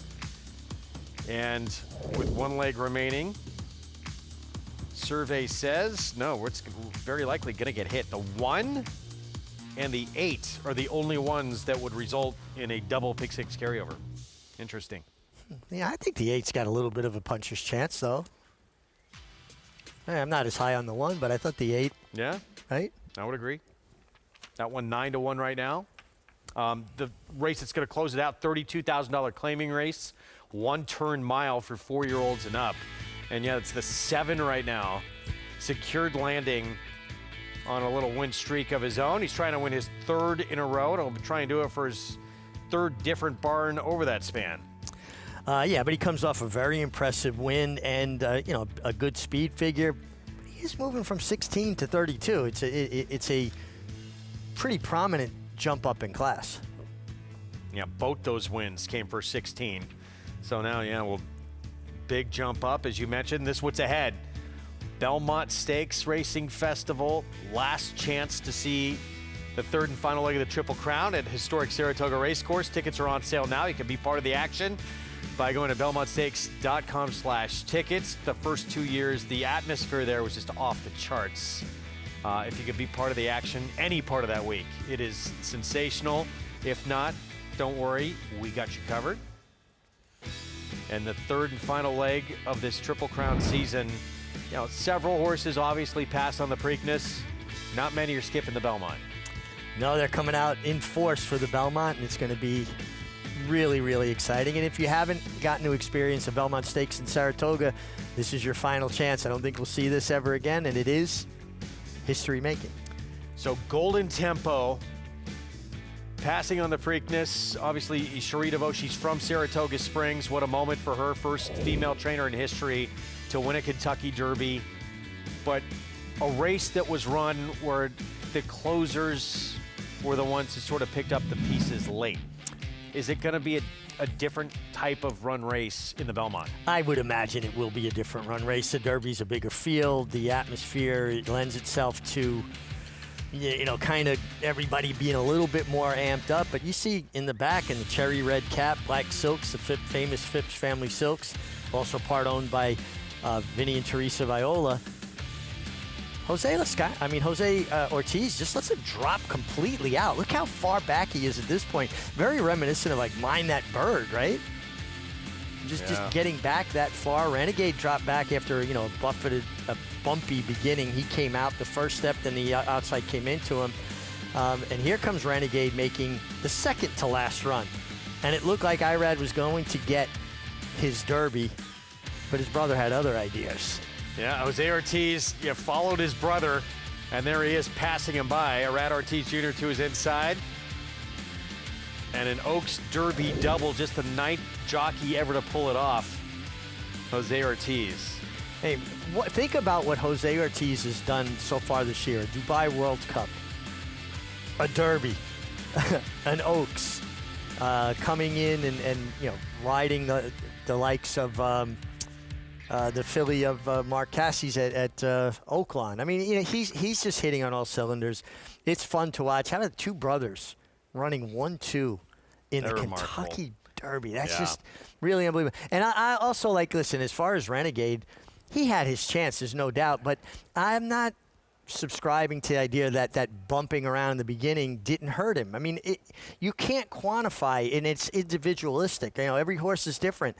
I rode horses that were superior to their rivals, get bumped at the break, and you could feel the air come out of them. So it's like getting punched in the stomach and then having to run as fast as you can. I agree. He got bounced around pretty good from that inside post. Now, listen, one of the things about winning a Derby is you've got to overcome adversity, and you're not, you know, chances of getting a perfect trip are slim. But I don't think you could just dismiss what happened in the first 16th of a mile. I think that's a fool's errand, you know? Well, a lot of people were very high on Chief Wallaby for Bill Mott. He's still very lightly raced. He's going to be making a case of just his 5th career start when we see him line up at the Belmont at Saratoga. Yeah, he is still learning, I think, and I got a chance to speak to Bill a lot this winter about this horse and watch him train quite a bit at Payson throughout the winter, and he just really seemed like he was still a bit of a work in progress going into the Kentucky Derby, and that's when we saw him put the blinkers on right before the Derby, and I don't think it was a last-minute or desperate type of move from a Hall of Fame trainer. This is a horse that had really run like he would benefit from blinkers. We saw him train in Saratoga yesterday. He worked 1 minute and 4/5 in company with Gilded Bandit, though he left his company far behind, pulling away, and it was on the best track of the day at that time, Bill watching on his pony, but he galloped out really nicely. I do still think that he has some questions to answer about the distance. Does he necessarily want the 1.25 miles? But he is a horse that I think, like I said, has a lot of ability, but maybe just has taken a little bit more time to kind of figure things out. So now this Belmont will be his second time with the blinkers on. He'll have some even more seasoning under his belt, and he was a bit more forward in that Kentucky Derby and still being able to hold on for 4th. I think a really good effort, and talk about bumping. He was jostled around quite a bit in the stretch there, guys. So definitely a real learning experience for him in his most recent effort. It can be a wildly chaotic race with all those horses bunched up. And as we talked about with Renegade, certainly that inside post, not nearly as bad as it used to be. But things can happen, and we saw it happen early on in the race in the Kentucky Derby for him. Yeah, and listen, I'm not saying it cost him the race, but to dismiss it as being meaningless is wrong. You can't quantify how much it'll affect an individual horse. Now, he did put in his run, and he got run down late, but who's to say that didn't take just a little bit of starch out of him and set him up to get picked off? I like other horses heading to the Belmont, but he's a player. We're going to say goodbye to those watching on FS2. Our FS1 coverage continues after this timeout. It's going to be a fascinating Belmont at Saratoga. Stay with us. We'll be back on FS1 right after this.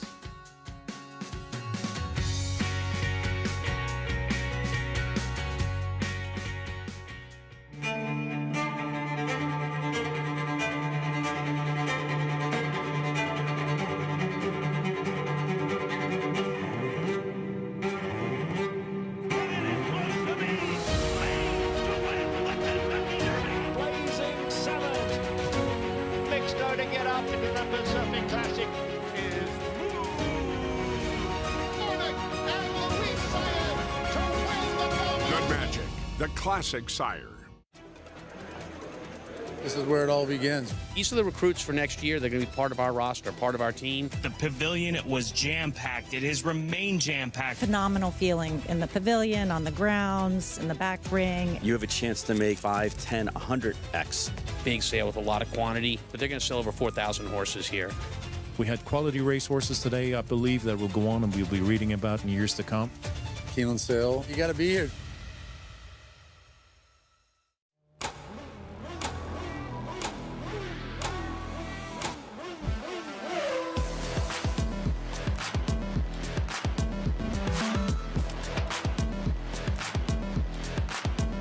Prince of Monaco's too good for Moose, an impressive winner of the best pal. Miramondi's all hot, but Prince of Monaco too good. Prince of Monaco, standing at Claiborne Farm.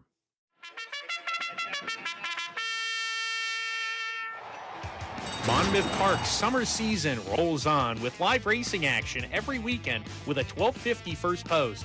Play the win early and late 50-cent pick fives, boasting a low 15% takeout. Plus, play our new $3 all-turf pick 3, $3 late pick 3, and $5 late double, all with the same player-friendly 15% takeout. Get in on the action at Monmouth Park Racetrack. It's America's original sport, and no one covers it better than americasbestracing.net. From the sport to the lifestyle, the best races, horses, and destination venues, cocktails, gambling, fashion, and more. americasbestracing.net is a sport for you.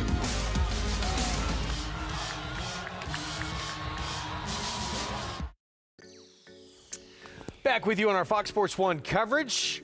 Watching America's Day at the Races. It's brought to you by Hill and Dale at Alapa. We have the nightcap on this Sunday card.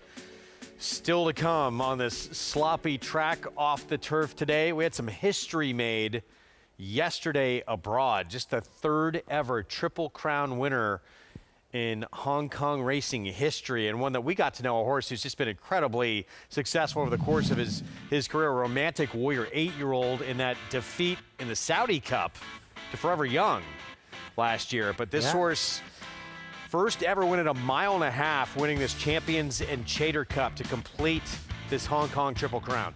And just to do something that has been done so rarely and do it in the style and the fashion he did. And racing is so competitive there. It's really hard for these horses to dominate and win like a Triple Crown series. This is a big effort. I love the way he finished. And I love the way he got to the lead horse and almost kind of hung with him for a stride or two. But when he finally broke through that plane, his stride almost leveled off a little bit again, the second, last 16th of a mile. And he finished the deal.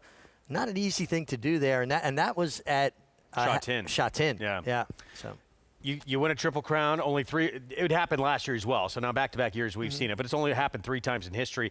Not a shoo-in to win Horse of the Year. There's a sprinter named Kai Young Rising who's had a perfect season. He's won 20 consecutive races.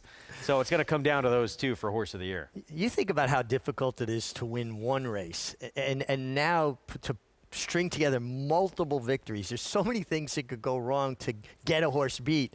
That speaks of domination, when a horse is just so much better that he just handles whatever comes up. Pretty incredible. This night's race, 1 turn mile, $32,000 claiming race, so everybody for sale for that price in this finale. As you see the rain coming back down again here on this sloppy racetrack. As you look at the 7 favored secured landing, trying to win a 3rd in a row, and again for a 3rd different barn, been claimed each of the last 2 starts. Let's go downstairs to Acacia Clement.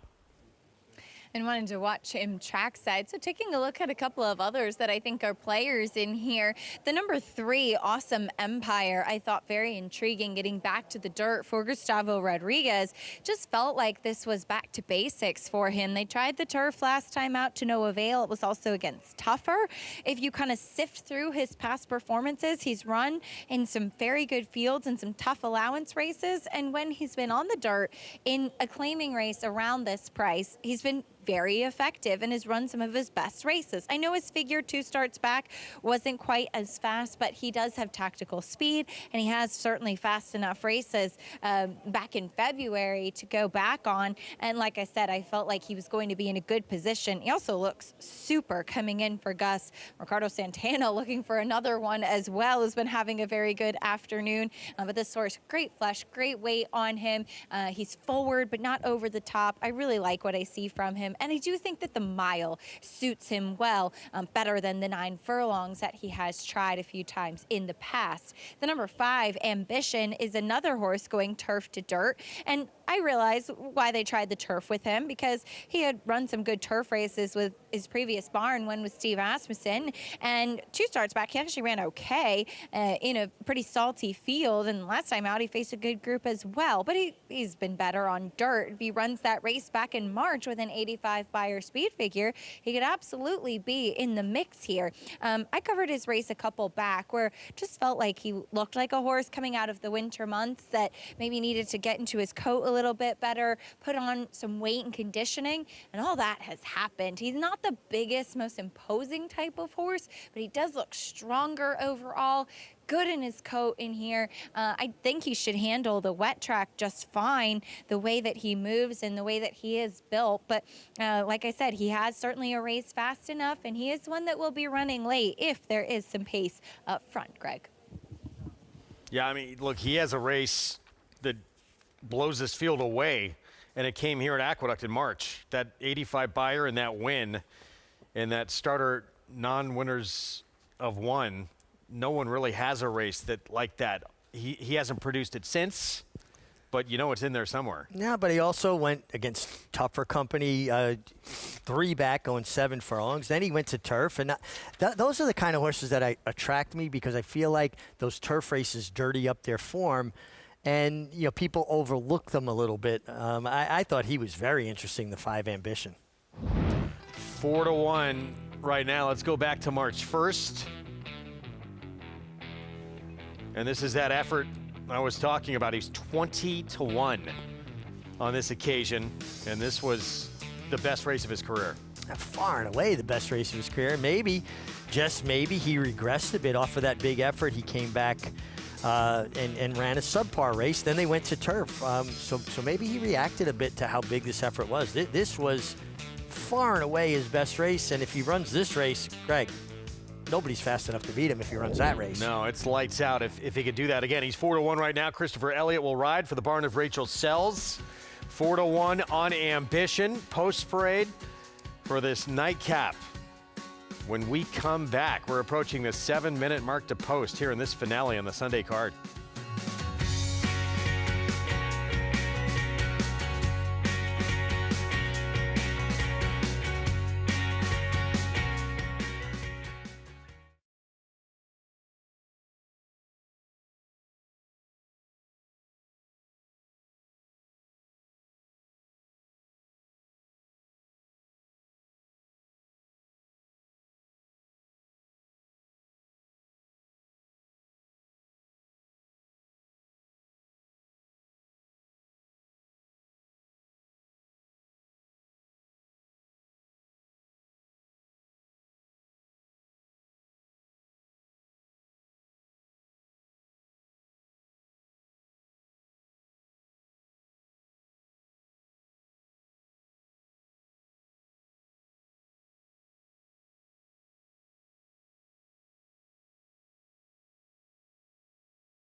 Back on our Fox Sports 1 coverage with the finale coming up on this Sunday card here, Belmont at the Big A.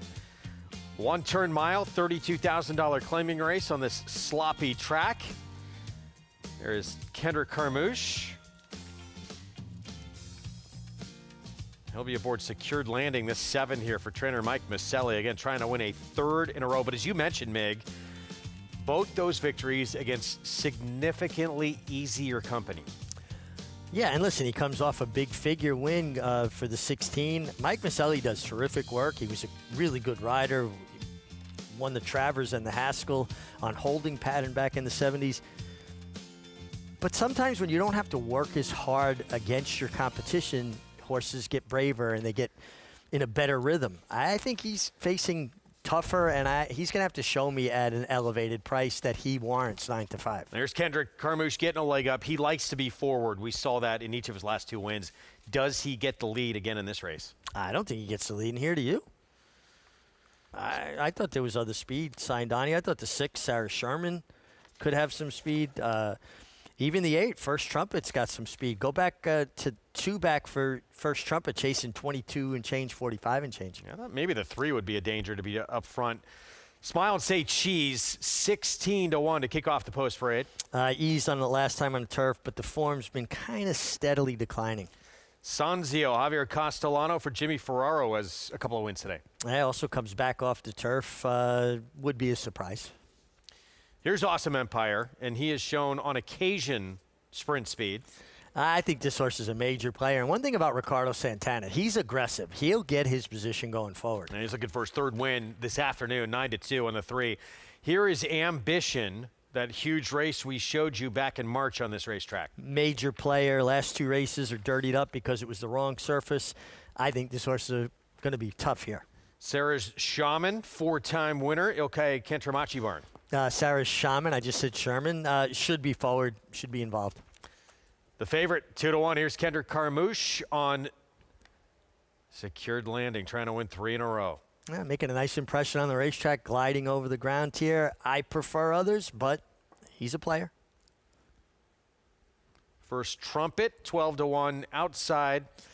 I just feel like coming out of mile and an eighth race where he was forward might be a little tough to get to the front here. Well, it could dull a horse's speed a little bit going from the mile and an eighth. And people go, well, it's only 220 yards difference, but it's also a 2-turn race run completely different than a 1-turn race where they pick up momentum and speed as they head down the backstretch as opposed to jumping off, running to the turn and moderating, right? But he's been forward sprinting, going pretty quick early. He can be. And Edgar Zayas has made a nice impression riding here, and he's aggressive also. I like the fact that this horse was bred by the University of Kentucky. Every year they have their program, run horses through the sales, and it's always fun to see the students and how much pride they take in their horses, getting them ready for the sale. So here is First Trumpet. Edgar Zayas giving him a spirited warm-up, 11-1. From the outside post in here. And yeah, he'll be shortening up today. Went a mile and an eighth. In this race last time out, he tried to do it on the front end. Wound up third, beat about 2 3/4 lengths. Yeah, he was game. Maybe he was just a little bit far out of his scope, but he was extremely game, and he ran onto the wire. And one thing you could say about him, he's pretty consistent, huh, Greg? He gives you an effort every time. Yeah. Usually runs his race. And he certainly was effective at a mile 2 starts back when he won being forward. That was against a softer group, however. So again, 11-1 from this outside post for First Trumpet. Let's go back to Acacia.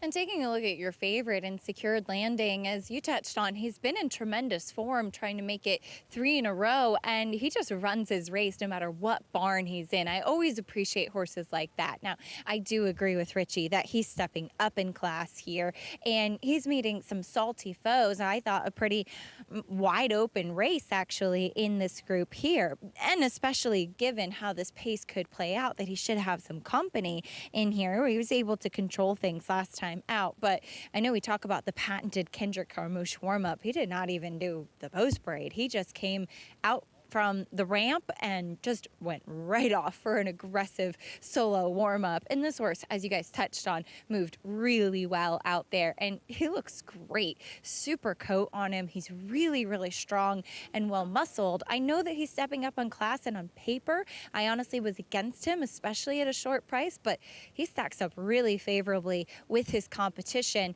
in everything that I've seen here in the preliminaries. I thought that the number 6, Sarah's Shaman, was a bit interesting as well. This is a horse coming in from Oaklawn and has been in Ilkay Kentramachi's barn for a couple of starts. I always like them with Ilkay after he's had them for a few races. I always find that that's when we get a chance to see the best from these horses. And this is a horse that comes in having a decent record on a wet track as well, with 4 starts, has a win, 2 seconds, and a third. And it's funny because he is this big, burly, heavy type of individual that you wouldn't actually imagine really does very well on a wet track, but clearly he is able to move well over it. And like I said, he's really powerful in the way that he's put together, but he has some races, some very fast races on the go back. And like I said, now third off the claim with Ilkay coming here to New York. I thought he was a little bit of an intriguing new face, and he too has done everything right so far out there on the track, Greg. 3-1 right now. Thank you, Acacia, on Sarah's Shaman. 6-year-old by Shaman Ghost. Manny Franco will ride. 9-5, though. Solid favoritism to Secured Landing, despite the fact he's going to be facing certainly the toughest test he has in his last 3 starts. Much tougher than those last 2 wins. It's just kind of interesting, too, though, right? He was claimed in 3 subsequent starts, and each time the connections that claimed him didn't move this horse up in company. They waited till he can run back for the 16. Now, Mike claims this horse, and this horse is back in for 32. But as successful as this horse has been, wouldn't you have thought the previous connections, if they were super high on him, would have moved him up in class at some point? It's pretty sharp form, though, right now, too. And he loves a wet track. 2 wins, 2 seconds, and 4 tries on the off-going. 9-5. Again, the 1 or the 8, I should say, result in a pick 6 carryover, double pick 6 carryover into our Memorial Day card. We see how it plays out here in this Sunday finale. Chris Griffin, the call. All set.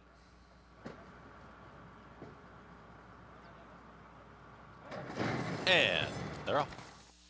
Ambition broke sharply, but will take back. And from the outside, here's Secured Landing. First Trumpet right there, too.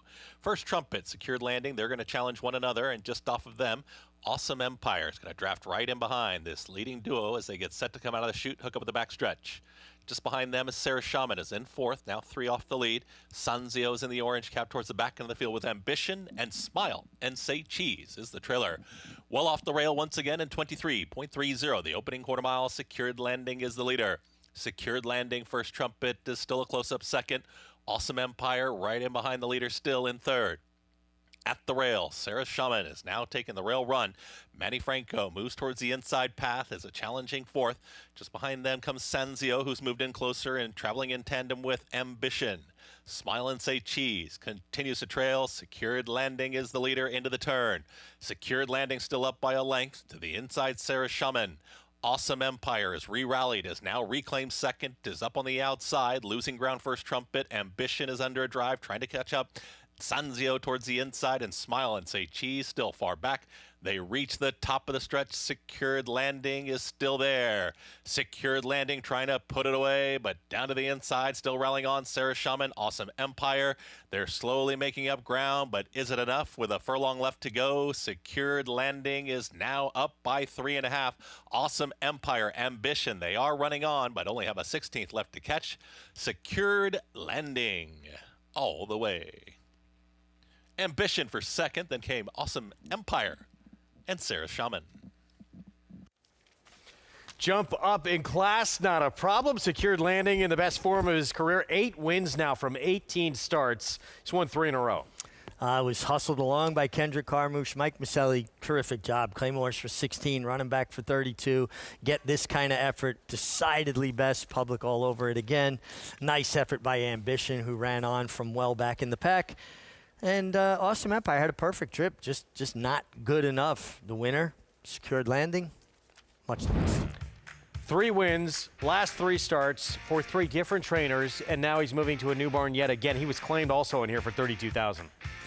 And if you could do that every time, Mike Maselli, claim horse for 16, lose it for twice the purchase price, and get the lion's share of a $60,000 purse, that's a pretty good lick.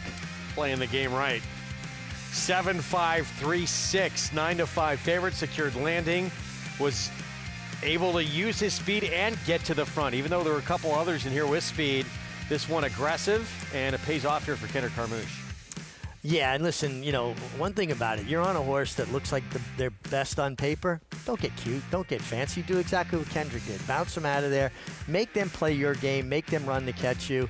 I tried to beat this horse. I thought that the 3 and the 5 were the 2 most logical. Well, they were 2nd and 3rd best, Ambition and Awesome Empire, to Secured Landing. And can't say enough good things about Mike Maselli. He was a terrific rider. He's a terrific horse trainer, winning at a high percentage. Top 3 finishers, though. Yeah, 7-5-3 finish. All 3 claimed in this race and headed to new barns. Well, the prices from this nightcap when we come back. Secured Landing leading every step of the way here in the nightcap.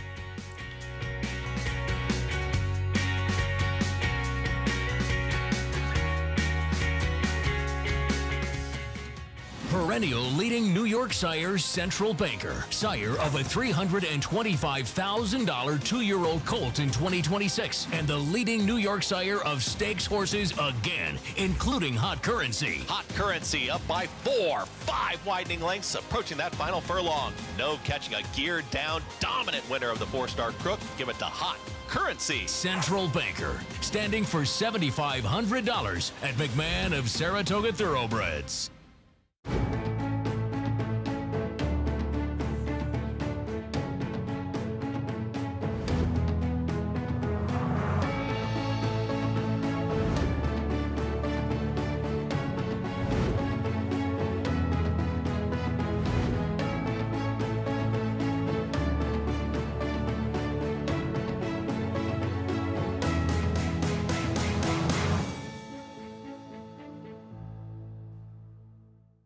A provision in a bill passed this summer reduces the tax deduction for wagering losses from 100% to 90%.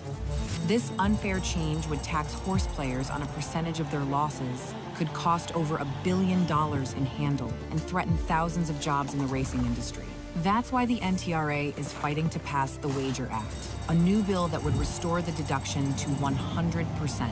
Tell Congress to pass the Wager Act. Visit ntra.com/wager.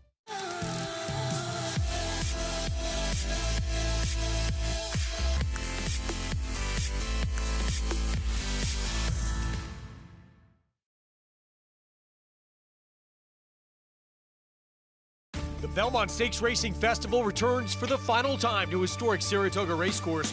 Don't miss the Belmont Festival at Saratoga. June 3rd through 7th. Secure your place in history at BelmontStakes.com. Racetrack Television Network brings you every race, from every track, on every screen, every day.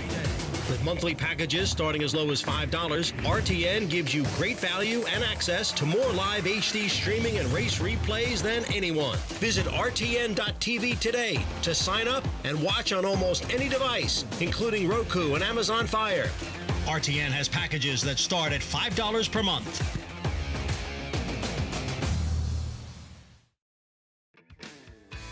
Back with you on our Sunday coverage, America's Day at the Races. It's brought to you where you can play it all at Naira Bets. Bet any track, anywhere, anytime.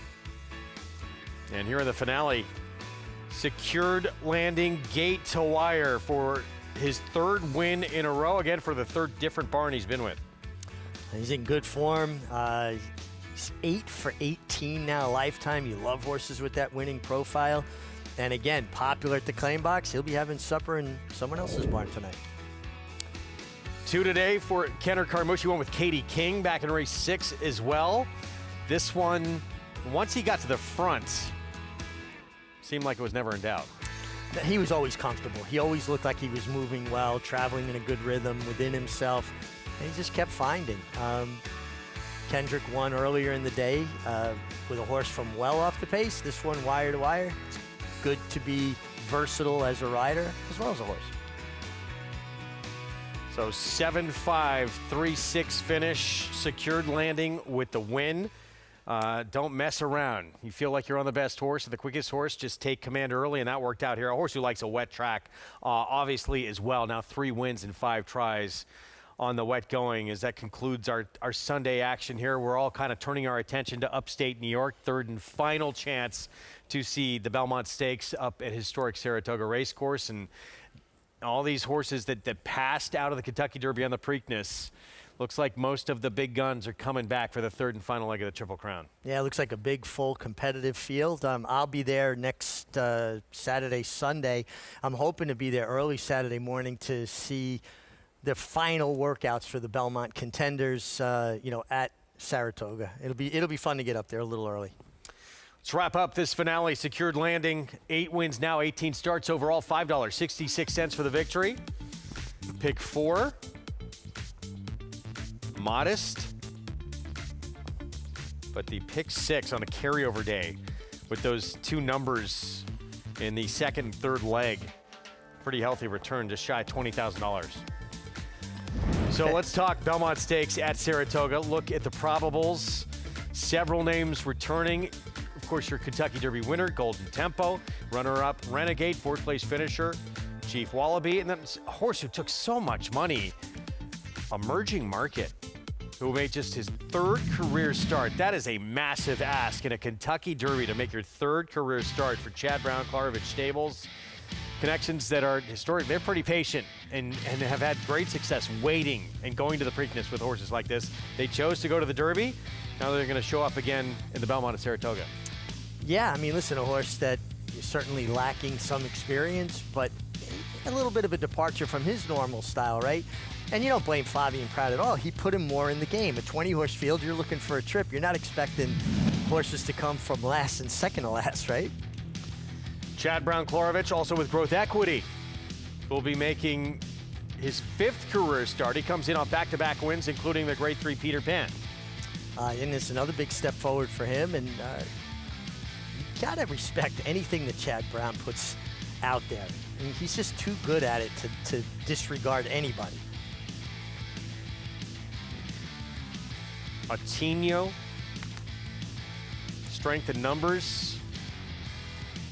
Horse who was a very, very distant second in the Bluegrass to Further Ado. Pretty good trio of runners that he's expected to line up. Obviously, I mean, there was so much attention on Emerging Market in that Kentucky Derby, and, you know, it just had to be probably a learning experience in that Kentucky Derby where he wound up 10th, and that's a look at Chad Brown's record in the Belmont. Obviously, with the exception of 2025, mile and a half run race, and that's what we'll get back to next year. It'll be a mile and a quarter Belmont at Saratoga. Yeah, and listen, I think it's been a great, I mean, when you could say Saratoga is a great replacement for a venue to run a big race, I think that speaks volumes to how special it really is. It's going to be a lot of fun. If you could be there, we would love to see you. We are closing in. Pretty incredible. And so many big names are going to be lining up, not just in that Belmont Stakes, but that entire week of racing. It is very special. We are back with you tomorrow. Memorial Day coverage kicks off on Fox Sports 2 at 12:30 Eastern Time. Coming up next on FS1, All In IndyCar. We will see you tomorrow. Again, FS2 coverage starts 12:30 Eastern. We'll see you then.